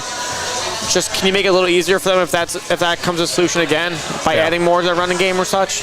Maybe you go Troy Franklin. I like safety, but their defense was number 1. I know my defense. Yeah, keep going defense. But that's cool. Your offense needs to pick it up, and I think maybe you go like a Troy Franklin here. Deshaun Watson, the less excuses, the better. They need to figure this out. Yeah. WHIP Sports live at South House in South Philadelphia. Nick Parr, Liam Gianelli, and Tyler Blankenship. Kyle Nolan, our guest at the moment. Man, I'm thinking about Wawa now. Oh man. Liam's gonna be thinking about Wawa. Yeah, but Liam says Sheets is better, so I don't know. You do? Hey, I'm gonna agree with you on that. Sheets is better. You can't I always said Sheets is better because I had one milkshake from Sheets and it was really good. Have you ever? Listen, Wawa does hoagies well. Sheets does everything well. Not everything. It's called it's quality over quantity. It's called what would you rather have? It's called a hero. Do you want more quality or do you want more quantity? You're in South Philly. That is the difference between Wawa and You are in South Philly. The only hero here is Rocky Balboa. Okay. Oh, I never watched Rocky. And Joel Embiid. You've never watched Rocky? Get him off the show. I've never watched Rocky. Get him off the show. I swear my life. Get him off the show. Oh my God. You know what the best? Hey, Nick, best Rocky movie. Name it. Rocky, the original one. 3. Clubber Lang. Clubber Lang. I like Creed. You watched Creed, but not Rocky? I've watched all the Creed movies. Yeah, Michael B. Jordan's awesome. Are you kidding me? You've never watched Rocky. That's serious. WHIP screening. You're the movie guy. One of your best friends has seen every movie on the We face are of the renting earth. the movie theater in the student center. We're watching Rocky next semester. I'm not going. Did he know that you haven't seen Rocky? Yes, he knows. And his reaction is, what? What? Dude. Uh-oh. Here we go, Cleveland Browns. Browns coming out. I don't know who that is. Maybe I'm a casual. Looks like big he's ears. giving a bit of a speech. Carl Nassib, yeah. third round pick in 2016. He got drafted by the Browns? Guess so. Mary, he was on the HBO thing. What's it called? Hard Knocks? Yeah, he was on Hard Knocks. Zach Zinter. Guard out of Michigan. Okay. Michigan guys flying off the board. Yeah, literally. I don't hate that. They've had some injuries there in the past, and you want to add depth. I don't. Yeah, that's fine. No, I said any better than you. Well, yeah, Michigan. Everyone was another Michigan guy. Yeah, first team All-American this past year. You guys were saying there, where are these Michigan guys going? I said day 2, expect them to all go. So, just his ability to find different blocks and edge rushers coming at him is something to go. Especially on that pull in the run game. Yeah. Especially what Cleveland wants to utilize. That's probably why it's a match made in heaven. In the dog pound. Michigan consistently every year seems to have one of the better O-lines in college football. You're going to get someone who's smart, knows what he's to do. In short area, with his strength and his play style, he's going to be really effective for them. I know he was dealing with a leg injury, wasn't he? Eagles trading the pick again. They are trading to the Niners! San Francisco 49ers. Can we get an Eagles pick? Anybody? Can we get one? I was just about to start singing this song. What, the Eagles song? Yeah. Well, how does it feel that I think Franklin's the best mascot in Philly? I don't hate it. Franklin. I mean, I think Grady's the best mascot. I was about to say, I think Fanatic is the best mascot in all sports. Franklin? The Fanatic is on top. I'll say Grady. I think Grady's the top 5 mascot in sports in general. He's number 1. All right, Niners. What are we doing here? Niners are what do we see? Niners one of the best rosters in the NFL last year. Probably the best. Just as they I might said be before, trading up because all these guards are going out the board. Yeah. As I said, that one guy wow, I in mean, Kansas it's City. No, Dominic Cuny's still there. So far, they've gone wide receiver and corner. Anthony Spice Adams out to announce the Niners pick. Didn't he play for the Bears? Isn't he? I don't understand why he's making it. No, he didn't do the Bears, did he? What do we see as safety here? No, I know who you're thinking of. That's Spice Adams, yeah. I know he likes the Niners, but didn't he play for the Bears? No, he played for the Niners. Okay. Niners Dominic pick Cu- Dominic Cooney. I say guard, you say Pooty. Let's go. Yeah, let's go. Nice. That was perfect. Hey, that was like a little handoff there, Liam. I appreciate that. All right, go ahead. Well, wide-bodied, heavy drawing hands to create displacement. Run blocker. He's a great run blocker. Steer, finish due to impressive body control. Can take on angles. Calm and collected footwork. And again, the arm length might not always be there against a good pass rusher. Protect the corner against high side rushers. So they're drafting him more again for the run game, especially with the footwork sometimes. But the strong base and pass protection gives them another step up. Kyle, before you hand off the mic to Jason, what do you think here on this pick? I mean, I think addressing the offensive line was my opinion in the first round. I think they did it here in the third. I absolutely love this pick for them. So, I mean, adding Graham Barton earlier and now him too, I think the two of them can absolutely add as great depth pieces for this offensive line, already talented offensive line, and it can carry them a long way. Yeah. Thank you, Kyle. You're not done yet tonight, though. And Jason, you'll be back. I'll see you guys later. All right, real quick on Pooty. Real big, powerful at the point of contact. I think he could open up some good holes for Christian McCaffrey, whoever else they got to run the ball back there. Cowboys, the Dallas Tyler Blankenship Cowboys are up next. Jesus. I'm going to keep pulling that card. Tyler. After you said it, I can't step away. Can't be sarcastic around this guy. No, you really can actually. Being serious. All right. Okay. You can?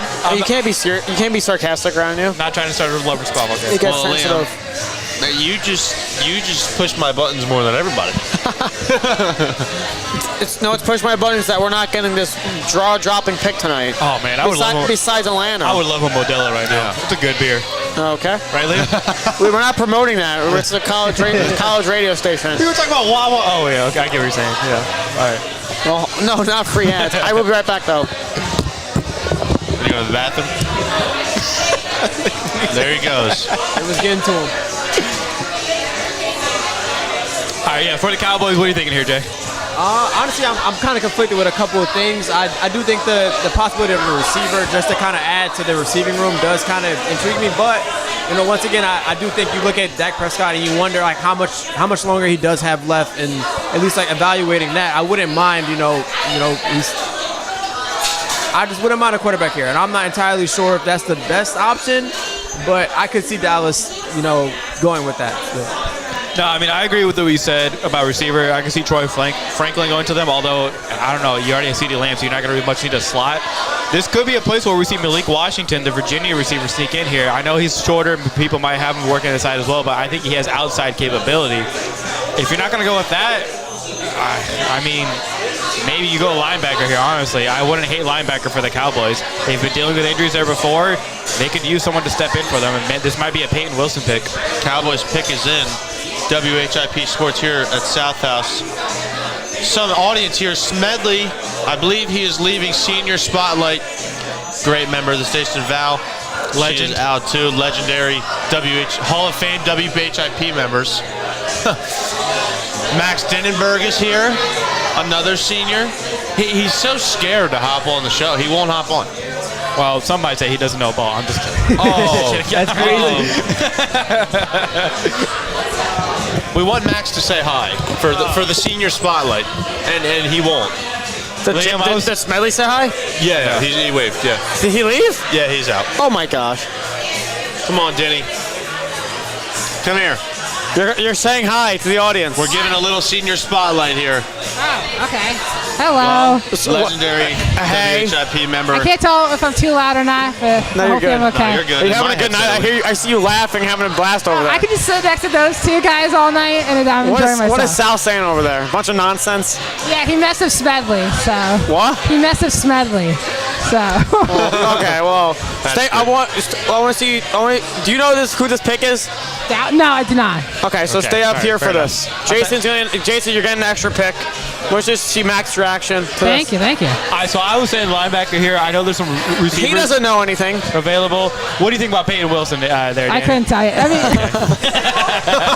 Sal knows about that about. No.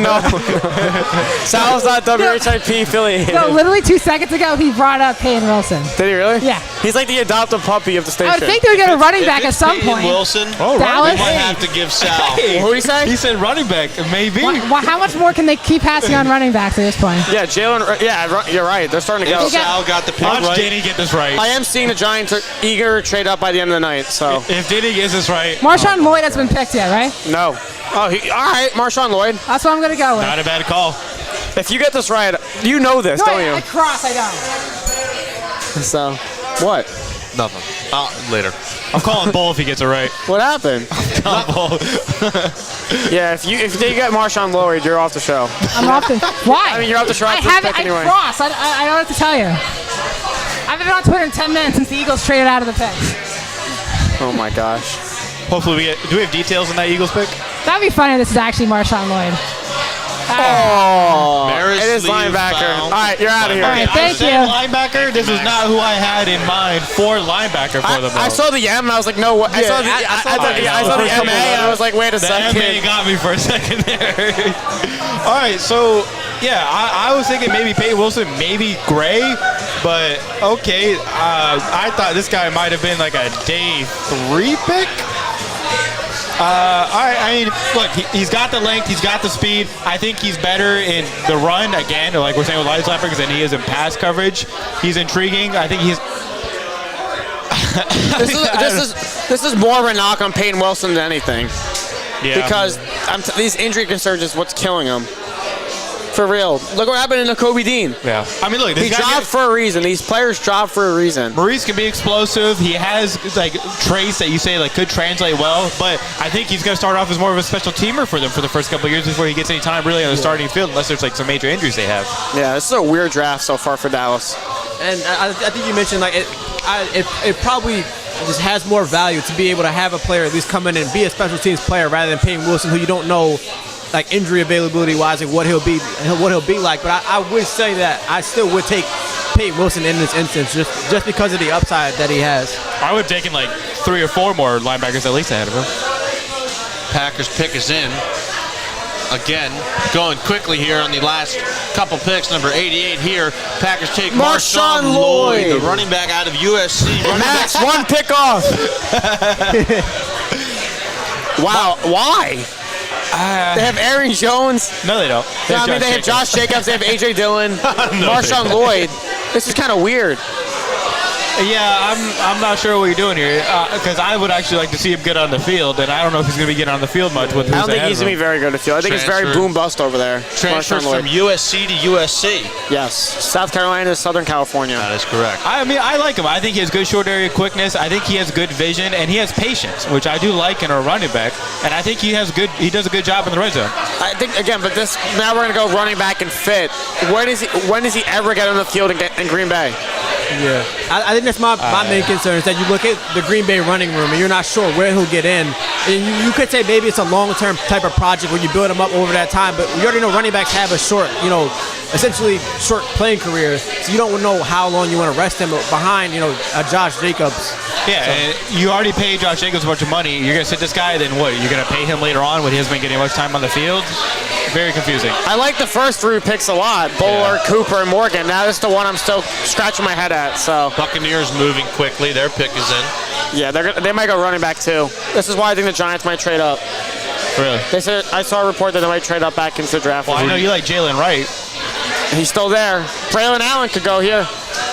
Same woman's been announcing the picks for.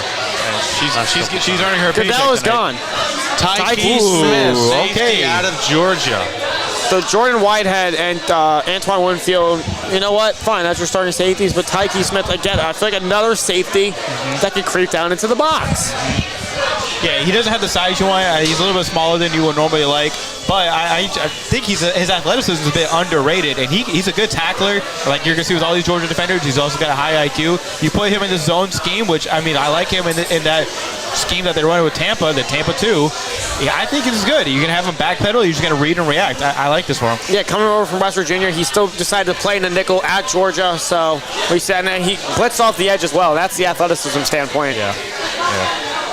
Oof. Hey, you put him in the nickel with those other 2 safeties? I like it. Yeah. What are we thinking, Jay? Yeah, I think that nickel is probably where he would benefit the most just from his skill set. Yeah, sneaky, I don't want to say sneaky athleticism, but just the kind of underrated part of it and being able to to kind of come off that position and be in that, whatever they type of need him role. So I think it all really depends, but I think the nickel would be the best option where it's like you get the most out of the skill set. And I think it's a good fit for what they're trying to do and wanting to establish depth in their DB room. I can't wait for Cooper DeJean to get his first pick and for someone to say, oh, he's sneaky athletic. Oh, my gosh. I was going to say, broadcasters are going to have a lot of fun with him and Reed Blankenship this year. Just the connection. I can imagine the names and everything. Yes, sir. Shout out DEI. All right. We got the Cardinals up next here. Cardinals pick is already in. Looks like it's about to come through already here. in. Same woman again out to announce this pick. About 10 picks left. The Arizona Cardinals select Elijah Jones, cornerback from Boston College. We've been talking about how they need help in their secondary, and here you go. I didn't think it'd be Elijah Jones. I'm still wondering why. Actually, not wondering why Tampa's still on the board. Are you? Kyrie Jackson, Jarvis Brownlee Jr., Chris Fabry Dreams, Cam Hart. So he's going to stay in the slot mostly in Arizona. I see how Gavin utilizes him there. Yeah, I mean, I like Elijah Jones in man-to-man. I don't trust him as much in zone. His athleticism is a little concerning. I thought maybe some other cornerbacks would go ahead of him, but if you're going to be playing man, I mean, in press, I like him. Yeah, it's 5 interceptions, fumble recoveries. He's a knack for the turnovers. He's a ball hawk. Maybe in the 50-50 balls, you can get a little knock on him. Again, it's right on TV. That's just an underthrown ball, but the 50-50 balls where I think I turn away a little bit. He can stay in phase. Packers on the clock. I would like to try and find the details. Jed, are you at the last 3 picks, I think? I think it's Kyle. Second last? Okay. Jason, thank you. Hayden, the boss is back. There he is, Hayden Bandel. After like a hiatus. I just did my picks. What's going on that table over there? You, Zach, Sal. It seems like a party. We're just talking, you know? I see Diddy having a good crying, time here at laughing South over there. House. Oh my What can be better? Packers with another pick in already. WHIP Sports here live at South House in South Philadelphia. The Eagles are coming up here in a few picks. I think they're taking a cornerback. That's what I was looking at. What is A corner or quarter? Corner. Quarter? What? Hey, we saw them take a What about the kid from Florida State, Jarian Jones? Jarian Jones? I was going to say Ronaldo Green. I was like, he already went, Hayden. But I'm glad you knew. If a corner, it's Cam Hart, Kyrie. Maybe Bradley? Yeah. I don't know. Late third round, I feel like you can stretch for someone. I didn't expect him to go Marshawn Lloyd at running back last pick, so that was interesting. Again, I don't know where he's ever going to get in the field there. Yeah. Ray Davis. Yeah, that was a weird pick by the Packers. Maybe where's Jordan McGee? When is he going to get drafted? We have 9 picks left. Tomorrow. I think he's going tomorrow. Yeah. I think Jordan McGee goes tomorrow. That stinks. It's okay. At least he's still going to get drafted, though. I would like to have called his name, though. You know? That would have been. Hey, we still have a chance. Hey, the Eagles need a linebacker. Well, the Eagles have how many picks tomorrow? 8? I don't know. I didn't see the trade details for this last I think the Eagles have like 8 picks tomorrow. Yes, sir. So I would not just playing the odds game. Eagles have 8 picks. Jordan McGee's there. DJ Elliott's there too. A couple receivers, probably another corner. Yeah, the Eagles have a lot of draft capital for tomorrow, for sure. Knowing them, they'll take a quarterback. Yeah. Oh, no. Yo, Joe Milton to the Eagles. I'm calling Joe it now. Milton. I'm calling it out. All right, so I have the Eagles trade. We traded pick 86 to San Fran for 94 and 132. So they still got a pick tonight? Yeah. They're coming up in a few picks. Yeah, they have number 94. Yeah. You'll just miss it, Hayden. He doesn't want the Eagles pick. Yeah, I don't want him to have it either. Get that Giants juju away from me. That Giant. Oh my gosh. Who cares about them anyway?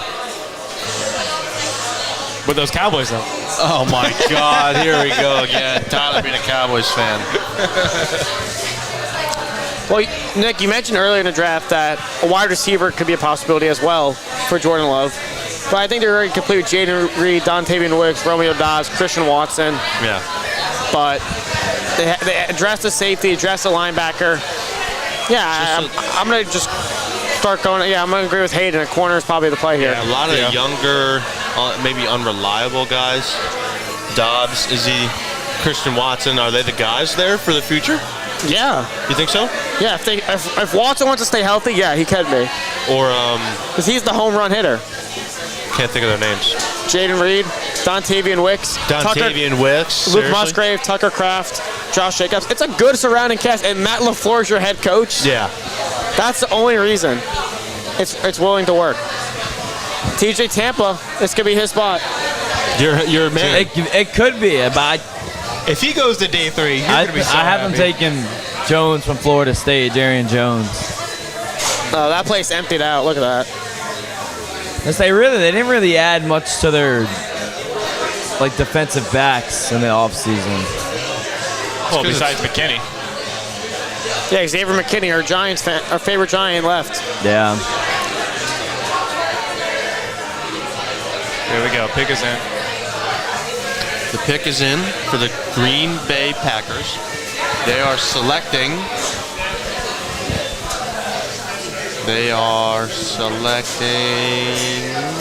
Auburn, someone. Tyron Hopper out of Missouri, the linebacker. So linebacker. All right, so again, I'm going to keep saying it. Peyton Wilson's fallen because of those injuries. I understand it, but at the same time, I mean, you took a linebacker earlier. If you're taking another one, why not take a chance? Well, if you're going to take a chance on Jeremiah Trotter and his upside just to his pure athleticism. Yeah. That's the only thing. I don't think Tyron Hopper should be going in the third round. No, he shouldn't. I don't trust his consistency at all. All right, hey, look. He's a good athlete. He has ball skills. He can move sideline to sideline. I just don't like his consistency. He's an okay tackler, I think, but I don't know, man. I agree. I don't know. These last two picks have been questionable. Yeah. I mean, he's a good athlete, but definitely questionable, like, stuff on the field, just like as a defender. The fundamentals. Yeah, and like just like as a pass rusher and stuff like that. Like, he'll be a special teams player for them at least. Yeah, that's what linebacker usually. He needs to I feel like. Are you looking for special teams players in the third round? Well, that's what they're going to start off as, and that doesn't mean they can't work their way up. Buccaneers up next. Pick is in. Announced right now.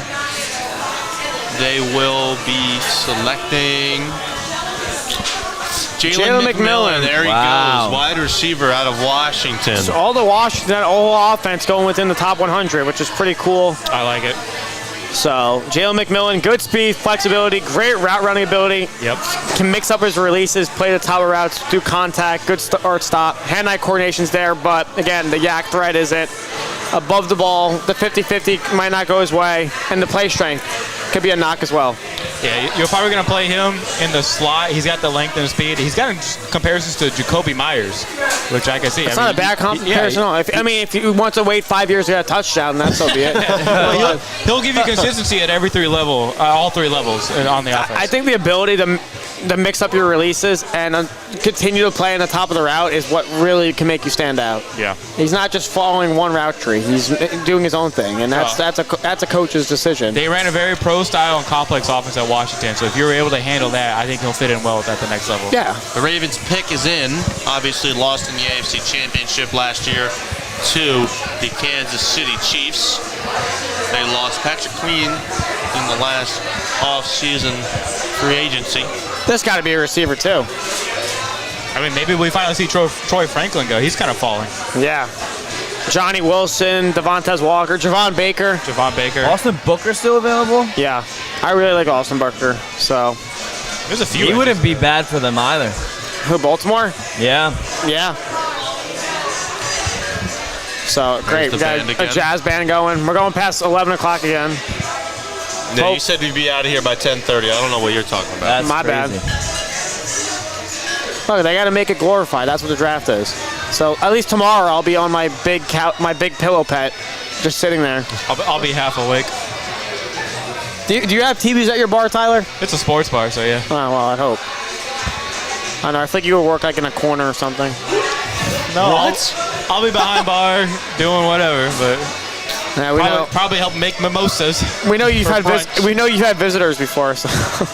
Yeah, Hayden came in and saw me I operate. swung by last week. Yeah. You know who Luke McCaffrey is? Yeah. We need him. What do you say? Sal says the Eagles need Luke McCaffrey. Yeah, Luke McCaffrey is still on the board. Brandon Rice is still on the board as well. So, we got Zach coming over here. What's going Brendan on? Rice. I do like Brendan Rice. It's late night, huh, Zach? I see Sal making Max laugh. Oh my gosh, I've never seen him laugh so much in his life. I actually feel, like I feel like, yeah, I do feel jealous. I do feel jealous. Oh, I thought we were on a roll here. Now that I thought we were making him laugh. I guess we're not good enough, Nick. Yeah, I guess. Yeah, you know what? Next year, might not show up. It's all right. Hey, Hayden and Zach, I was perfect. You three didn't want to be in the draft show today. We never said that. See, never happened. We were talking about the actual draft, not the show. yeah, So you wouldn't have watched this by yourself? zero shot. What? The whole thing? The whole thing. I'm watching the whole thing. I don't care if I'm at work. I'm watching the whole thing tomorrow. Yeah, I'm watching the whole thing tomorrow. If you want to mimosa, you gotta wait till I see the I'm next pick. watching one pick tomorrow. Yeah, I'm in the same boat. Oh my! You're reporters. You're supposed to be watching to see Jamal Jordan get drafted. Oh my gosh. 12 to 7. don't that'd think be 4 to 7. I'm not What else are you doing? Nothing. I work tomorrow. I'm watching other teams today. What happened? I'm Zach said 4 hours of watching other teams pick. It's amazing. It's fantastic. The Eagles, yeah. So you gotta watch Peyton them. Wilson. Well, Jeremiah if Peyton Trotter. Wilson's falling in their lap again, I mean, that's an injury-prone linebacker like N'Kobe Dean, so. There's some decent linebackers still available for the Eagles. I think you're just a hater, Liam. Are the Ravens going to draft Austin Booker right now? Are Do they you gonna really draft want, do you anybody? really What's want taking so Austin long? Booker to go? I think that's a good Ravens-type pick. Do you want Austin Lillian Booker to Pete over go? there. I just feel like that's where he's going to go. She was doing the same Lillian's thing tired. yesterday. Jake looks like he's gonna fall asleep over there. You tired? It's because that shirt. Is he back on again? I don't know. I need less Giants fans on the show. Jake's done for the night. So when a Cowboys fan shows up to WHIP, do you guys just like turn them away? Is that how it works? We didn't turn you away. I'm not a Cowboys fan. God, I have video on my phone of me crying when the Eagles won the Super Bowl.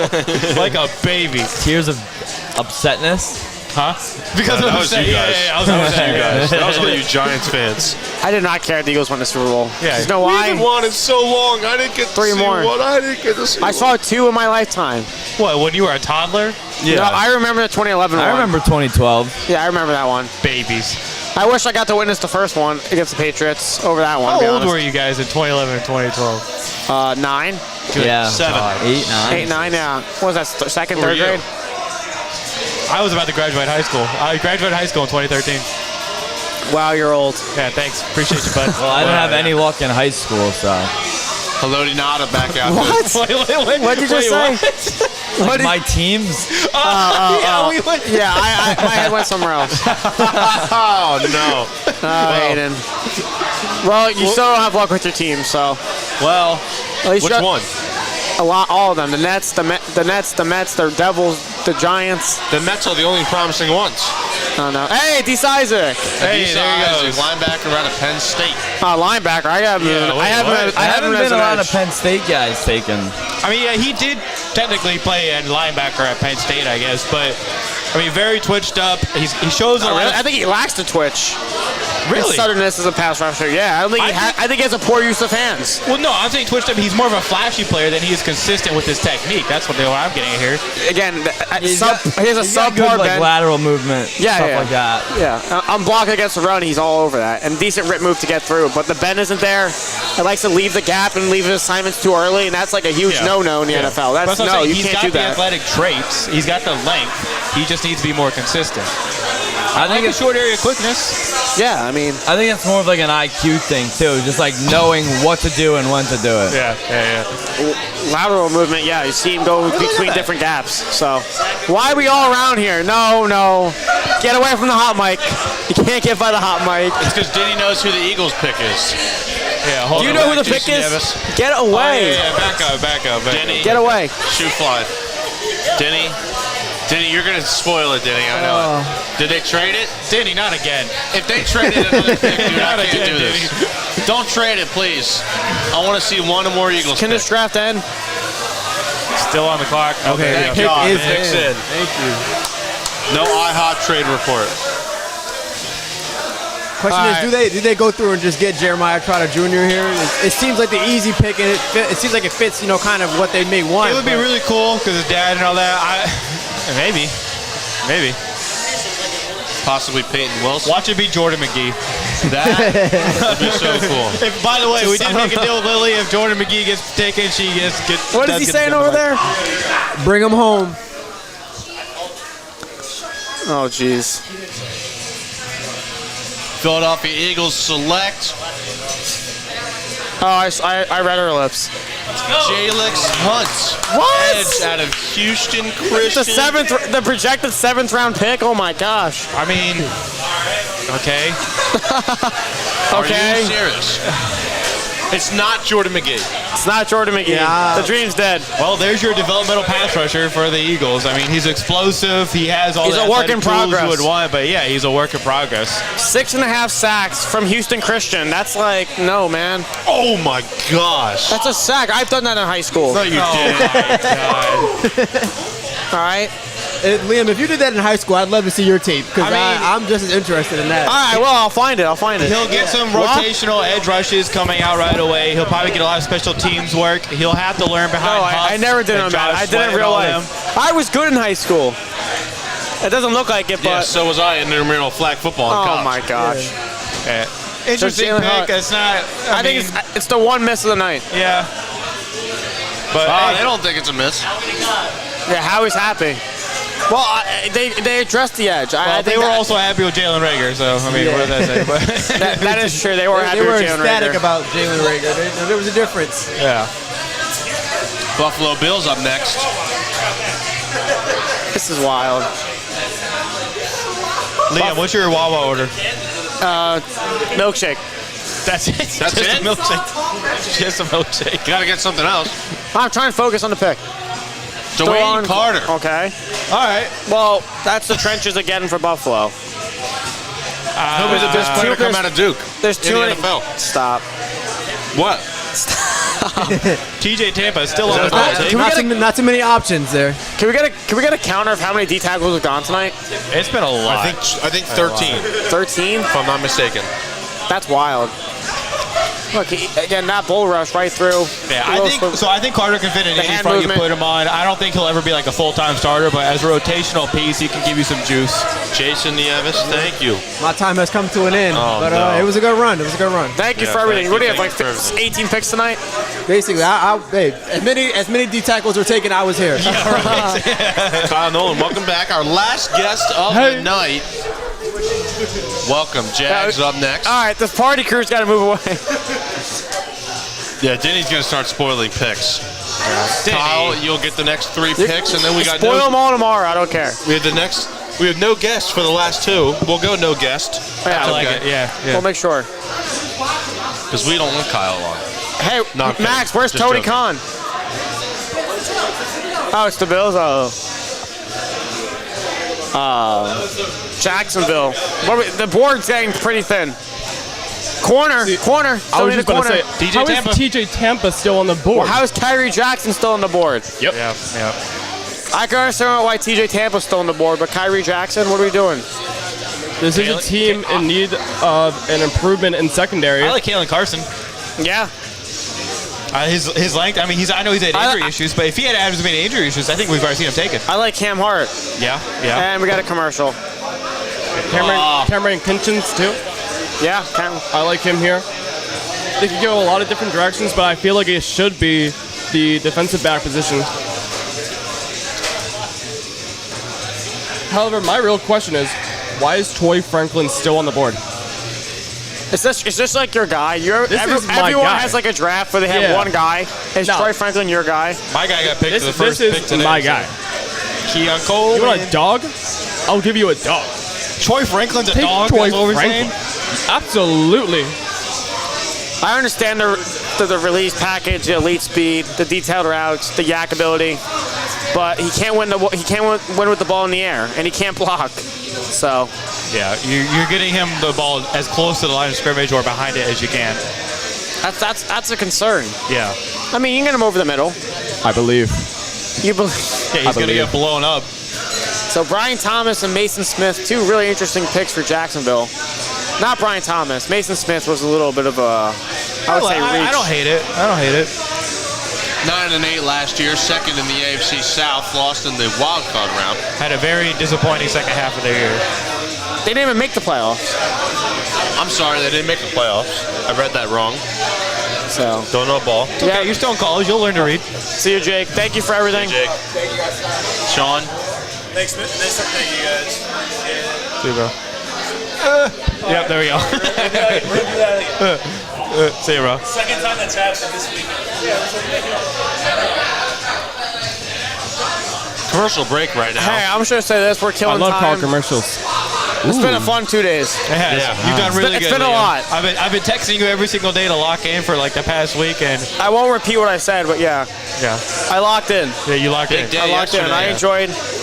I don't know if I'll do it again next year, but we'll see. Liam, don't say that. Come on. I enjoy watching as a fan too. Okay. So I think you know what? You know what I want to do next year? I kind of want to host. yeah, and have 2 other people go up. Yeah. That's fine. Hayden won't be here next year. Thank God. He said that like it's a good thing. I mean, It's been a lot. I would love to do it again. I could talk football all night, but I can too. It's just Maybe, a long maybe night. Maybe Especially Sal a lot will of enroll in homework. Temple and join WHIP. I got a lot of homework. They're trying to get you to join the radio station. Hold on, next hold pick on. here. All right, no, get him away. What did he just say? I would like Cameron Kitchens here. I don't know what he's honestly. saying. I don't want the hot Personally, mic I to pick up see anything. Diego Hayden, take control. Guardo. He probably didn't even say anything bad. A kicker? Yeah, his name's Diego. There we go. That's why you like him? That's what I'm saying. Get First Diego kicker taken. in Jacksonville. Stop. What is he saying? In all seriousness, they should be targeting a corner here. It might be TJ Tampa. I would like Diego too. Shout out Diego. The Illinois tight end. The Illinois tight end. The Illinois tight end. Didn't he already get picked? Yeah, Arizona. Yeah. Tip Romaine. Ryman. Yeah, Tip Romaine. Tip Romaine is what he called him. That's what they said. Pick there, taking Jaron Jones, cornerback. So there's a in corner. Louisiana. Not the 2 I thought it was going to be, but Kyle did say he wanted not the one of the corner. 5 I thought Not it was the gonna guy I be. thought it was going to be, but the guy they need. Jerry Jones, Florida State cornerback. 4 more picks left. Yeah, I don't like his awareness at times. I think he has the athletic tools to do what he needs to do, and he can play his zone. But I mean, you're picking him this late. You're betting on those athletic tools. I mean, he could be good for them. Look at that play. Oh on the my ball goodness. there. yeah, 84 tackles, 5 interceptions, 15 passes defended. When the ball's in the air, he's able I his ability absolutely to love that deflect pick for and them. I follow love it. that position specifically. I think he's a risk taker. Yeah, you'll get the interception to pass deflected, but he'll also get burnt at times. Bengals pick is in. Still waiting for a tight end. Keep giving Burrow weapons. It seems like that's what they're doing. Theo Amari Smith. Johnson. Theo Johnson. Jatavion Sanders. Yeah, that's him. This could not take much longer. Thank you, Nick, for hopping on though. Yeah, Filling appreciate in. you coming in last minute. No problem. You did a great job. Thank you. I don't know about that. I don't know about that, but Okay. All right. Well, Wow. All right, that'll do it for this NFL. So far, Got 4 more picks left. God, man. All right, what do I want for Wawa? Oh, man. yeah, Max, we're going to Wawa. so far the Bengals have gotten offensive line, After this, tackle, and wide receiver. Take this up though. I feel like we could see another defensive player here. Hey. Oh, Tyler, you got to say. Now it's your turn.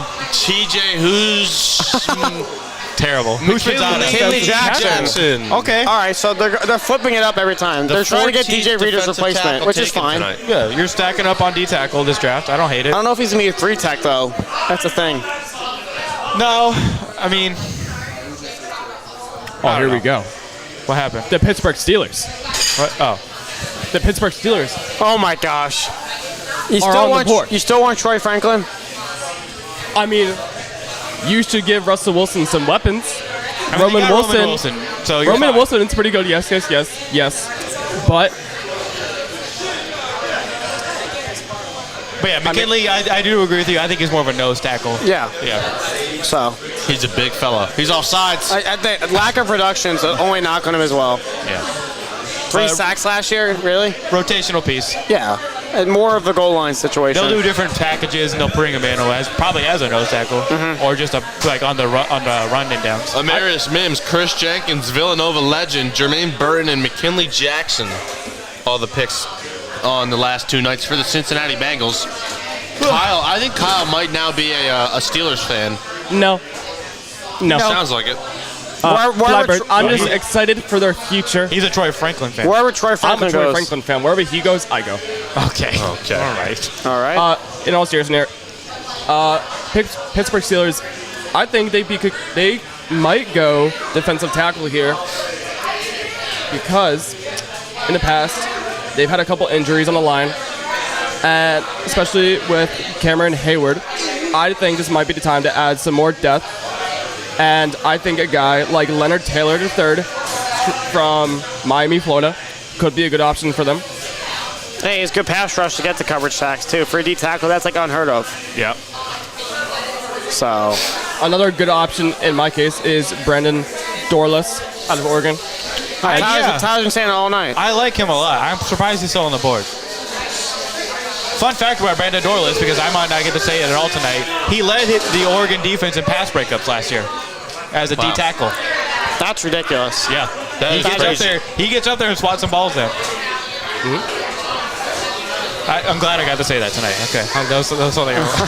For some reason, Tyler's fun fact of the night that he had the most swats or pass breakups. that's what I do, guys. I'm here for fun facts. I'm not here for the breakdowns. Yeah. Tyler knows ball. Some might say. That's what they say. Around Temple's campus. Just want to give a big shout out to South House. Thank you guys. I mean, they're not listening. We're going to have to clean all this. We're going to have to clean all this up. Yeah, for hosting us. Hopefully Liam doesn't get pressed tonight. Yeah. Yeah, okay. We're not doing that now. Hey, guys, around the table, be useful and throw the cups out. Jeez. So we can get out of here. Yeah, Max.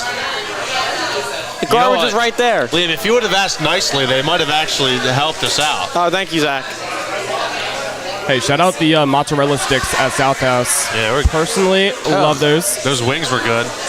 What? The fries are what some might say gas. Kyle Nolan. Kyle Nolan's first time on air, by the way. He's never been on air before. Yeah. Definitely has a lot to work on. Yeah. Yeah, Kyle, you're terrible. Yeah, classic WHIP hazing. God, can the Steelers announce this pick? I know, God. We're at the point where we're bullying. Did I hear Troy Oh, Franklin? my gosh. It's been a long night. I'm definitely going delusional. All right, come on. Here we go. Good thing I have no homework. You might want to check again. I don't. I put an assignment in there. Liam had a 56 in his history class earlier today. No, it got fixed. I don't know what that was. Too busy watching film. I respect it. In that class, yeah, I did, actually. Jake Holzhauer was in that class. I should have asked him what his grade was. Hey, man, it's all about the film grind. You don't need to know history. It's still there. It's not like it's going to be changing. That's true. Yeah. That is very true. Yeah. There. We're living through history right now. Oh, well, here comes the pick. How are you getting that? All right, here we go. Steelers pick is in, announcing it right now. They are selecting. What a nice suit. Peyton Wilson. There we go. He He goes. is gone. Okay. No Hey, Troy Franklin. I was just about to question, unfortunately, I was just about to question why Peyton Wilson was still on the board. I love this guy. This guy is a great linebacker. Well, that's why he's still on the board. But Oh, 2 torn ACLs in his career. Yikes. wow. Yeah, and he also tackles high for extra yardage. And he will be also be 24. So Yeah. he has injury concerns, but when he is on the field and healthy, he is a great option. Yeah, no, against the run, he's awesome. His speed to go downhill and can contribute as a pass rusher on the edge. Yeah, that, as a middle athletic. and as a Crazy. middle linebacker, yeah, that Absolutely. makes up a lot. Look, if he can stay healthy, he could be a really top-end linebacker in the NFL. The problem is, do you trust him to be healthy? Exactly why he fell to 98. Yeah. And these players fall for a reason. The medicals tell a lot more. But He is very fast. him and Patrick Queen together, that's a very athletic dude That is linebacker. a dangerous duo. Yeah. Well, Kyle, great job tonight. It's been an honor to be Thank here. you so much. I Appreciate appreciate it. you guys very much. Thank you. Thank you, Kyle. It's been a great night. Well, all right, thank you, Lily, for taking up these last 2 picks. I appreciate it. Are you talking? Come on, Lillian. Shout out Lillian. Yeah, shout out to our producer, Lily. She did a great, Shout out, Lily. great job. Yes, great She might have been job. falling asleep both days near the end, but she did an awesome She's- job. But I did not fall asleep. But you That's what didn't. matters. You're I right. didn't. She's very happy that Jordan McGee wasn't selected. 'Cause then she would've We had don't to- know that. We have 2 picks. Actually, 2 more picks. I'm devastated. The only person I studied, only person I watched film on. Well, you know you're going to have to write a story I was on ready it. to hop in. I don't care who was talking. I was ready to go and be like, Jordan McGee's up. snatch that mic out. This is my turn to talk. Hey, you never know. It is the Rams pick. The pick is in. Hey, Rams could use a linebacker. They could use linebacker. They also can use, they got Blake Corum last. That's a really weird fit. Here they go. They're picking already. They are Blake picking Corum. already. Here we go. It's a good fit. It's not Troy Franklin. They are taking Cameron Kitchens. Let's go. Miami. All right. There Let we me go. talk about Safety. Cameron Kitchens. He's my favorite deep safety in this class. I think you can leave him alone in the backfield, almost like a Javon Holland. He has the range and the speed to get to where he do. I do worry about him a little bit when you're going downhill and getting guns to run, but you let this guy backpedal, read, and react to the quarterback in the deep field in single high coverage. He can operate back there very well. If you put him in split safety, he might even work better, like you're seeing right here on film. He will come up and attack the ball. I love this guy. He's got the range, he's got the athleticism, and he's got the ball production. You know, he had 10 picks while in Miami. So, Cameron Kitchens, 5 of them this last year. 54 tackles, 3.5 tackles for And loss. look at that speed 5 for a safety interceptions. That's to a go burst of downhill speed for a there. blitz. Yeah, 11 interceptions the last 2 seasons, most in the FBS. Ball production. I love a safety that gives you production. All right, we got one more pick. One more pick Unfortunately, it's the Commanders. of the 2024 NFL Draft. Is show it Jordan McGee? for us? Jordan McGee. I hope not, because I don't want him to go to the Commanders. Surprised they're building the defense more than anything for LA. I mean, they got a couple guards. You're right. Los Angeles Rams have taken Jared Verse, obviously in the first round, the edge. So we can just wrap up real quick. I just want to thank everyone that listens to this broadcast, who joined in this crew, Nitty's Tavern, South House, for the past 2 nights, giving us a chance to do this again. 2024 NFL first 3-round draft was a success. Thank you, Tyler Blankenship, for able to hop on with me. Thank you, Nick Parr. Thank you, Jake Gable. A lot of thank yous. Thank you, Lillian. I'm not going to try and pronounce your last name. I'm sorry. Say it in the mic. You wanna, yeah, Thank go you. ahead. Seriously. Tell him how to say your last name. How to say my last name? Yep. Prieto. Prieto. Just like it reads. Lillian. Just like it reads. There you go. I was going to go Not Prieto, that hard, and I but was it's wrong. fine. It's been around. Here we go. It's okay. The final pick Makes sense. of our draft show, the Washington Commanders Jordan McGee. will select. They are going to pick Luke McCaffrey, wide receiver out of Rice. Wow. Okay, Christian McCaffrey's brother. Someone that rose during senior whatever, the Senior Bowl. Senior Bowl, yep, and such, and the one-on-one work. I actually listened to a podcast on him and said he could really pan out in the NFL. So again, he does all the mechanics right for wide receiver. Also out of the American Athletic Conference. Yeah, former quarterback turned wide receiver as well. So Decent. He's a good route runner. He brings you some decent athleticism. He's got good short area quickness, and look, he's going to fight for the ball in the air. So yeah, 13 touchdowns. He has a knack for finding the end zone. He can line up anywhere. And he's going into a system where he only has to be the 3rd or 4th receiver. Yes, I think pick 100. Someone did say that he would go to 3rd round, and he did. And he went ahead of Troy Franklin. Yep. So. All right, thank you everybody for listening. This was a lot of fun. Thank you. Yeah, Nick. thank you Appreciate guys. it. Thank you, Nick and Hayden, for helping us out. Thank you, Tyler. Thank you, Lillian. It was a grand time, but I'm tired. Call it quits. Thank you, everybody who listened, who participated, who helped setting up Nitty's Tavern, South House. Thank you, everybody who was listening as well. Lillian Prieto, our producer. That'll do it for this NFL Draft Show on WHIP